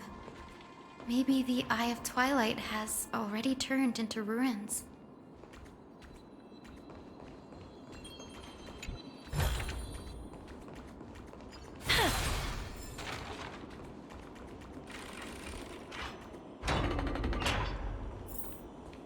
Something's not right. Yeah, kind of dark in here. I can kind of feel how big and empty this place is. But all I can see is darkness. What's on the other side of this? Maybe it's the celestial mural. The Sky City believes that mural to be connected to Amphorius' sky. And any weather condition depicted on it will become actual weather. The mural would reflect Aquila's shifting mood, like clear skies, fog, snow, or thunderstorms. The sky priests would gather here during peaceful times and pray to the god for warm breezes and good harvests. To put it in words that Gray and Danny would understand, just think of it as a massive screen. What's the appropriate resolution? Got it, a closed theme park. In any case, exploring in the dark is never a good option. If we could light up the mural, it might just provide us with the light needed to move forward. That really conspicuous device might be part of the ritual. Let's go take a look. It's dark, so watch your feet.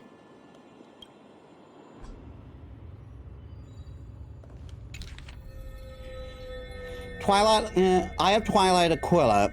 Gather storms as wings. Hang 1,000 stars as eyes. I beseech you, rend apart the abyss of chaos, that the unyielding may stand, and an eagle soar beyond the clouds.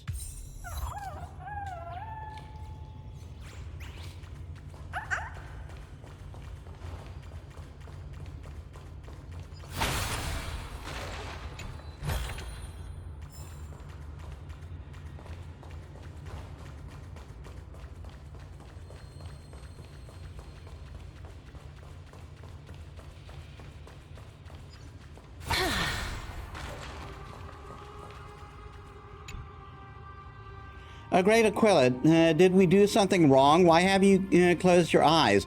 Why are you withdrawn from your grace and torment us with endless darkness? If those fanatics were still around, they'd surely be ranting about that right now.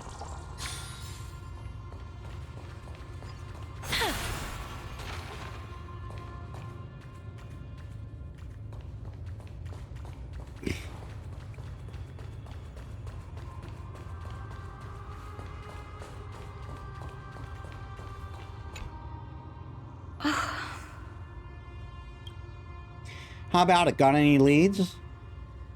I have no idea how to turn it on. If only we had help from the wisdom of those who came before us. That's it. I almost forgot. Gray, Memi, can I borrow your powers?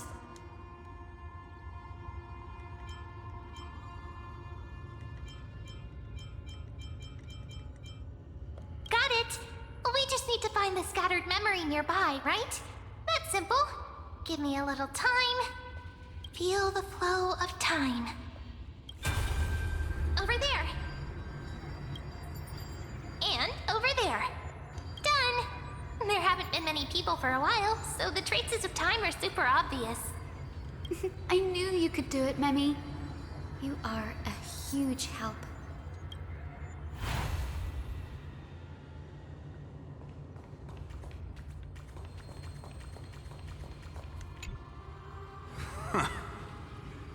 Foolish rain folk.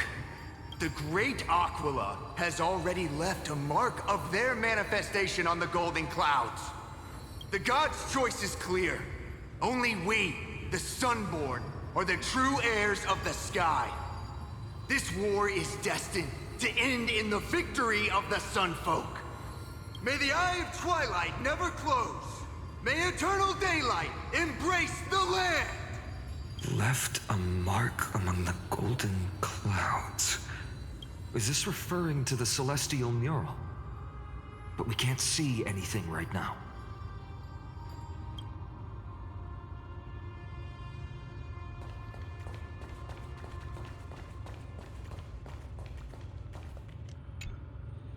Arrogant Sunfolk. The Titan will condemn your brazen disrespect. But Aquila, you that shaped the sky, why do you avoid the pursuit of dark clouds? Are not clear skies and stormy rains equally your creations? The Sunborn see your behavior as an act of favoritism towards them, and weaponize this reason to oppress my people. The Rainfolk will not suffer in silence. Oh God, if you remain silent, we shall have to forge our own weapons and resist the malice concealed under your brilliance. May the Eye of Twilight never open. And may torrid rains descend forever. Avoid the pursuit of dark clouds. Aquila doesn't like rainstorms. It seems a little hard to believe. But we should write this clue down first. It is, as the rumors said. The Sky Castrum was far from united. My guess was right. This venue is indeed where celestial rituals were performed. Memi, can you retrieve even more memories? No problem at all. Here goes. There we are.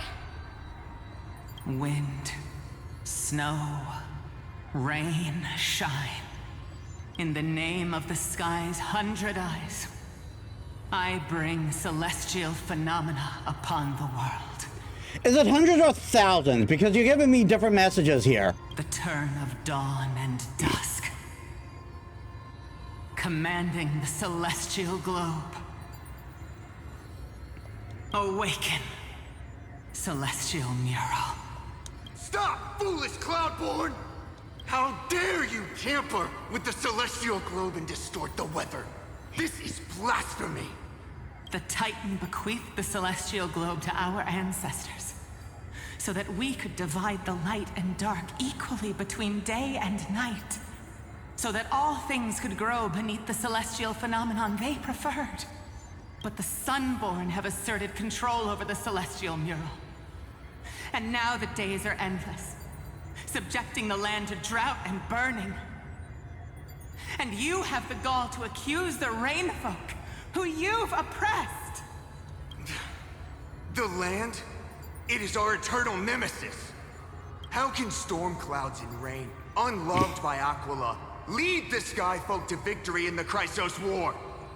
Your character is as weak as your faith. Go seek out a corner untouched by the sun and weep solitary tears in the shadows. Huh. That's all you lot know how to do anyway. Cry in silence. Then let us show you what we are really made of. You? What are you? What are you trying to do? Fanatics whose minds have been muddled by the heat. By Aquila above, meet your demise!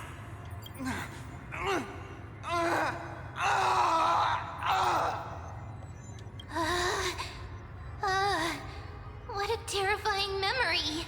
Well, you treat people like shit, eventually they're going to have enough. The brutal internal strife is sad to see. It appears the Sky Cities didn't fall to external threats after all. The proud Skyfolk saw themselves as divinely chosen, exacting long-standing oppression on other tribes. And the Rainfolk suffering beneath them began resenting the divine and plotted their retaliation. The Divine then set the stage, and the mortal performed the play. This isn't the first time we've witnessed such a scene while trailblazing. No matter the era, conflict among humans is destined to persist. Having witnessed the actions of Kindness and the Cleaners, it isn't so hard to understand this piece of history.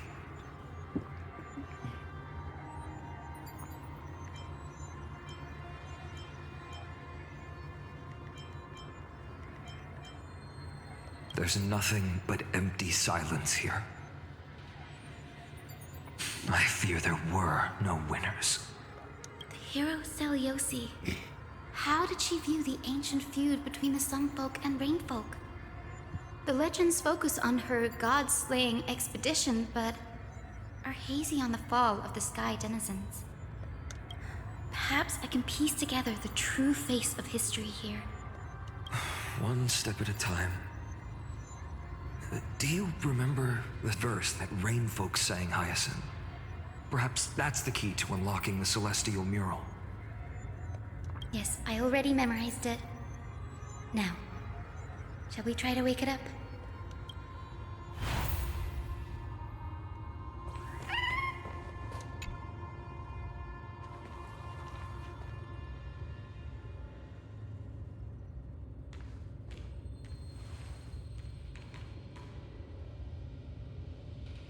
Wind, snow, rain, shine. In the name of the sky's 100 eyes, I bring celestial phenomena upon the world. The turn of dawn and dusk, commanding the celestial globe. Awaken, celestial mural!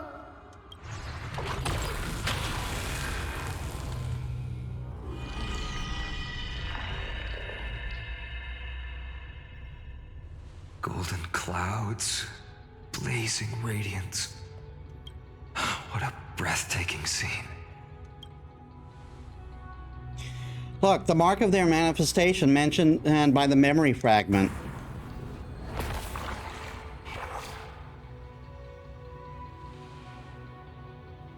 How chilling. I wonder if Aquila is also watching us. Well, 100 eyes, so... I remember the Rainfolk mentioned the Titan dislikes overcast days. We might be able to use this to our advantage and change how the mark is behaving by changing the weather on the mural. Wouldn't this affect Akuma? Don't worry. The mural probably lost its original function ages ago. Akuma's light comes from the dawn device shouldered by Kefali anyway. That being said, there's no power in this device anymore. We have to find another celestial globe if we want to change the weather in the mural.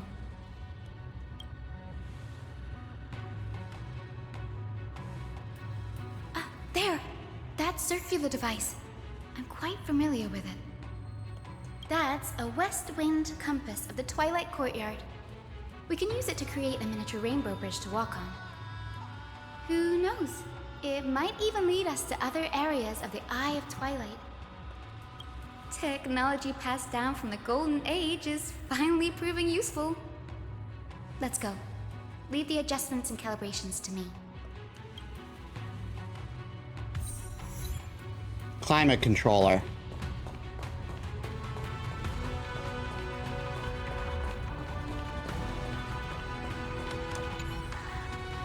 Cease your advance, violent floored mammals. Back to the land and pampering cradle. Go screech with your dirty lungs. Go fight over every pebble. Step no closer, for this silence tolerates no sacrilege.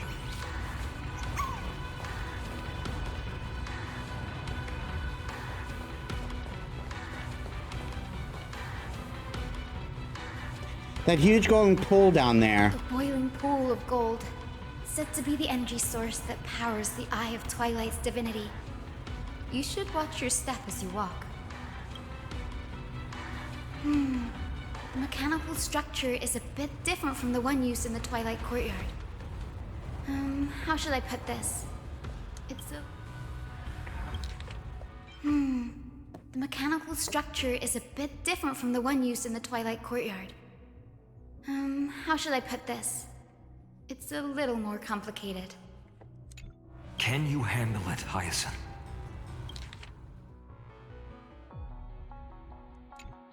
This might take a while, but I think I can manage.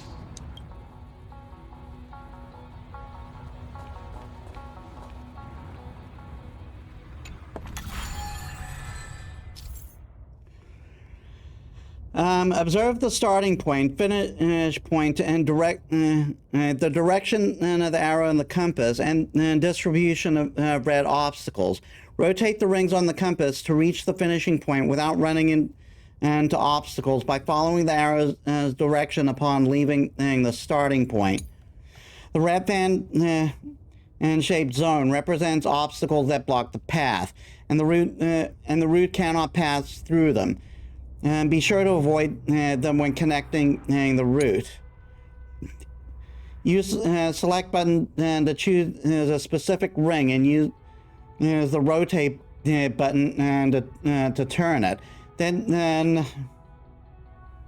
when the route has been connected, a hint will appear on the compass.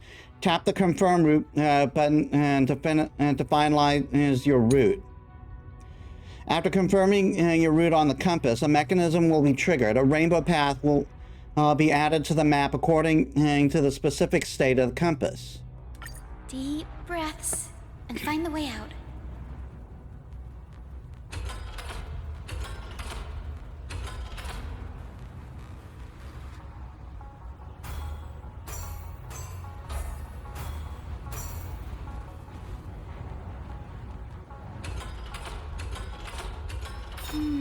I think this should be right.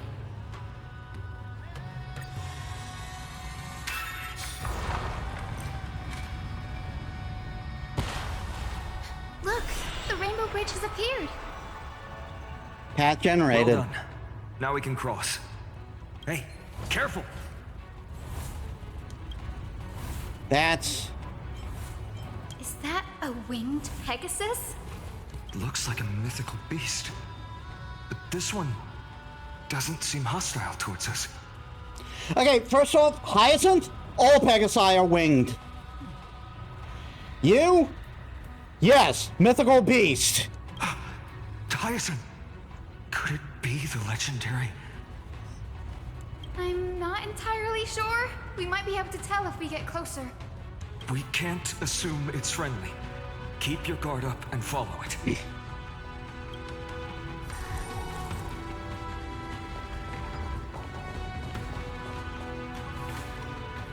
Legend has it that the hero Seliosi was always flanked by two winged companions, Solibus and Lunibus. They were her steeds and comrades. If they are still alive, they might help us confront Aquila.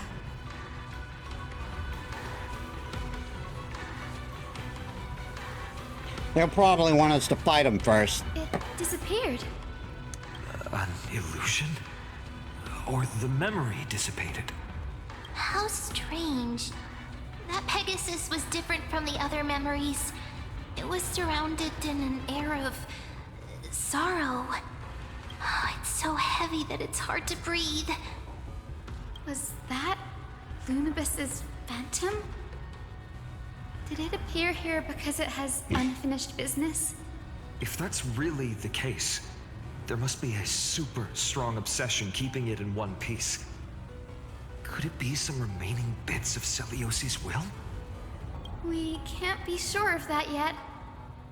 Let's take the elevator up to the Eye of Twilight's core first.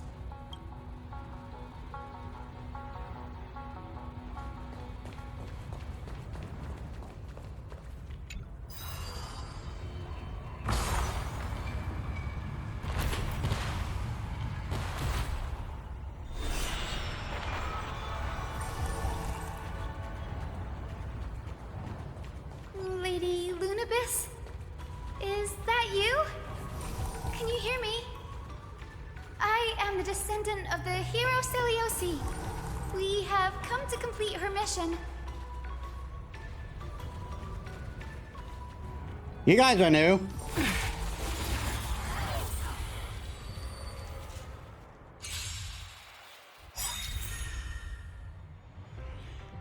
Due to the presence of the Eye of Twilight, all targets on the field will be affected by the weather effects.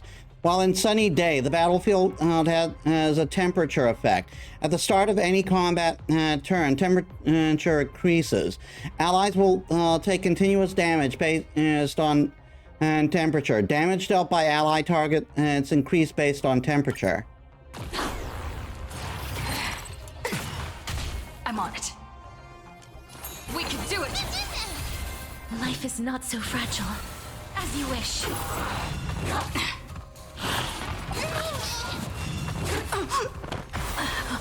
Knock me down. Are you fucking serious? Existence is unity. In the mood for another beating? Nice, like it, my friends. Indulge yourselves!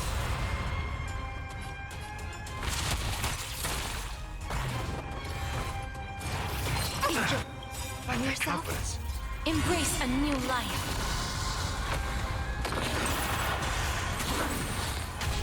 Mini! Please, chair, return to dust.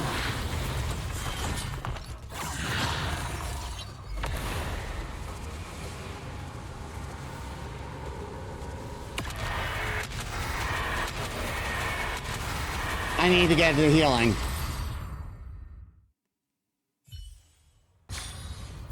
May wandering souls find their own way out.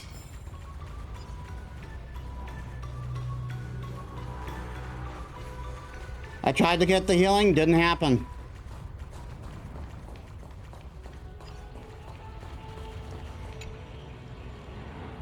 Why am I the only one left standing at the lowest point? This is so unfair. The stage feels so big, so empty. No matter how hard I try, no one can see me.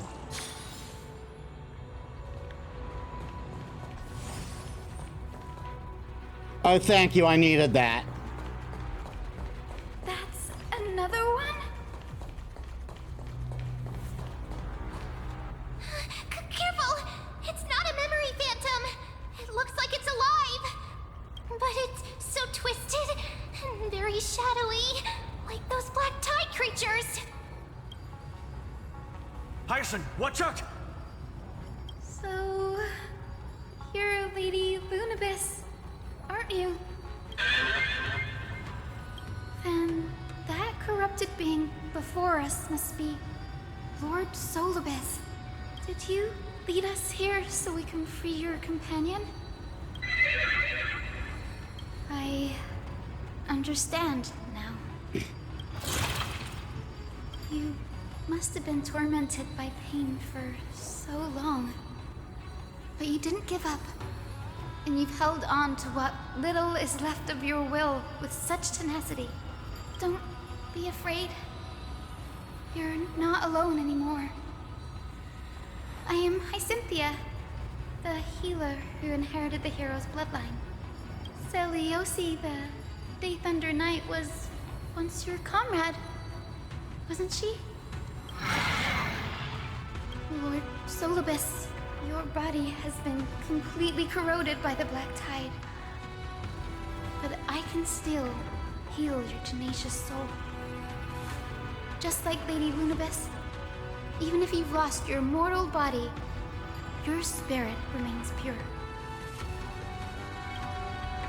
Please, keep holding on to what's left of your will, and I will reawaken you as a heroic soul.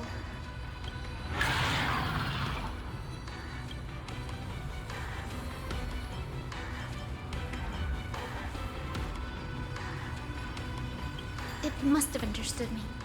It's a creature of wisdom and tenacity, despite being mired in the agony of the Black Tide.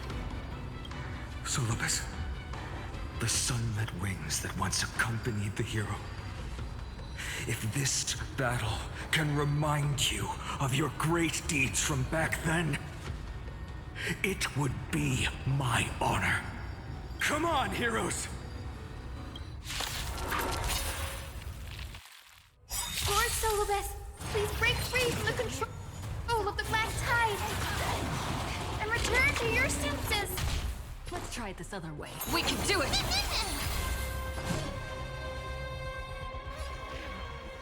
As you wish. Eternal. Time to mix things up. Every petal in life's garden, all will be swept away by the wind. Nice, my friends. Indulge yourselves! Trust me. We can do anything!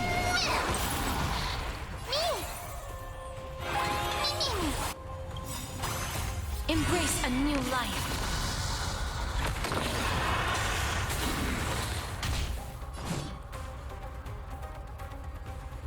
Darkness with me.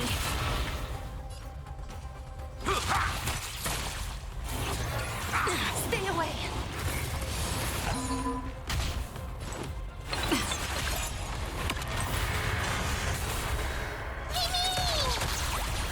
Life is not so fragile. Just a tiny stain. It's over. Solibus.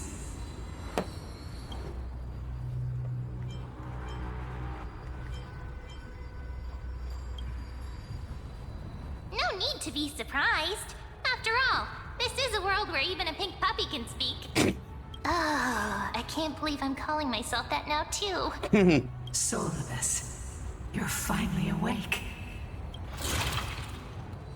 My consciousness has been lost for far too long.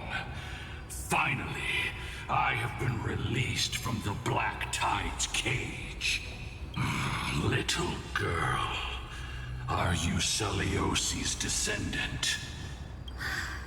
It is me, Lord Solibus. My name is Hyacinthia, and my companions call me Hyacinth. Hyacinthia, you don't have the scent of her on you. It's been 1,000 years. Celiosi's blood may have thinned in my veins, but the resolve of the Sky People has never been eroded by time. I've journeyed here to fulfill her dying wish. How much do you know about her dying wish? I know that in order to support the shattered sky, she merged herself with the divine body of the Titan. And I also know that she left behind a message, calling on future generations to one day ascend to the heavens again and reclaim the core flame of Aquila. Has the legend changed so much since your people fell to the earth? Girl, You said you're a doctor. You only know how to heal and tend to wounds. With such a weak lot in life, how do you plan to challenge the embodiment of the heavens? Don't put the healer down, man. Healers decide whether you live or die. They're valuable. With this long sword, heroic soul.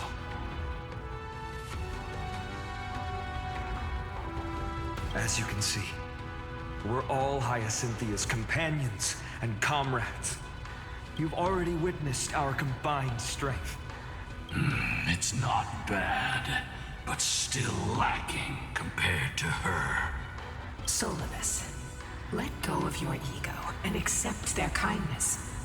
You've been trapped in time by the Black Tide, while great change has spread over the world. If I'm not mistaken, the god of war Nikador also fell to the hands of these warriors. We've laid all the other titans to rest, one by one. Now the final target for the flame chase is the master of this sky fortress. Please guide us to an audience with Aquila, heroic souls. Selioci initiated the era of slaying gods and attaining their flames. Even if she could not witness the end of this era, you will all at least bear witness on her behalf. Confidence and fierceness. Yes, I do indeed see a shadow of her in you.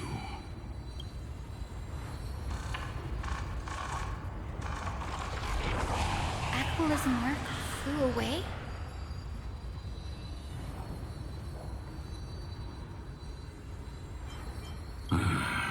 Maybe they detected our awakening. Well, perhaps our presence stirred memories of the fierce battle from 1,000 years ago. We learned from past memories that the Sky Titan fears dark clouds. Would you know more about this topic? What the memo sprite said is true, but you all still need a guide. Follow me, Hyacinthia and fellow warriors. Let the hunt for the gods start again. Is Lady Lunavis not going with us? I will be waiting for you all at the next destination, Hyacinth.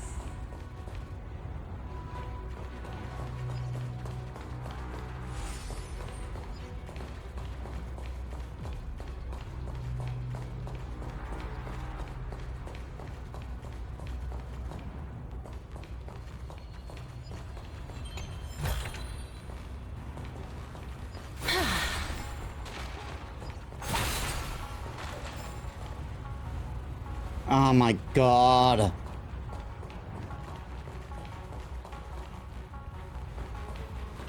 That's for an elevator I haven't gotten to yet. That's a black tide I gotta activate from coming over there.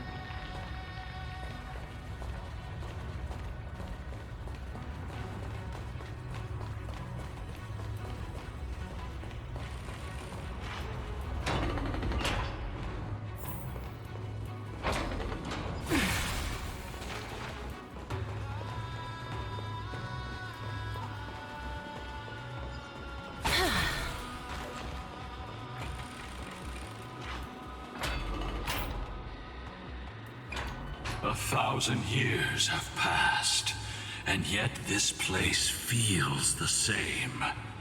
Just that there is no more human clamor. This is the Hall of the Sunfolk, where the Sunborn once held grand ceremonies to give thanks for Aquila's gifts. So, did the Sky Titan really take the side of the Sunfolk? Everyone thought so until Seliosi's spear pierced through Aquila's wrath. Only then did we understand that Aquila wasn't hiding from the clouds and rain, but from the horror that lurked within the unlit shadows. The Black Tide. The Black Tide's threat has forced the Chrysos heirs to complete our flame chase journey, heading toward the prophecy's miracle of Genesis. Chrysos heirs. In our time, that title used to stir up waves of outrage. But you all seem to be revered as heroes. It's all thanks to those who came before us. Trebios and Aglaya. You must have heard of these two names. So it was those two who made it to the end. What does that mean? Let's not elaborate on unrelated topics. You now know how to activate the celestial globe. So go and force out the Titan in the mural. The road got sucked away by the wind fan? Did Aquila do that? You have nothing to fear. We can use the power of time to rewind it if we have to.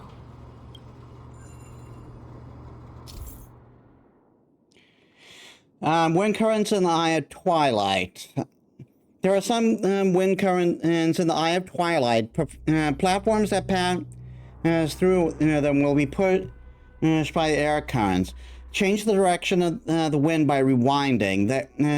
The nearby device is by rewinding the nearby device that can control the wind. And after using the shrine to enhance prayers, this rewind process will not have a time limit and remains continuous. While the device is rewinding, tap the rewind button and again to interrupt the rewinding, reversing the wind current. And with this function, stand on the platform, rewind devices or interrupt the rewinding to change the direction of the wind and move to another location in the platform with the platform. Claim each ray of sun. Take every raindrop until everything dries. Never stopping, never ending. Wallow in pride, hatred, and others' pain. Never satisfied, never complete. Earth-eating worms, don't soil the sky with your limbs.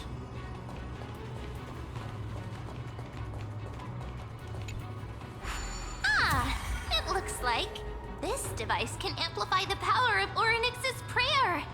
Why don't you try to change the wind's direction with this thing, partner? Now the prayer should rewind for even longer. Let's try to control the wind's direction with this thing, partner.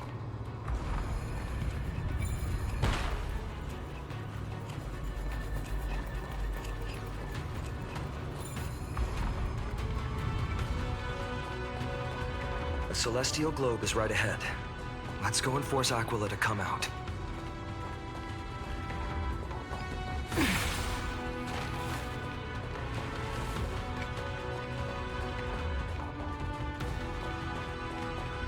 The turn of dawn and dusk, commanding the celestial globe. Change, celestial mural. Celestial shift didn't work? Perhaps the device has been damaged during these long, merciless years. Do you see the two giant circuits on either side of the hole? Maybe we should try fixing them. These circuits all seem to be corroded by the black tide. Here's hoping those two prophecy tablets can help us out. Well, I can't go to that one.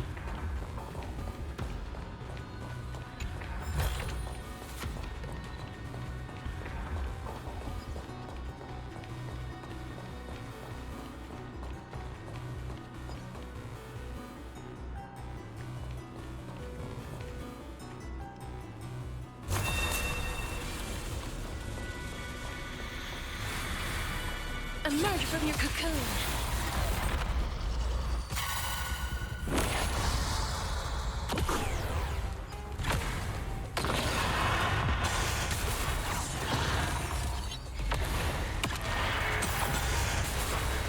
Not a bad idea. We can do it! Return to dust! Some value, I suppose. Existence is unity. How's this taste?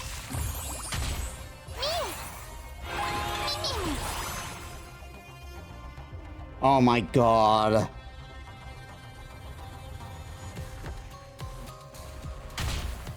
I'm Life is tempted not to so call it fragile. quits early for the stream, guys. Darkness, wake me.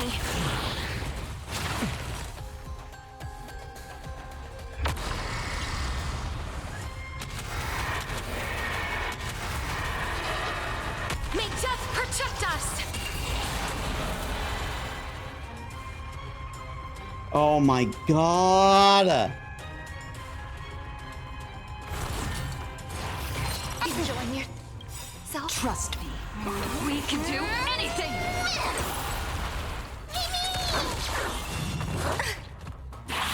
Enjoying yourself?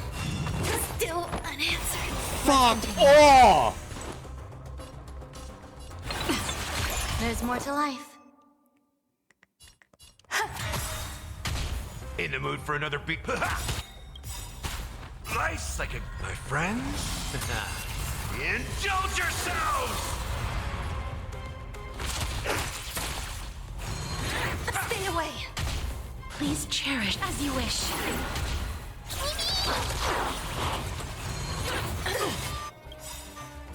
Embrace a new life.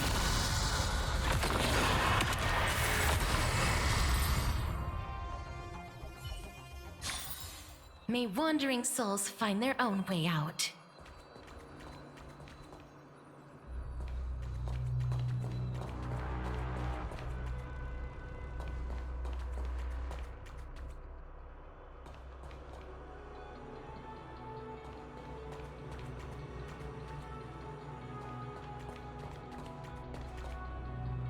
Oh my god.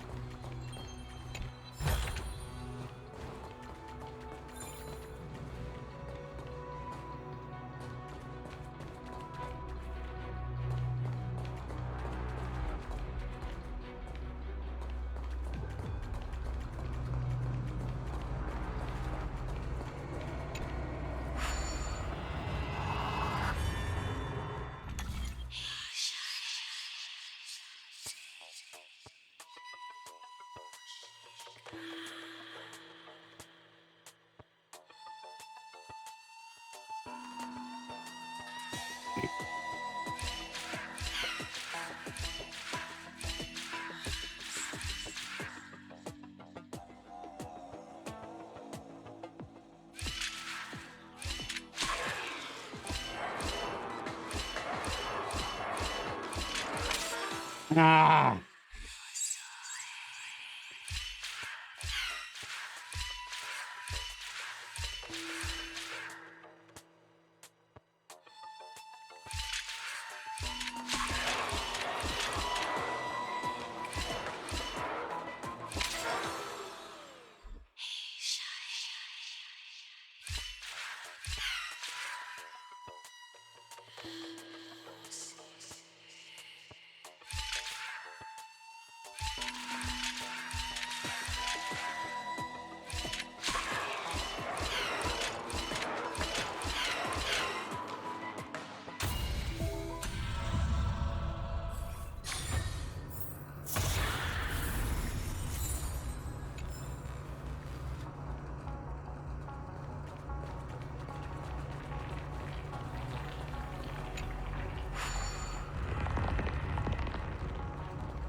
Smooth sailing so far.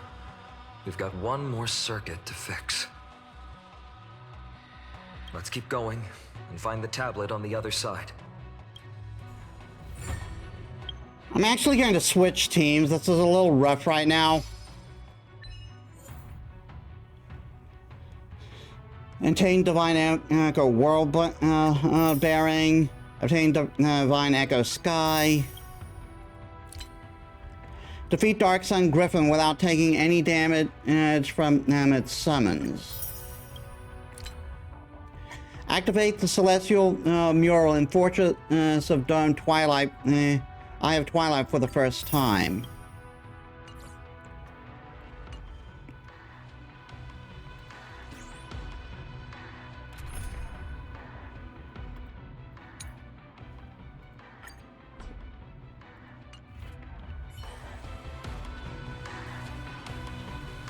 Oh my god!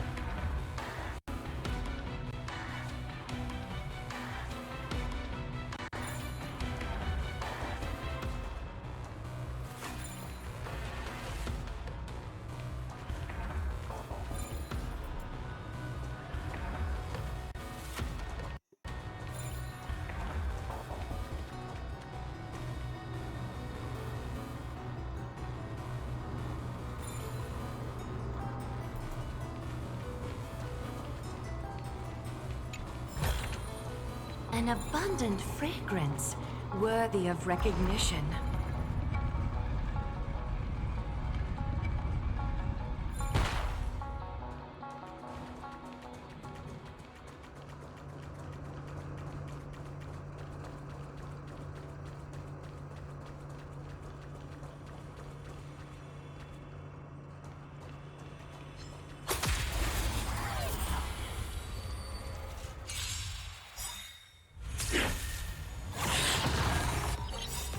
Countless threads. Thus our fates become one. All light shall be revealed.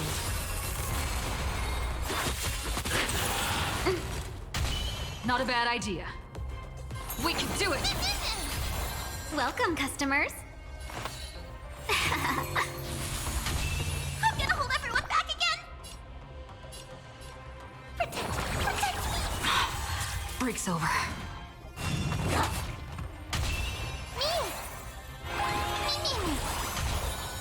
So fragile, like a wisp of silk.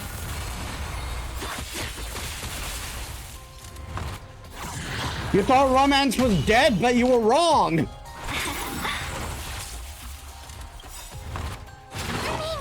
A thousand wonders to raise. Fight as one. A little honesty would do us good. All lies shall be revealed.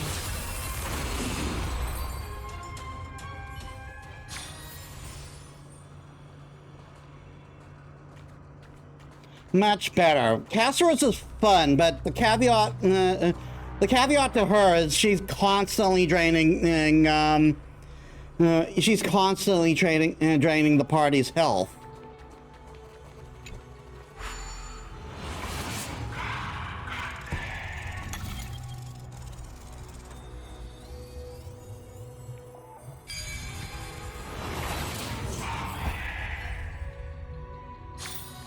An inventive approach. Truly unique.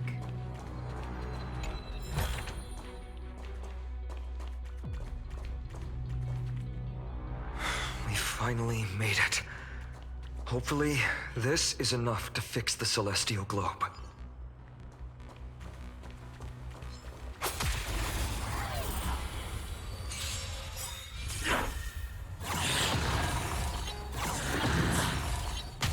This is being in sync. I choose you.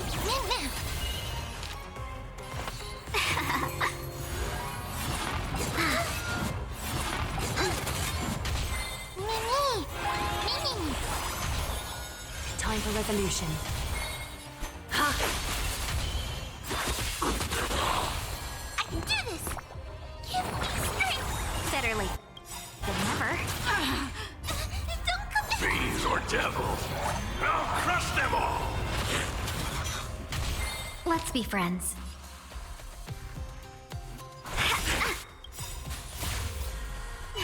Fight as one. Countless thus our fates become one. So fragile, like a wisp of silk. Not a bad idea.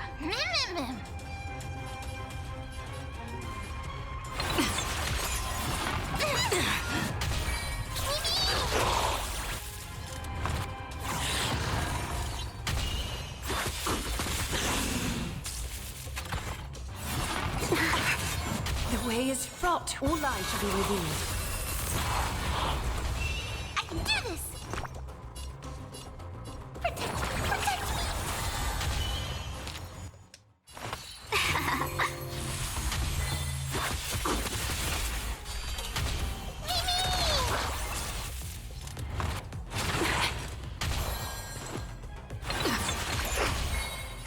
Catadons?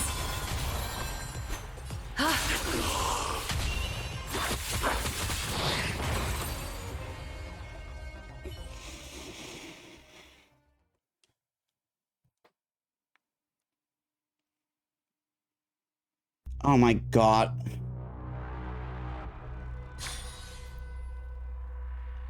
The foretold triumph draws nearer.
Talk. Trust me.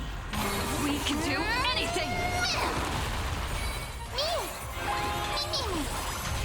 A little on time for resolution. Is that the...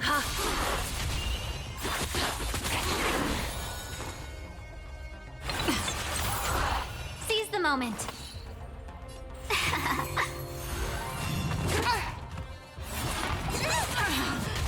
I'm scared. Stay put. Give me strength. Thank you, Fred. Don't come any closer. Fiends or devils, I'll crush them all. 1,000 wonders to raise your spirits. Fight as one. Countless threats. Thus our fates become one. So fragile. Rumors of my death has been greatly exaggerated.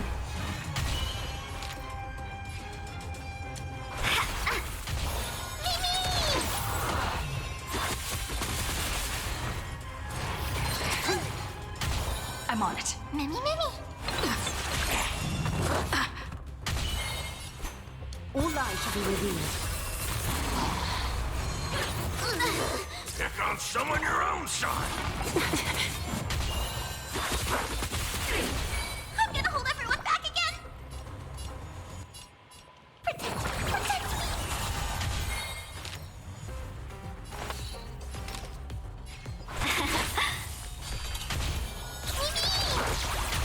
Is that Vera, Catadons?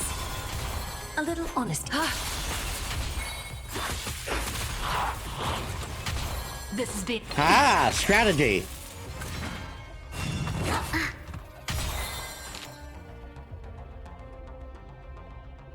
A 1,000 wonders to raise. Fight as one.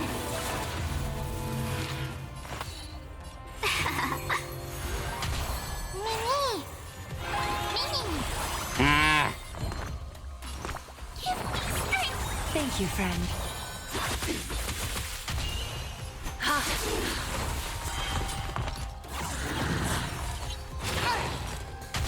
Let's be friends.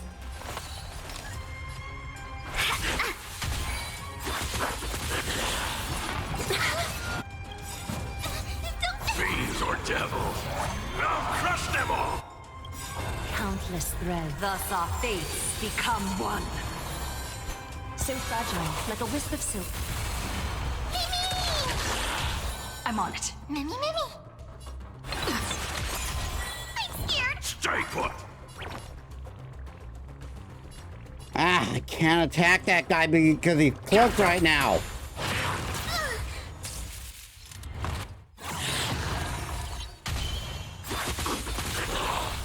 Seize the moment. A little honesty. All lies should be revealed.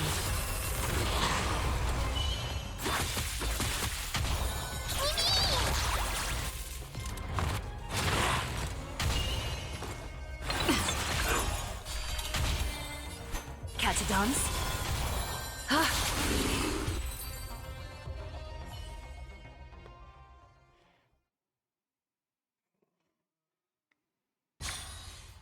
Oh my god.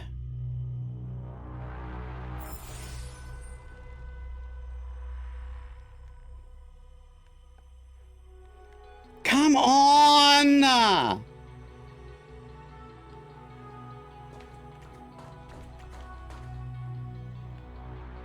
This is infuriating.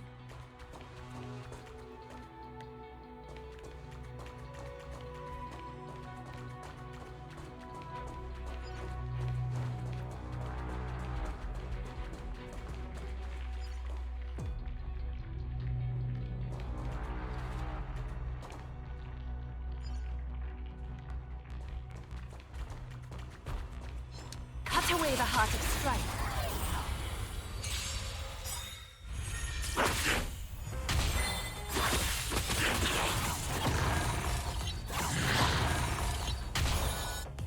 Trust me. We can do anything!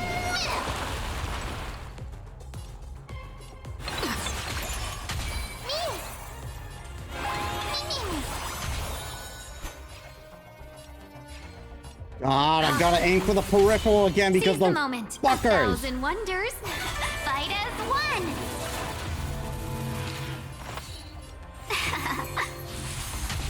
I'm scared. Stay put! Get there!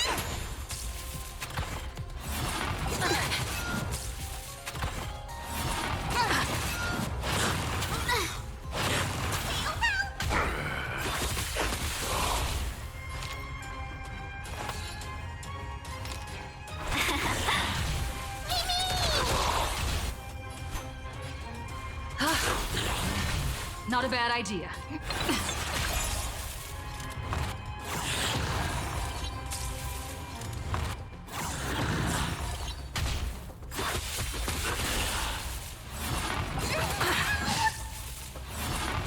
No great concern. Countless threats. Thus our fates become one. I'm gonna hold everyone back again. Protect me. Better late than never. Fiends or devils, I'll crush them all! So Fuck's fragile, like a sakes. wisp of silk.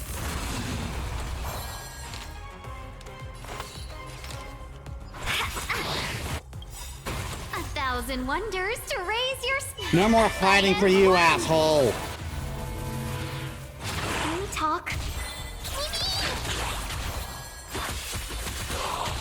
This is big. All lies should be revealed.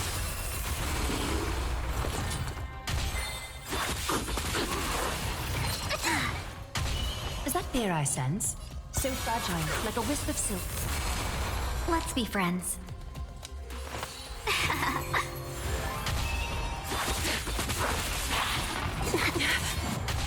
Mimi! Mimi! All lies should be revealed.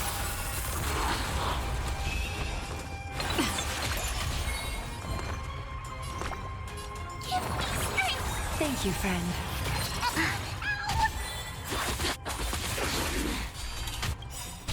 Countless threads. Thus our fates become one. Welcome, customers.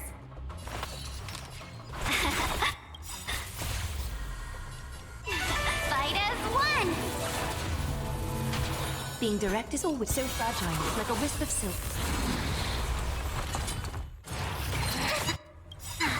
Trust me, we can do anything! A little honesty would do. All lies should be revealed. Let's be friends. Just you wait. Mimi! Good job, Mem. I'm scared! Stay put!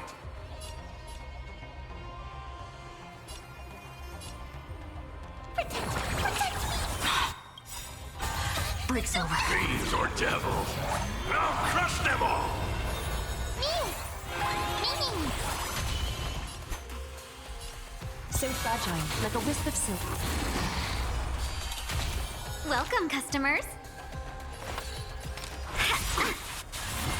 You just don't worry. I can save that for the next battle.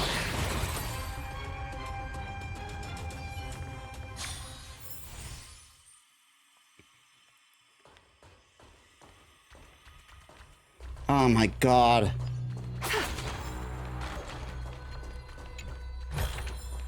An abundant fragrance, worthy of recognition. Okay, dispel you.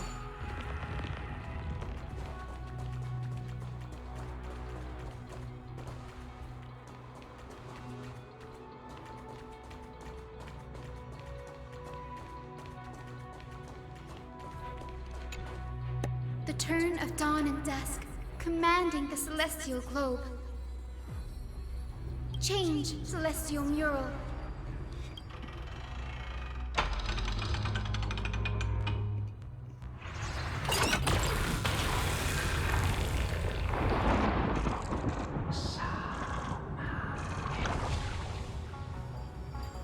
The mark has disappeared again. Looks like they're still avoiding us. I wonder if it's cowardice, or if they have something up their sleeve. I fear the Aquila of present has long lost their sanity. But instinct still drives them to flee from the shadows, to evade the Black Tide's encroachment.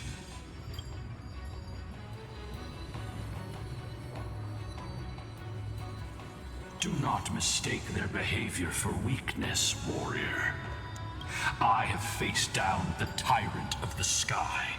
It is no hyperbole that their raging fire is capable of melting the firmament. Amphorius's heavens exist because of their authority. It is time to leave this place. Lunavis awaits you at the next stop. A moment, please, Lord Solibus. I have one more thing I wish to do. What is it, girl? To honor the pact with Selioci. Her descendants spent a millennium looking up at the sky. I believe my countless ancestors who lived for that purpose deserve to know the truth behind her legend. If you don't mind us knocking on the gates of the past, maybe I can peek into this place's history. Before we do that, I need to take a bio break. Give me a bit, guys. All right, I'm back, and I refilled my water while I was at it.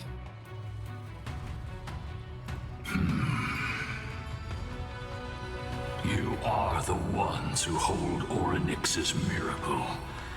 I have no authority to prevent you from delving into the past. Memi, Gray, could I please ask you for this favor? I want to show the truth to my ancestors waiting on the other side. If there are falsehoods in the legends, then there must be a reason for its embellishment.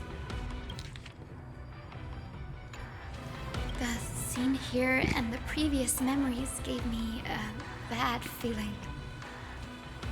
Well, I must figure out the truth behind the legend, even if it's for my ancestors' sake. The scene here and the previous memories gave me a bad feeling. What else did the Skyfolk encounter after Selioci challenged the god? Hyacinth. You're such a good child. Don't worry, I'm here. Oh, the memories surging here are even more intense than at the entrance. I'll gather them up now, and mold them, and...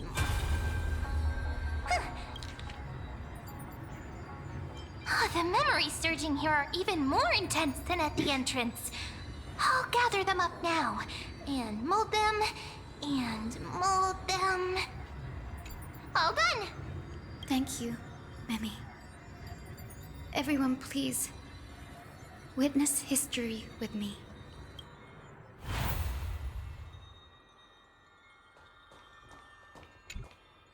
Daughter of Dusk, have you finally gone mad? I knew it!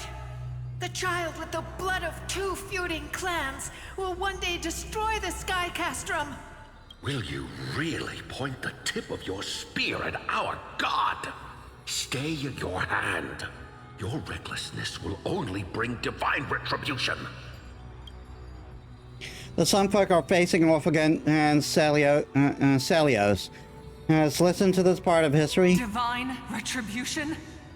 Those innocent children of the Earth were sentenced to total annihilation by the god above. Well, they had nothing more than mere curiosity for things that lie beyond the sky. Look at yourselves. You call yourselves the Sunborn, yet you're unable to bear the blinding sunlight. You even consider sunburns and blisters as a gift from the gods. You declare yourselves the chosen ones, champions favored by Aquila. Yet you dare not even declare war upon the true threat of this world. Instead, you raise your swords and rattle them at your weaker brethren. You are all beyond saving. My father was also a disciple of the sun, but he taught me resilience and justice and guided me towards the light. He taught me wherever there is light, there is hope.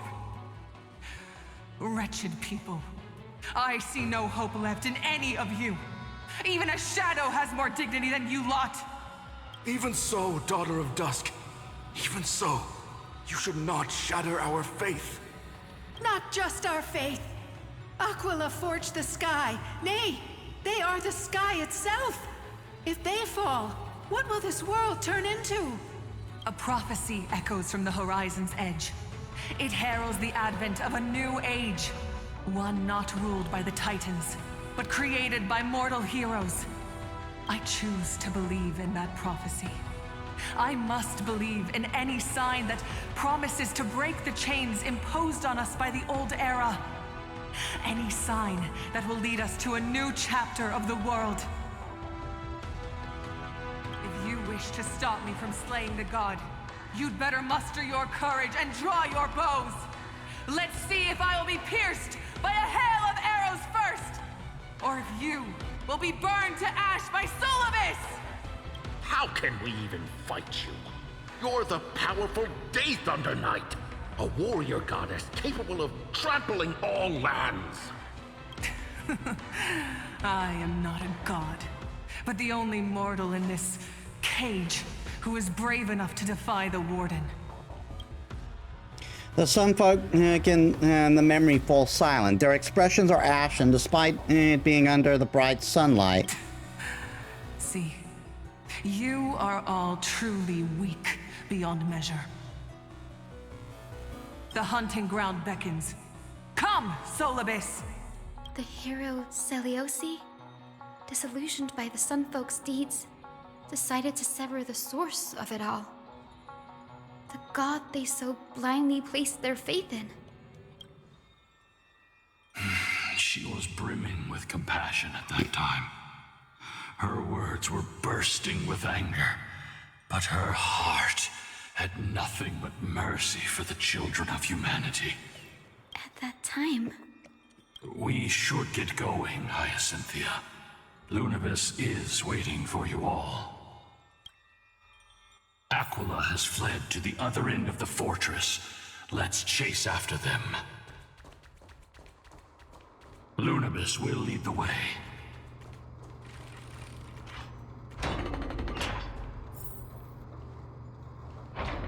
Come on.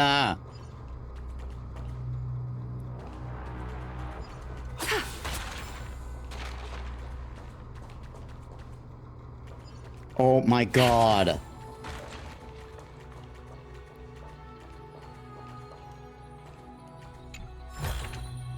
An abundant fragrance, worthy of recognition.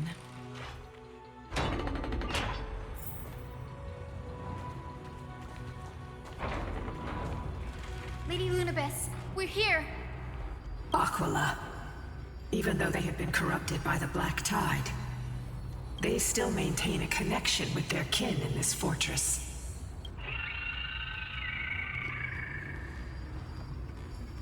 They're behind us as well. Maintain formation and don't get surrounded. You think to hinder us, imprisoned Titan?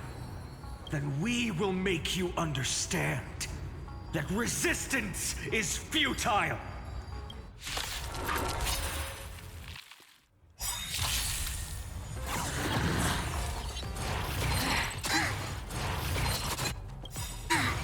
A thousand wonders to fight as one. Countless threads, thus our fates become one. So fragile, like a wisp of silk. This is being in sync. We can do it! Let's be friends. I'm gonna hold everyone back again. Protect me! Breaks over. Mimi!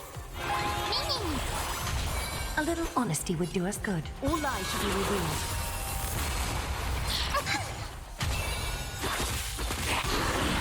Seize the moment.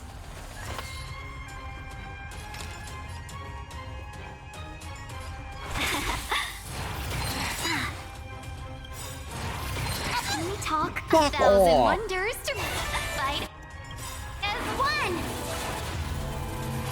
Don't come Fiends or devils, I'll crush them all!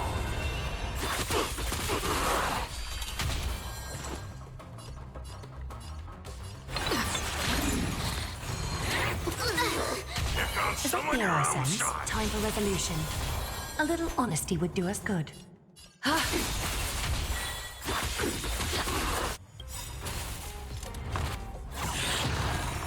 Countless threads, thus our fates become one. So fragile, like a wisp of silk.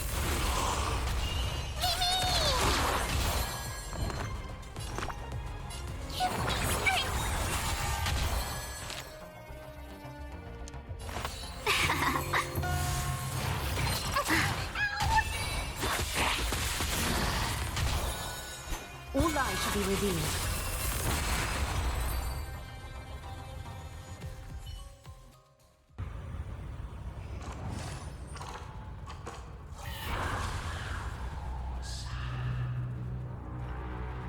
A mark of manifestation. It fled to another side of the mural. Don't stop. Follow it to the Titan. Even if plunged into madness, Aquila is still the Sky Titan. We mustn't let our guard down. Heroes, over here!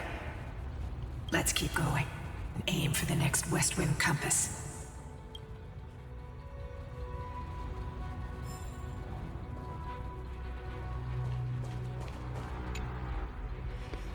Reach the highest point into the eye of twilight. Look, everyone, and the beautiful rainbow bridge in the distance, and the shimmering pool of gold below our feet. Come on. This is just so breathtaking.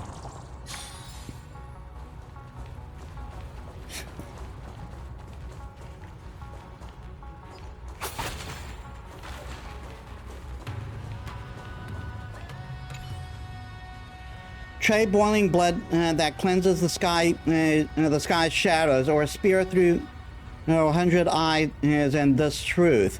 Redemption is but a dream foolish beyond reach. The wretched land deserves sulfur and salt water, this I swear. The lying traitor should eat coal and fire, this I vow. Oh my god!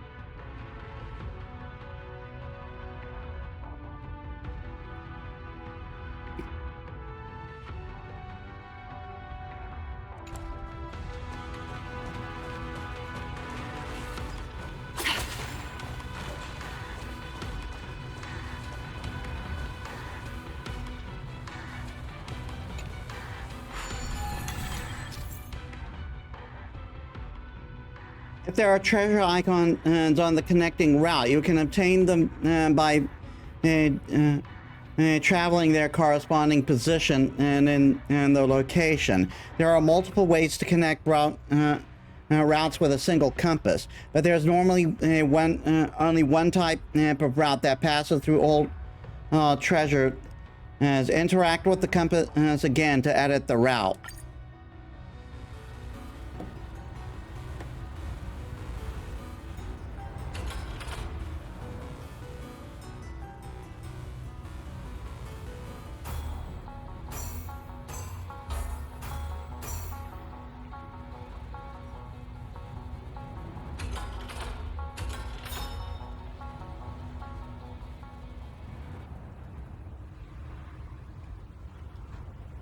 Yeah, that's the only treasure. Look, the Rainbow Bridge is leading us to our next destination.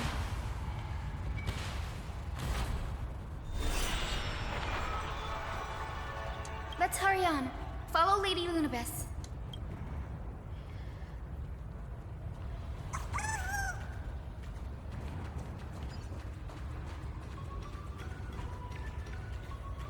Miss Hyacinth, how are you so certain that you could free Solibus from suffering?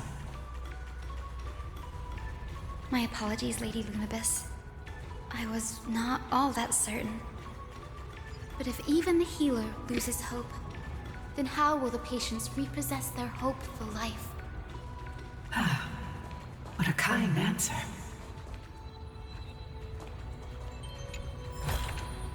An abundant fragrance, worthy of recognition. Oh my god.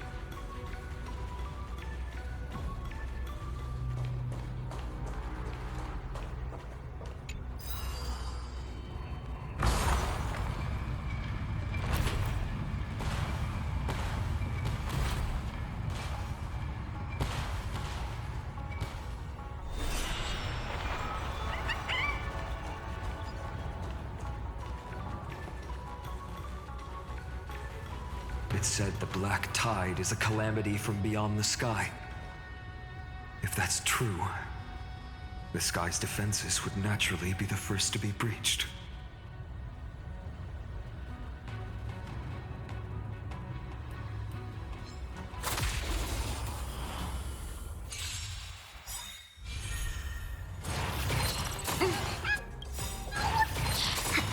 Trust me. We can do anything! 1,000 wonders to raise your spirit. Fight as one! Mini! Mini! Is that fear I sense? Catadons?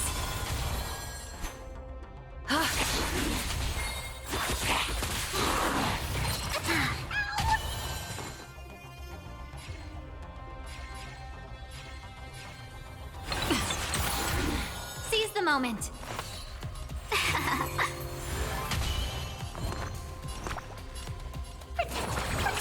Thank you, friend.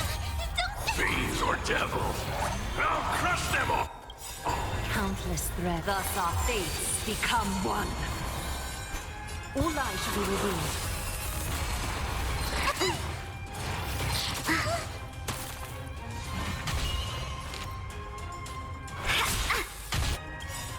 1,000 wonders to raise your spirit. Fight as one!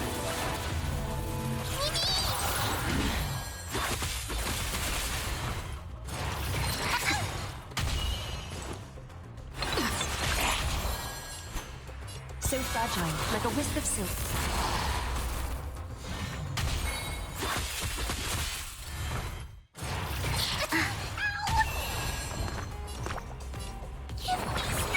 Thank you, friend.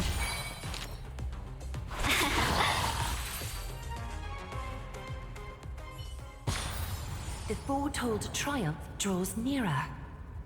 Come on.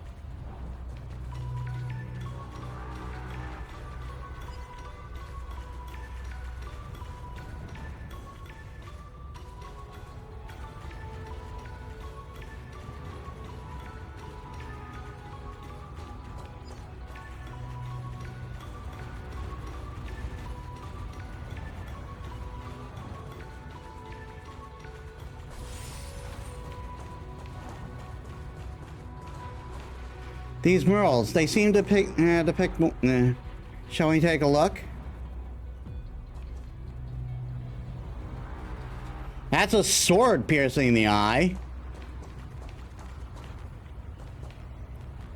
Shattered globe, shattered hammer.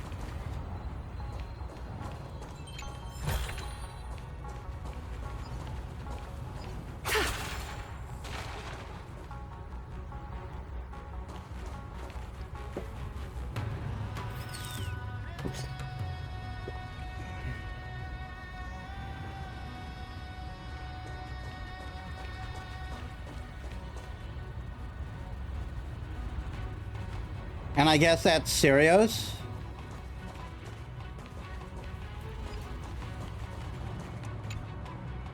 Pagusa's Chalice of Plenty. This mural depicts its breaking.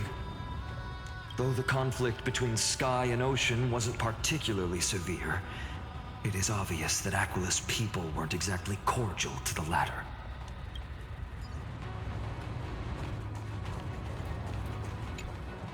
No question about it.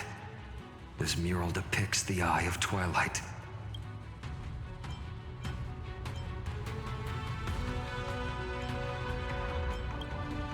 Perhaps this could be called concept art? Aquila's most common form in the myths looks exactly like a giant eye in the sky. Let's go. If nothing goes wrong, we'll be able to see their true form very quickly.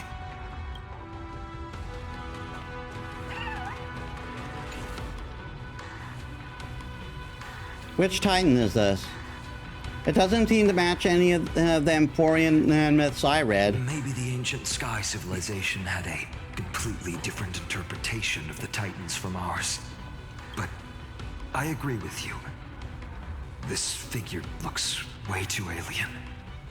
Wait, could that be the Lord Ravager that's here?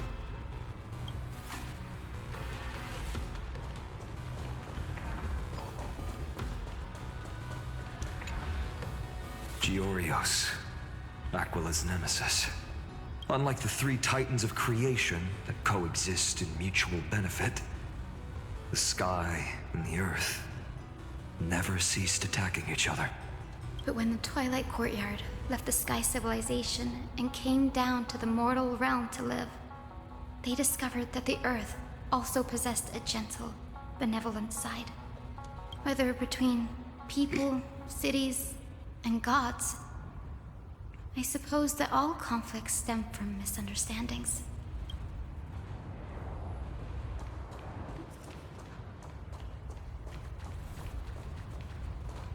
Now, I shall lead you into the Rainfolk's Hall.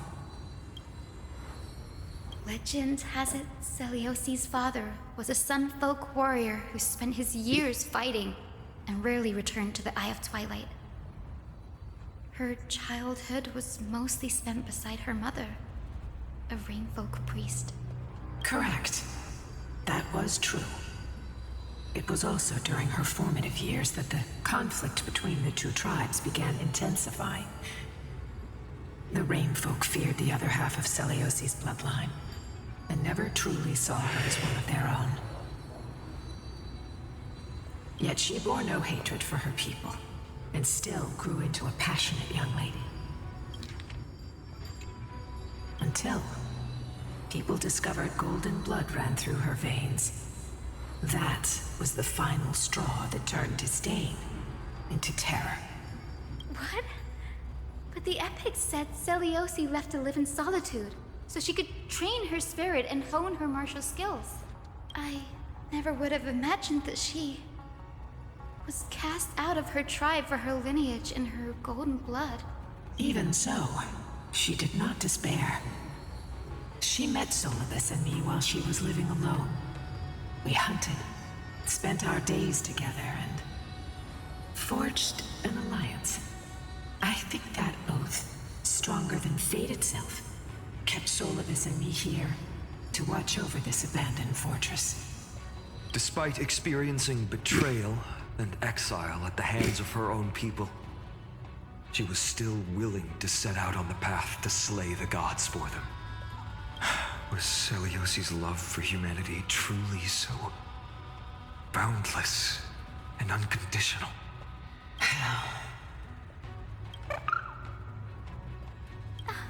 Little Ika, why did you run out on your own?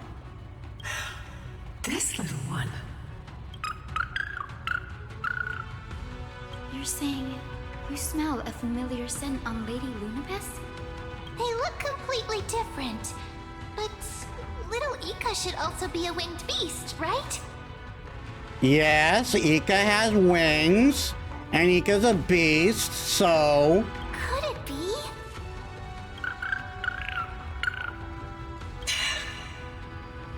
Truly, a miracle of fate. Perhaps we did leave something behind for this world. Celiosi. Lady Lunabis? Is little Ika your... Please press on, flame-chasing heroes. I can sense it. The radiance of Aquila shines ever brighter.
Where did the Skyfolk go after Celiosi challenged the god?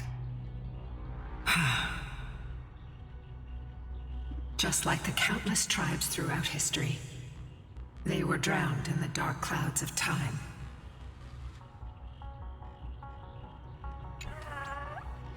My master once spoke of the olden days when those who dwelled in the sky lived alongside winged beasts, journeying through life together. What enviable bonds they share.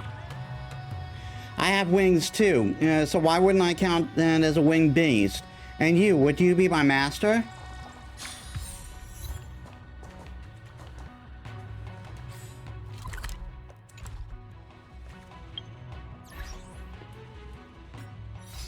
What was that about? Create a small sanctuary for the weavers. Collect 70 blessings from the creation nymphs.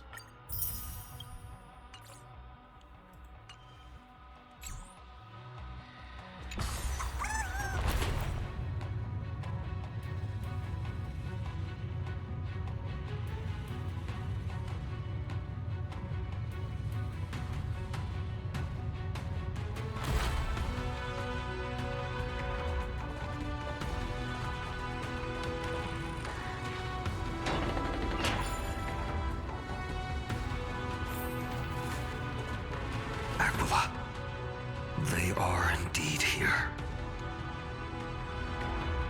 Oh my god!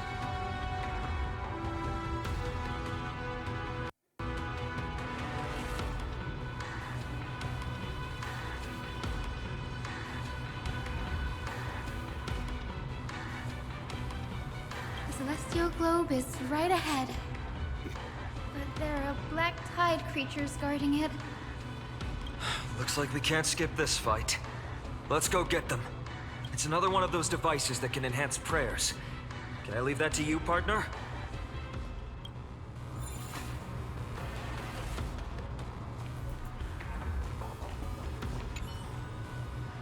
The cloud drip and rain falls, the stream flow, the rivers pass, and rise again from the sea. Under the cyclical cloud, we forget everything and start our endless journey anew.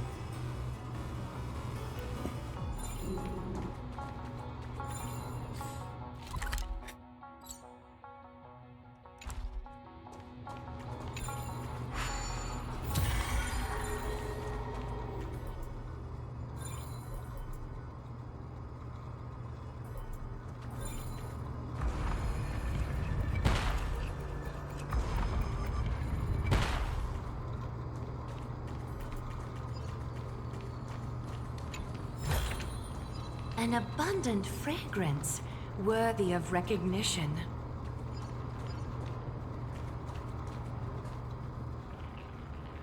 A Titan that was corroded by the black tide. It seemed stronger than before. Before it was consumed by madness, it must have also faithfully served the Titan, don't you think? No healer can heal all, especially faced with souls that are trapped deeply in the clutches of pain. Granting it a dignified end may be the most compassionate act of all.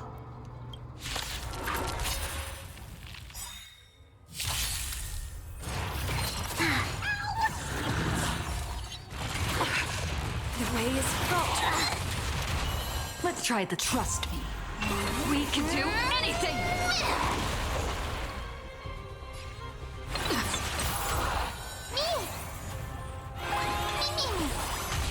Is that fear I sent? Time for resolution. A little honesty would... I'm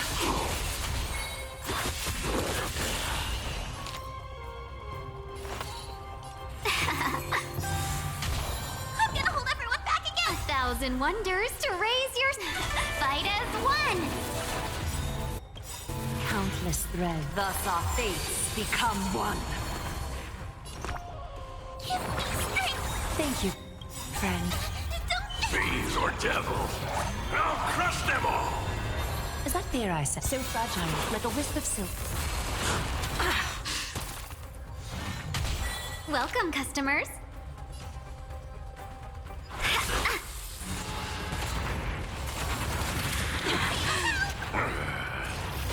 Can we talk? I'm on it. Mimi? Trust me. We can do anything! All lies shall be revealed. Mimi! Mimi! A little so fragile, like a wisp of silk. I'm scared! Stay put! Protect me! Thank you, friend. Let's be friends.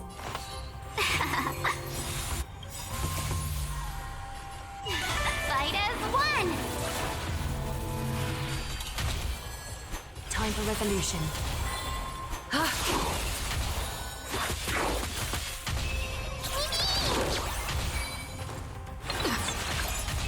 Welcome, customers.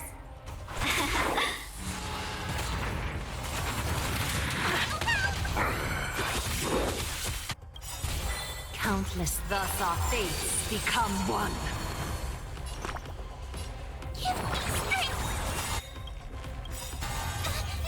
Fiends or devils, I'll crush them all! Is that fear I... All lies shall be revealed.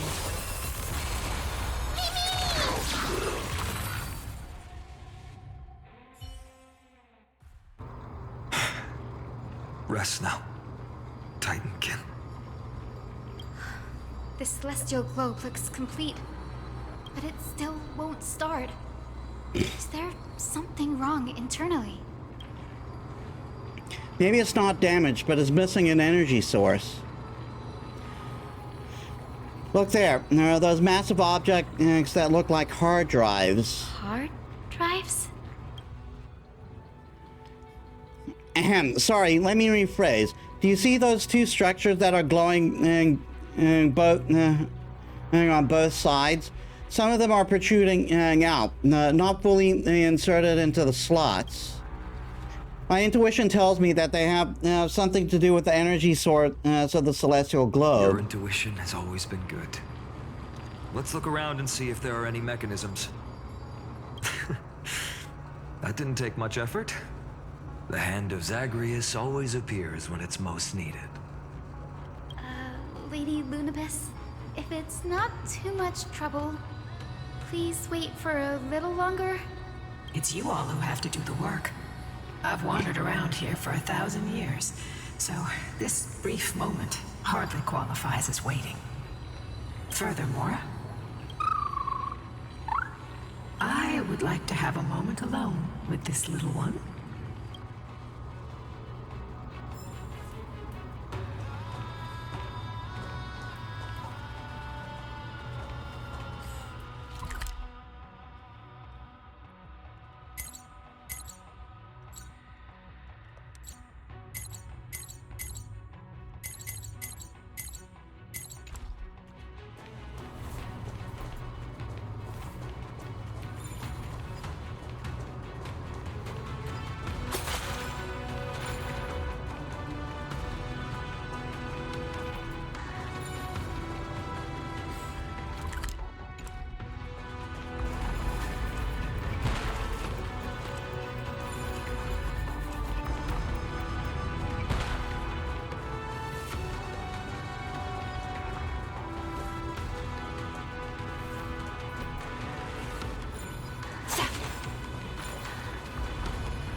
Where are you going? There might still be rampaging Titankin outside.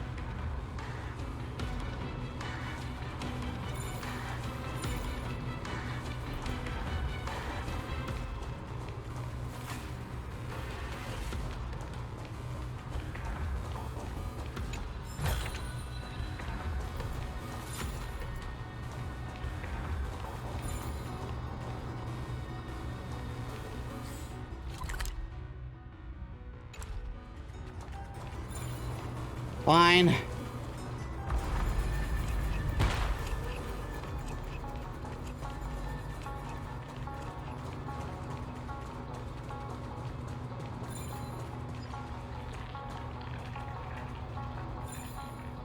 I can't get to that.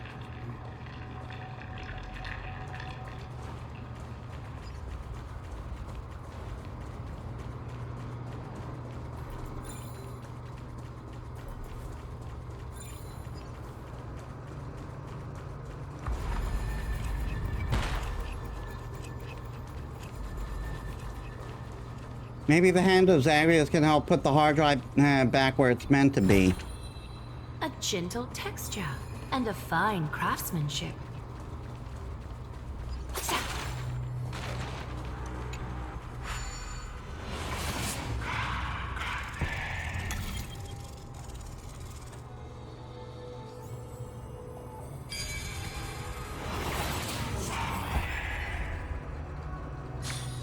An inventive approach, truly unique.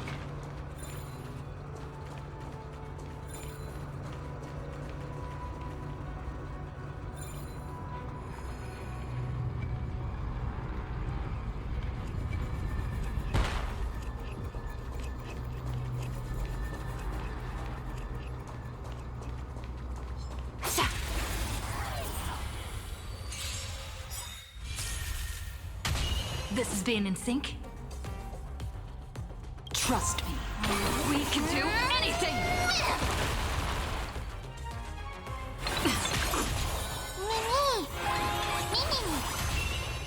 Catadons, a little hawk.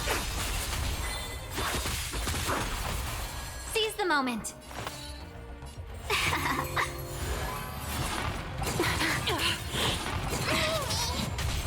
I'm gonna hold everyone back again. Protect me. Thank you, friend. Let's be friends. A thousand wonders, fight as one.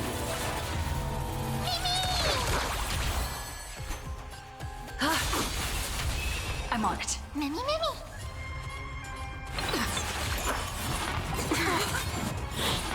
New talk. Countless, thus our fates become one. Is someone on my team healing me a little bit every time I do, every time I do ultimate? Or is that it's like a thing with this field? Welcome, customers.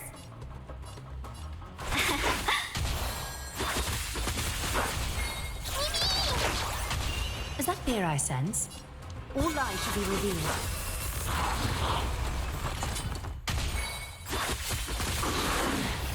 Can we talk? A little honesty would be good. We can do anything! So fragile, like a wisp of silk. Mimi! Mimi! All lies should be revealed. Fiends or devils, I'll crush them all! 1,000 wonders to fight as one!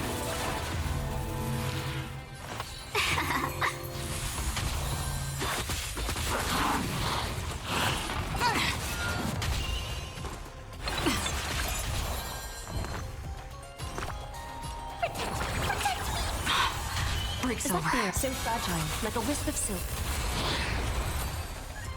And now I can go immediately into ultimate to the next time. Triumph draws nearer. Come on! An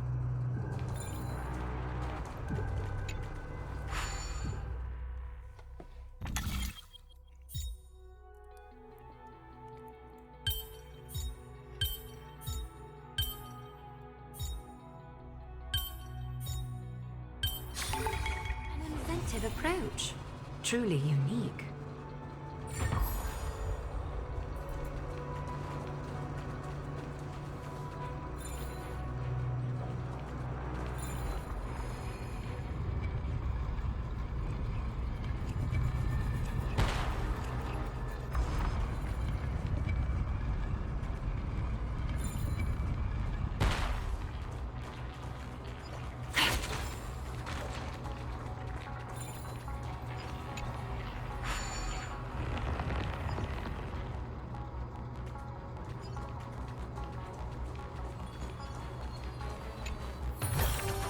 An abundant fragrance, worthy of recognition.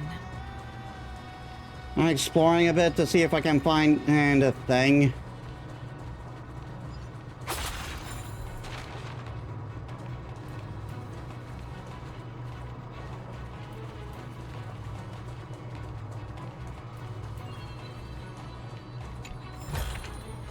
A gentle texture and a fine craftsmanship.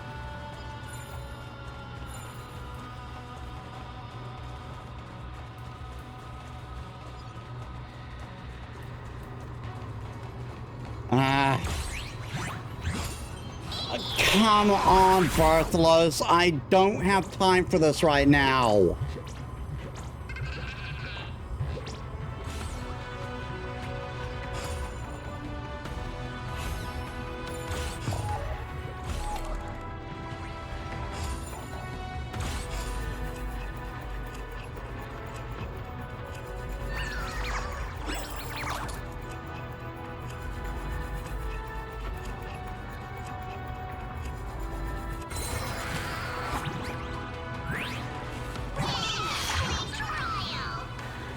Goodness gracious, what a gut that was. Nearly knocked me over. Come on, give me a hand.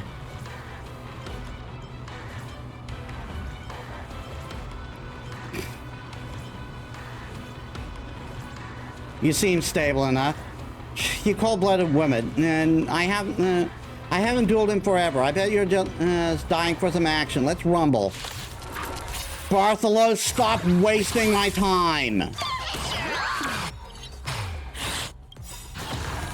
Countless threads. Thus our fates become one. All lies should be revealed. I'm on it. Let's be friends. I'm gonna hold everyone back again! Give me Thank you, friend. So fragile, like a wisp of silk. Seize the moment.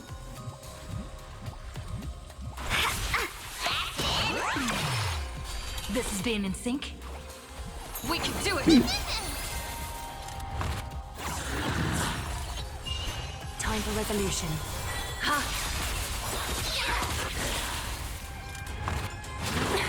I'm scared! Stay put! Get them! Me!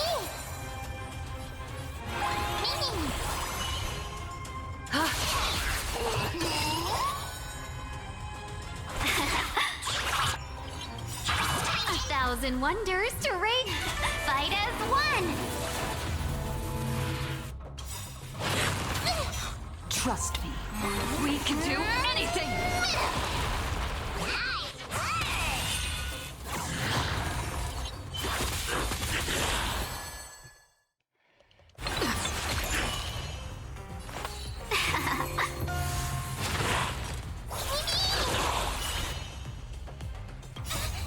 Fiends or devils?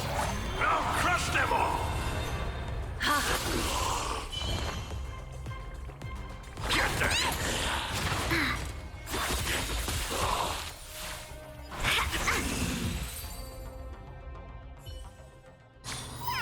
The foretold triumph Your skills have gotten impressive. With a valiant hero like you protecting Amphorius, I, Bartholos, can rest in peace. Ahem. What nonsense am I spouting? Now that we've dueled, how about letting old Bartholos here spin you a quick yarn? Once, a wealthy foreign merchant from parts unknown hosted an extravagant feast in Akima for over 100 days, completely free. Anyone with an invitation could enter, feast lavishly, watch entertainment, and enjoy themselves all day. They said the merchant was so incredibly rich that he could rival entire nations, and perhaps even the greatest historical merchants paled in comparison. Yet after 100 days, perhaps out of disdain for his public way of buying people's hearts, or due to conflict arising from the decadent lifestyle, someone from the Council of Elders assassinated him. With the merchant dead, people naturally wondered at how much wealth he had left behind. Yet, despite thorough searches, not even a single balance coin of his wealth could be located.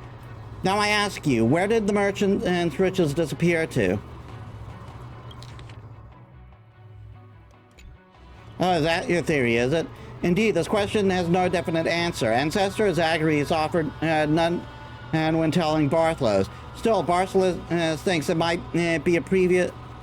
It might be a preview of actual historical events. Ahem, I might have let slip too many hints. And some secrets must remain hidden. Bye now.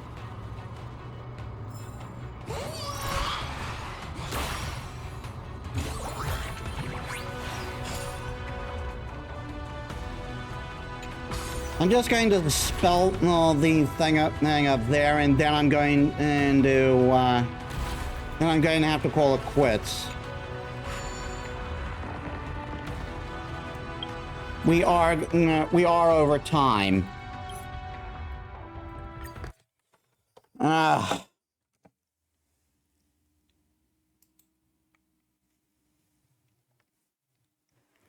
Come on, please. Again, it never gives me this much trouble when I'm playing by myself.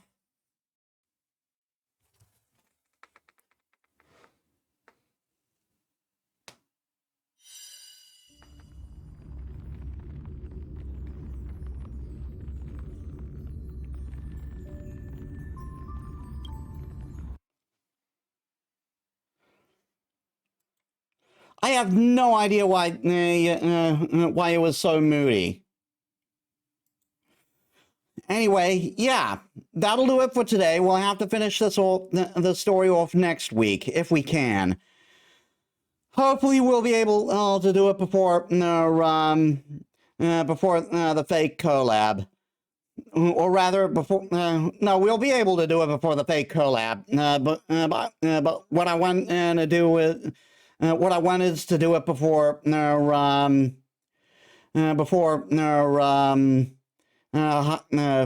Cypher drops. But yeah, sorry for the frustration today. I don't know why it was being so moody today. Like it was more moody than usual. It was extremely frustrating. And hopefully I can. I'll see what I can do to maybe improve performance. Maybe we'll be able to get it working properly next time. So let us set up a raid.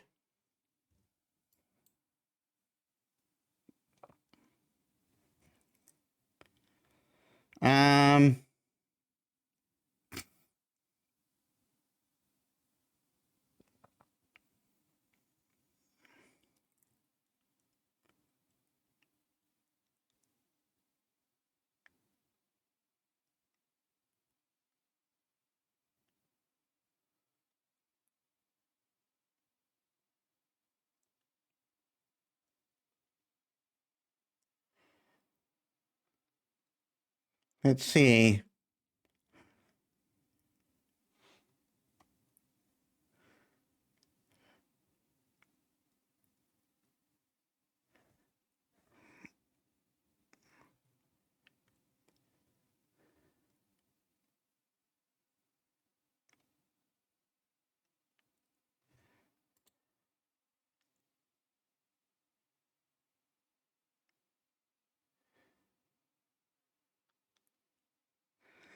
I want to avoid anyone else playing Honkai Star Rail unless I know they're not playing the same stuff I'm doing. I want to avoid possibility of spoilers.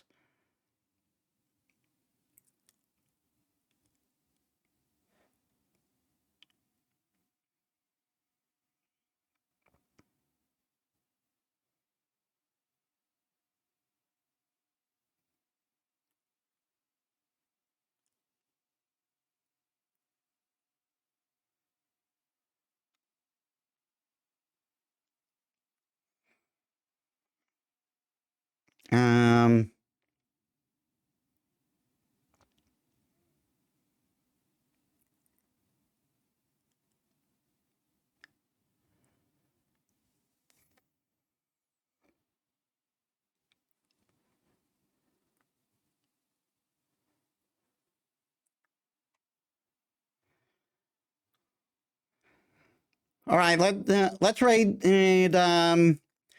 Luna Amnesia, who's playing Withering Waves. We can't.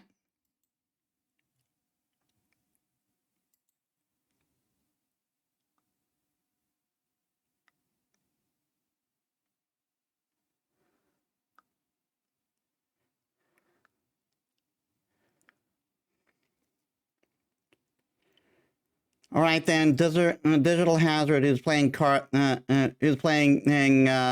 Cloud. All right, so thank you all so much for watching, and if you like my stuff and you haven't already, please leave a follow. It helps me as a small VTuber. I upload all my stuff on YouTube. If you're watching there, please leave a like, comment, and subscribe. That helps me too. I upload all my stuff there, and you can also check my socials down there. So, tomorrow, not tomorrow,